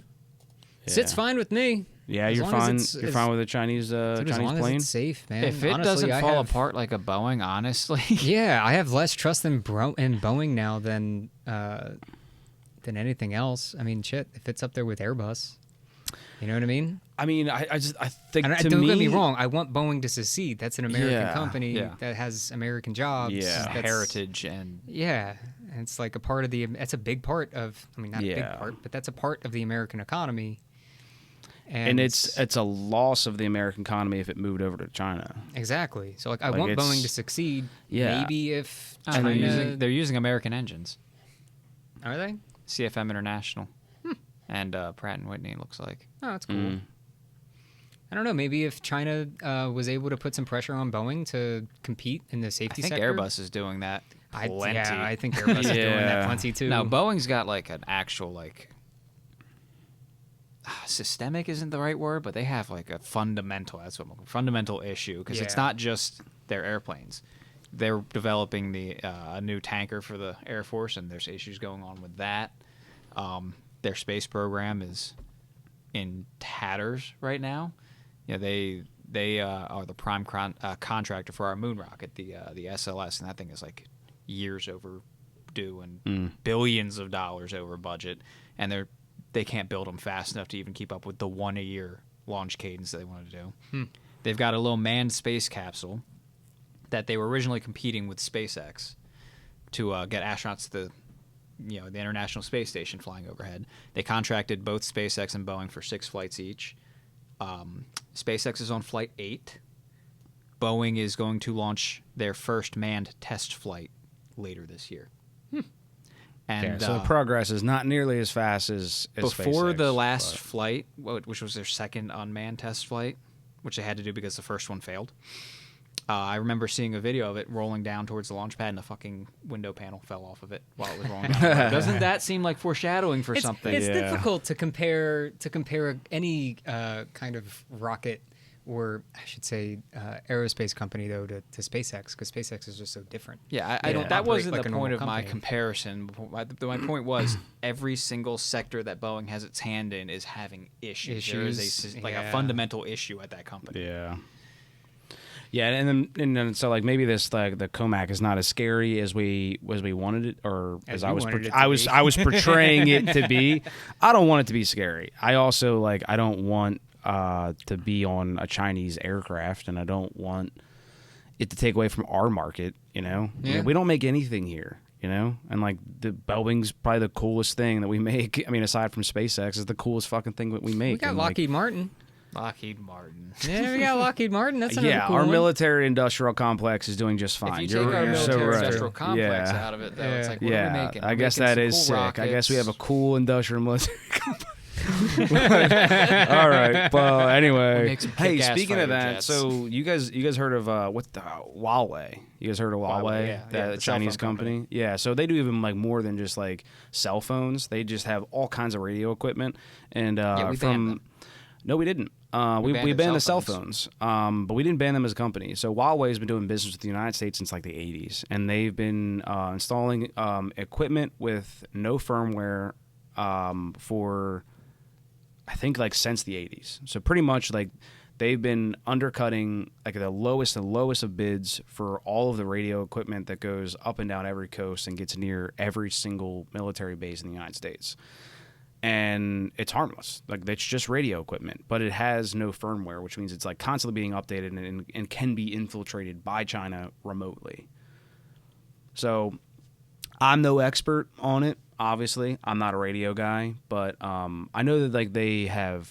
What do you mean it has no firmware and that makes it susceptible? So to... they have a way of like constantly updating it, just like Tesla does. Well, that perhaps still has firmware. Okay, sure. So that it has firmware. And again, I'm not an expert. We don't need to pick it apart. We just need to know that this Huawei equipment is all over the place, and it's constantly being updated with over-the-air updates. So it's potentially able to. They could slip something in one of the updates. That's Absolutely. where you're getting at. That's what I'm getting at. It's weird. I would hope. Where's your tinfoil hat, Keith? It's on my head. Yeah, it's on my head. All right. Yeah, it's on right now. No, I don't doubt China would love to do anything to spy like that. That's just what they do. When we spy on them, we do. Yeah. The difference yeah, but is, we I don't. think they're But we don't gaining have more from anything. that transaction than we are. Yeah, I mean, Probably. like, I don't know, like, what the extent of us like spying on China is, but like, I know. Spy on did we sell them equipment? Oh, hang on. Spying on China. This brings us into TikTok. Oh. Yeah. What do you got? Yeah. Well, isn't TikTok about to be Banned? Banned? Yeah, Pretty which much. also, I mean, they say Technically not a ban. technically not a ban. We're just trying to make them switch ownerships, but essentially it's going to be a ban. Yeah, I think the stipulation was that they either had to be like forced to depart from their Chinese relationships or like their ties in like the Chinese company and switch to someone else. Yeah, they need At least on the or American no base. longer Boiled allowed down, to they need be- a new owner that's Yeah. not Chinese, not affiliated with like the CCP or Yeah. anything. But I've heard of some, like, I haven't dug into it myself, which I really should. But I've heard some like scary things, like with the way they label things. They're not targeting just TikTok. They say like they use words like website or domains and all that. And there's a lot of concern that like this is giving the government broad powers over just like internet websites and like how you interact with the website. It opens the door for like some 1984 shit, censorship. And like I said, I haven't looked into that. I need to look into that. Yeah. But So what do you mean like 1994 censorship? 1984, Yeah, or 1984. just government doesn't Soviet. like that. Oh. You can't access that now. Mm. With them give the way they're wording the law, they're presenting it as going after TikTok, but it's vague enough that it can apply to anything else. Ooh. Oh. So, it's like what the ATF does whenever they try to do anything with guns. They pass a bill and it's jammed full of other dumb things that don't apply to it. Is that what you're saying? I don't think it's that they're cramming extra stuff in there. They're just wording it vaguely enough that So that they it can fits interpret it to however apply they to like. other shit. Yeah. Which you have to be very careful of when it comes to like writing laws and the government and shit. Yeah. I don't know. I don't see how even switching ownership of TikTok is going to change anything. Yeah, because I mean, honestly, if China really wants same that people still information, running it? they're going to get. Yeah, exactly. Yeah. Like, Well, you think you know, changing they can- ownership they is can- going to do anything? Like, they're just going to say, okay, well, now we're just going to. Give the information to these guys. They're paying. Exactly. Like, what the hell? Yeah. Well, I It's think just a shell company now. I think the whole point of It's either going to putting end it- up as being a shell company, or China's just going to somehow get their guys in there or pay some guys in there to give them the information they want. The only way China would get it is if they hacked or it got leaked. But then whatever company that's now responsible for TikTok because they are radio technology. because they are a U.S. company and beholden to U.S. privacy laws, they'd be in deep shit. Yeah. That's the idea. I'm sure. Oh, there's China would be in exploits. trouble. No, Darn. not Yeah, but I China, mean, the what's fucking company.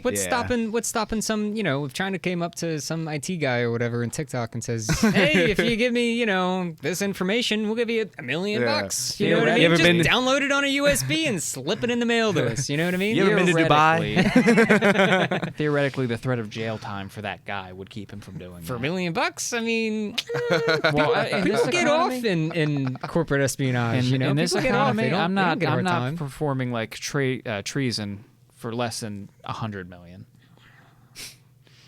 It's a high dollar. Shit. High dollar. Fuck, my bid just went up. Have you seen the inflation rates lately? That's true. Yeah, that's fair. $1 million ain't shit. That's probably a pretty good price. Yeah. That's fair. That's fair. We like your rate. We'll copy your rate. Anyone out there, just just know that's my number. I might not have the skills to pull it off, but for $100 million, I'll figure it out. If I've committed espionage, I'm not going to tell anyone, but there will be signs. Adrian, you'll give him some juicy HVAC data. Yeah. Yeah. Yeah. Wild. Wild shit, man. Wild shit. Yeah, and I don't think that like China's like some imminent threat, but it does seem like they're playing the long game, which is like what I've always just made me feel a little weary about China all the time. Like, feels like they're like in the middle of their long game. Like if they had a long game, right? If Oh, they were, like, definitely do have a long game. yeah, like if they were, it kind of feels like right now we're in the middle of that long game. We're like, God damn it. Yep. The military's like, shout out to military, big ops. But I mean, we had a lot of people that got fired during COVID. I mean, there's safe spaces in the military. Like the military, as they say, has gone woke. And then on top of that, like TikTok's washed everybody's brains out of all good knowledge, and it's body positive to be morbidly obese. Back to what we were talking about before, about the whole social media just like fucking draining your attention dude. span. Yeah, that's why I It's never doing downloaded no good, it. man. I was like, wow, that sounds like a great product, and that's Yeah. probably going to get me fucking hooked. Yeah. I'm not going to download that because if I start, I'll never stop. Dude, I'm that way with video games. Yeah? Yeah. I So like actually, I pretty have much to became regulate myself with friends. video games like that too. I have to do Yeah. the same thing. I became friends with you and literally stopped playing video games. Like we were just out in the garage The doing fuck stuff. did I do? You were just What was awesome. I anti-video game? No, what the hell? no. We played some video games. We watched some movies. I remember we watched. You showed me what was that? Hell on Wheels or Hell on Wheels. Remember that? The AMC. It was like just after like the Civil War, and these guys are working on the railroad. Colin Bohannon. You don't remember that? Dude, I don't remember this. You know, What? like the AMC We watched Hell on Wheels. It's like back in the day. It's like Western. It's an old TV show. It was like Oh yeah, the TV show. Yeah. Hell on Dude, Wheels. We watched yeah. like 8 episodes in your mom's living room, dude. Yeah, but so I mean, yeah, we knew how to relax and kick back, but like at the same time, like we were like, hey, let's go do something. Let's go work. That's on true. This. We always did go and do something. Yeah. We were never like, oh, let's So like lay I never around. like if I played video games, I played video games like literally in the same room as you. Yeah. You know what I mean? It was like it wasn't like I was just like, no, I'm not gonna come over and hang out today because I'm gonna just play video games. I'm chilling today. You're like, nah, like, hey man, where you at? We're going here. It's like, we were doing stuff. It's all about having a healthy relationship. Yeah, with, for sure. With For sure. not only people, video but games also suck you our in. things. Yeah, and so video games suck me in too. But Yeah. but at the same time, it's also like for me anyway, it's extremely relaxing to spend an afternoon or at the very least blowing off steam. Yeah, because like while I'm playing a video game, you know, nothing else is going on. Yeah, you know what I mean. Like I never thought of video games as being relaxing, but I think it's therapeutic. Therapeutic. Yeah, that's a good way to put it. Call of Duty is not what I would call relaxing. Yeah. I'm gonna like wash my hands when I'm done. Like my hands are all clammy. I'm like, fucking shit. I hate that guy. I don't know, even during Call of Duty, I'm like, oh man. Although then again, sometimes I get done Call of Duty, I'm like, man, fuck this fucking game, dude. This fucking game. Shit. Anybody who plays this game is an idiot. Fucking noobs. I remember yelling at the TV, and my mom's just like, why are you playing this game? You were always angry. I'm like, it's fun. It's my favorite thing. It's so much fun. I love it. Meanwhile, you're throwing your controller at it. Ruining your life. Through the roof. I just played The Last of Us, though, for the first time. Yeah, who brought that up on the podcast? Somebody was just talking about that. The Last of Us? I don't know. Oh, because it came I think out it was with the Brashawn. series. I was one of the weird ones who watched the series first, played the video game afterwards. Yeah. Oh, boy. Such a good series. Such a good game. Oh, man. I love it all. But even then, when I was playing the game, nothing else was going on in the world. Yeah. It was great. Great. Like I was immersed in it. So you're and also terrible. Yeah, so you're ready for Ready Player One. Yeah. Yeah, you want to be in it. Yeah, so I feel like there's a lot of people that are ready to just have like a way cooler life in VR. Oh, you're talking about that movie. Yeah. Yeah, nah. Yeah, it's lame. Yeah, Imagine just like welding in VR. We actually did that. Really? Yeah, Lincoln Electric has a class. Miller might have one too. No, they have a whole like system or whatever. Oh, a simulator? You put on like a VR headset and whatnot. I did it in high school. No shit. Yeah, it was grainy as shit. Like, super fucking weird. I think they've gotten a little better since then. Yeah, they definitely has, have. But and it's like VR welding or whatever. Yeah. I was like, what's the point of this? It seems kind of silly, but yeah. Yeah, no, I'm not into that. Dude, I'm like, as far as my... So not that. Video games I used to relax sometimes. But even then, I don't do it, like, hardly often. I mean, like, I might do it a couple times a week, maybe. Like, sit down and play video games for, like, an hour or two. But really, if I'm going to go relax, it's, like, go to a park, national park in particular. Yeah. Or go travel somewhere. Yeah. I'm not really a relaxing, like, chill kind of guy. I like relaxing. My version of relaxing is being home. Yeah. You know what I mean? Being home, watching a movie, cuddling up with my wife. Yeah. Like just that's to me is relaxing. Going somewhere to go to a beach, like flying to Mexico or Jamaica or something to sit on a beach. That's unwinding. Relaxing. It's that's different. I mean, that's unwinding and that's relaxing, but I get bored with that after a few hours. I'm like, I'm done. I want to go like explore. I like adventures and adventuring and stimulation. Stimulation. Yeah, I like stimulation. Yeah. Yeah, I'd rather go to like a park with a hiking trail that will take a long time to get through than sitting on a beach. Yeah. Personally. Yeah, I'm the same way. There's certainly a piece of earning it as well. Yeah. You know? It's not even just that. It's just scenery is constantly changing. Yeah. I'm not just sitting here looking at one thing. I'm going somewhere. It reminds me of a video game. Just going I mean, out like and you exploring. walk with like no destination. I mean, like if there was one, it's great. But like I feel like that's usually like what I'd like to do is like if I'm going like I'll put it this way. I've gone to a couple like parks near here where I've not been there before. So I'll get there, find a trail, and I'll just go there. Depending on how much time I have, you know, if I know that like sunset's in like 4 hours, 2 hours I'll walk that way, turn around, come back. Yeah, that's true. I will do that because that's a new thing. But would you go then back to that park to do the same thing again? I would try to get there earlier and get further. Yeah. All right, that's fair. Okay. Yeah, that's actually. But I've gone to like St. Peter's plenty of times. Just wandered around in the woods back there, like across all the boulders in the river. Yeah. I've actually been through a lot of that now, so I've gone there less now that I think about it. Yeah. I like to have a destination. I love backpacking, but same thing. I can't just go backpacking just to go backpacking. I like to go backpacking to go like for a destination someplace, like backpacking to Harper's Ferry, or we were living in Colorado. We went to an old abandoned hydroelectric power plant. Oh shit. Yeah, it was like in the mountains. That's so cool.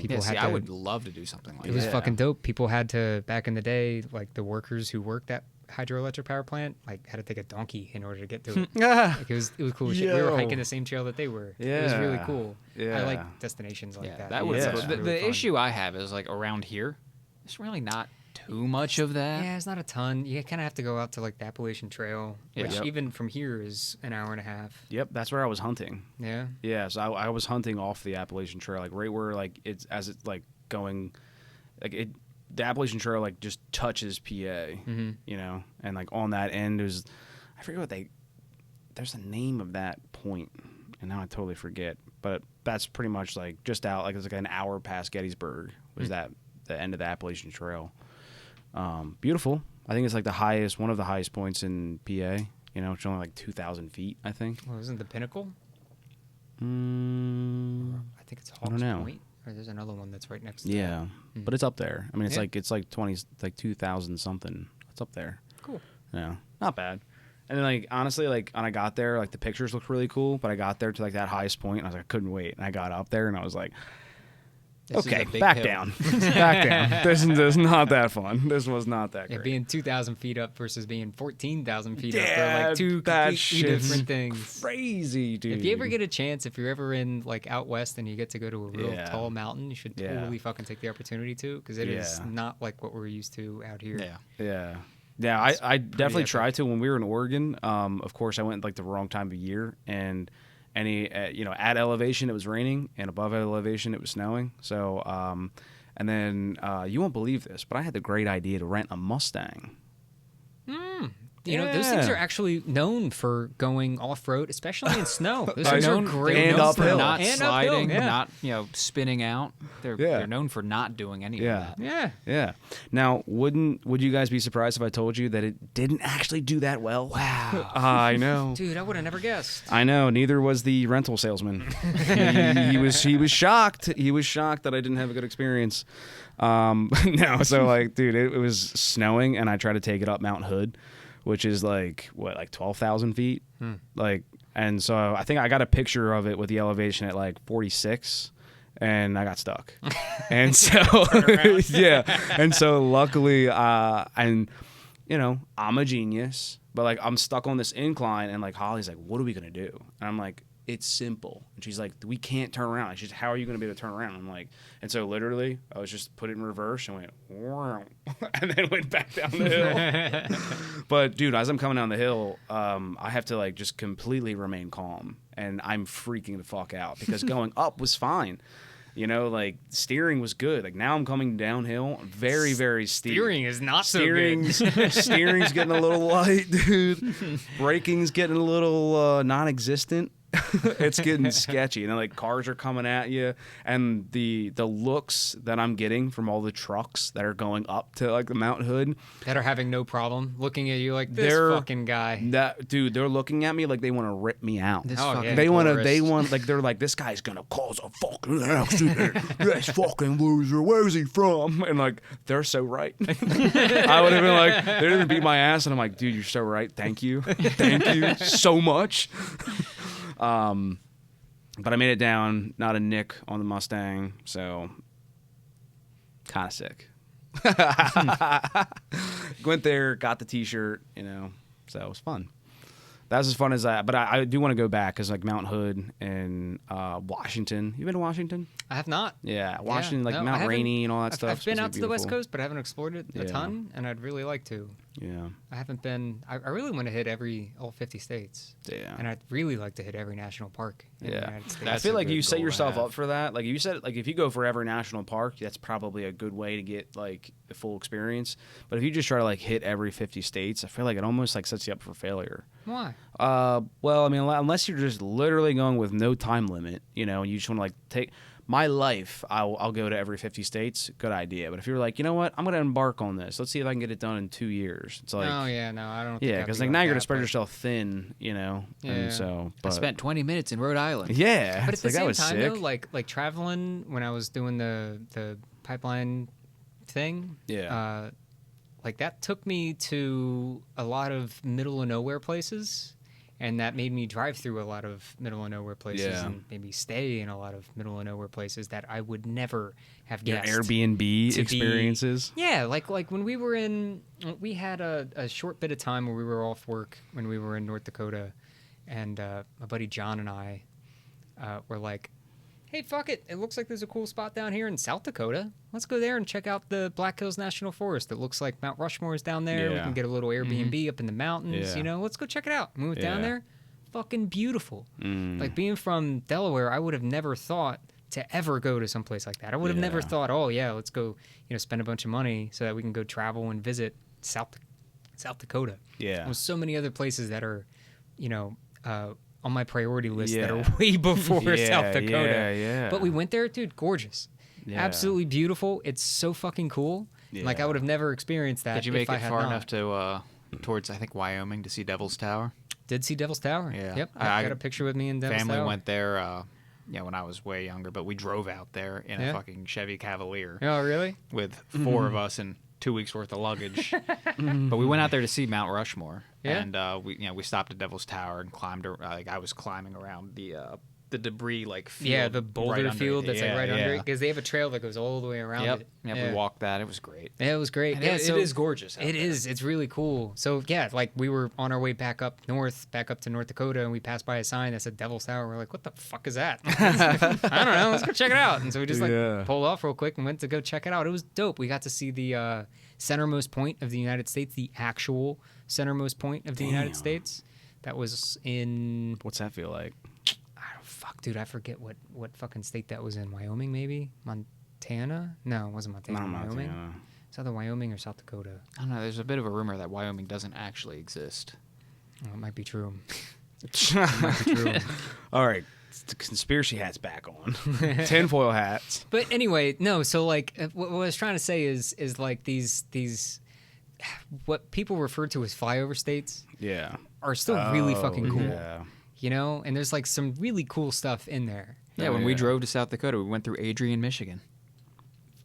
I saw my name on top of a barn. That was the only thing there. Sick. But it's neat. I mean, in every little state, even a boring state, what people would usually consider a boring state. I mean, there's something cool there. There's something interesting. We're from a boring state. Who visits Delaware? Exactly. Yeah. But we'll talk up Delaware. Oh yeah. Or at least I will. Yeah. After traveling to middle of nowhere places, I'm like, Delaware ain't so fucking bad. Yeah, everything I fucking cool. Everything I could ever need is 20 minutes away. Yeah, exactly. Yeah. Yeah. How do you feel about 20-minute cities? 15-minute cities, I think. All right. What do you mean? What's 15-minute cities? What do you mean? So essentially, there are communities where there would be no roads. You would live and walk, daycare, jobs, everything would all be in one community. I would fucking love that. Oh, I was worried you'd say that because the luxury of that sounds nice, but it could be. It's a big cultural change for the United States. I don't really think so. I mean, is it really that big of a cultural change? I mean, look at New York City. I mean, well, the issue a lot of people in New York City don't even own a car. They just get around in public transit. The issue with that is, people who love cities, it's probably fine. But if you don't want cities and you like having a car and you like having space, it sucks. On top of that, the biggest fear is it becomes one of those you will own nothing and you'll be happy kind of deals. Well, okay, yeah, but that's going to the extreme though. That's going to year fucking 30, 35. Sure. You know what I mean? I don't think that'll ever happen. We're always going to have farmers. We're always going to have. Well. Okay, again, unless you're talking about fucking lab-grown meat. That's true. That's true. I'm gonna put that. Where's that conspiracy? Where's that tinfoil hat? I'm fine with lab-grown meat. Yeah, I'd be fine with it. Say no to 15-minute cities. Says ghettos. Yeah. Here's the here's why I think there is some merit to that viewpoint. Is because it old blonde white lady holding that sign too. It's even better. It'd be a government-run initiative, and I don't trust the government to pull anything off competently. Government-run initiative? What do you mean by that? I mean, this isn't just going to happen. This is going to be Is the government going to build the buildings themselves, or are they just going to zone a city in such a way that it could be built like that? They're going to zone it in such a way that it has to be built that way, and to force everyone to comply with this, because that's again, this is the whole grand conspiracy. They're going to force everyone into this. You no longer get a choice. This is your only choice. So now living in a house with space and owning a car, that's now illegal. You have no choice. I don't know. This sounds like some real fucking tinfoil hat. Well, no, it is. That's what he's explaining. So he's explaining the conspiracy of it, because and Adrian and I both agree that a 15-minute city where you get to live in where you have a daycare and have all these things and a grocery store. You never have to leave. You literally just walk out and then just go. Where it's just a little tiny baby city. That's probably great for most people. And honestly, it would take a lot of the people who we hate on the highways that are riding in the left lane, it would probably take them off the highway, and it would be so much better for us. And so that's fine. But like the problem is that like a lot of those encroaching ideas, like maybe there's a bunch of rich developers that like put a couple down, but like the conspiracy is that like the government would see that and they would do these subsidy housings that they're already doing. And then before you know it, there's not roads anymore, and there's just all of these little cities. What's your problem with this? Is your problem the fact that the government is going to zone a particular area in such a way that it could be built in such a way that everyone could walk? Or is your problem the public transit? Or is your problem the... My problem would be lack of space? No, my problem, first of all, city lifestyle, period, for me, I don't like it. I wouldn't want it. So my issue is if it comes down to it, if there's a lack of choice. If it now becomes, this is how we're going to live moving forward. You will own nothing and you will be happy. That is where a lot of the fear comes from, and that's where I would definitely have a problem if it played out that way. But the United States is way too big for that to ever happen. The other issue that, and again, this is... You haven't driven through Nebraska, okay? Go drive through Nebraska and tell me there ain't enough space. So, well, I mean, so you have to like kind of open up your mind a little bit. So like when That sounds awful. All right. That makes you sound like a conspiracy theorist. Bro. Extreme. But here's the other thing. Do you know what the World Economic Forum is? Oh, I'm the conspiracy theorist. Well, this is a real organization. Yeah, it is. The World Economic Forum is basically like where tons of like economic leaders and like government, members of government, and people who are like, bro, they dress up. Fucking money. They dress up like Boba Fett. They're like Darth Maul. Is it Darth Maul? Dude, look at the. I know you're trying to make this place sound World bad, Economic. But so far, it sounds pretty great. Yeah, you guys dress up like Star Wars characters. Yeah. So the World Economic Forum might be a stormtrooper. has a bunch of. The issue is the World cloaks. Economic Forum has a bunch of very, very powerful and very influential people that come together and basically decide how the economy of the world should be run. You know, and they wear again, cloaks. I don't know what the fuck you're talking about with the cloaks. They're wearing suits. That guy, he's kind of got. I mean, it's a fancy jacket. Oh no! Oh, is that the cloak you're talking about? I think that's just No. That's not. That's not. Is that a pajamas? Is it? Am I confusing the World Economic Forum for? Yeah, it's Klaus Schwab. For the Death Star. What? That's Charles Schwab. This should be Klaus Schwab. I don't know what you're talking about. Anyway, you don't want to look up Klaus a lot Schwab of these people are very influential and very powerful. Like these are like top 500 business owners and governments. Is that Bill Clinton? Play. Yes, that is. No. And then they'll say things like, I'm gonna get my tinfoil hat here. this is shit they've talked about. They'll say things like, meat consumption is one of the biggest causes of like health issues and pollution in the world. So why don't we release a virus with mosquitoes that makes people intolerant to meat so they eat less meat? They say shit like that. It's wild. And that freaks everyone out, understandably, because these are the people with the power who might be able to pull shit like that off. Yeah. Yeah. And that's like not like maybe not. That's not the exact wording, but like they have said shit like that. Yeah. And that's not an exaggeration. Yeah, the World Economic Forum, I feel like... So when they start promoting 15-minute cities, people get worried. Yeah. Because they like that idea. Yeah. Okay. If you guys... you guys know anything about Amsterdam and the Netherlands? Yeah. Mm-hmm. You guys know how they have like a huge public transit infrastructure? Yeah. And like how everybody bikes everywhere? Yeah. Mm. Yeah. All right. You guys need to look into not just bikes. It's a YouTube channel. Not just bikes? Not just bikes. It's literally the YouTube channel. And he goes on and on about... he's, I think, from Canada, and he moved to the Netherlands. Particularly, I think he lives in Amsterdam. Could be wrong on that, but... Dude, his channel is great, and it's all about the perks of living in a city that isn't dependent on cars. Yeah, no, I would love that. I would absolutely love that because gridlock is fucking terrible. Awesome. And it is like the main reason why... His channel is the main reason why I really, really, really want to go to the Netherlands. Yeah. I really want and I would agree. And I think that's what it'd be really nice to go to a city and be able to sit outside a cafe in the middle of the city and not hear car traffic. Horns, buses. Buses. No, all like that shit. the idea of a 15-minute city on the face of it, I would agree with everything there. great. If we want to make all our cities like that, Yeah, perfect. it's great. Again, just give me the choice to not live there because I hate city life. Yeah. Yeah, I mean, Yeah. I don't think it'll ever get to a point If where these assholes had their way, it would. Yeah, I think yeah, we kind of got confused. So that's what I was trying to explain before is like Adrian and I love the idea. We think it's great. The conspiracy theory is these guys. I've never heard of. The conspiracy theory has nothing to do with how great a 15-minute city is, because what the hell is wrong with having a 15-minute city? What's wrong with like living walking distance from your daycare and your job or wherever, or even if it's not even your job? Like what if it's 20 minutes from your job? Whatever. Like it just gets a little weird when these guys start talking about it too. You know, and then again, it has nothing to do with, anything else. Just that, like, these guys, what Adrian was trying to explain is that, like, these guys get they say some wild ass shit, and then when say they start some talking about it, wild-ass everyone's shit. like, well, if they're talking about it, maybe it ain't such a great idea. Is that what you're saying? And the problem is like they're kind of weirdos. So like when they start talking about stuff, you can tell that like they're so disconnected from reality. These are not normal folks like you and I sitting down talking about how the world should be.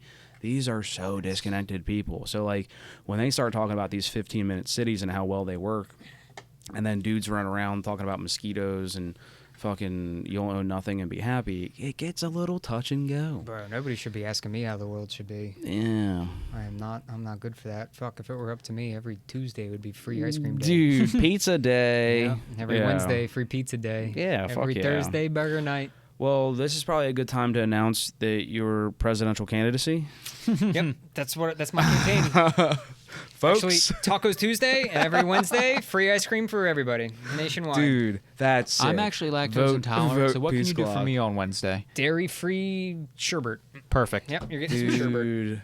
The- He's the- already solving what's the- problems on day one. What's the truck That's that runs my around best if I've ever seen it. that everyone gets sherbet from? What's the truck that runs around? Mr. Frosty? Swiss- Mr. Swiss or- Frosty? No, Mr. Frosty the No, soft serve. Not sure, no, sorry. the fucking truck don't that know. runs around and sells sherbet.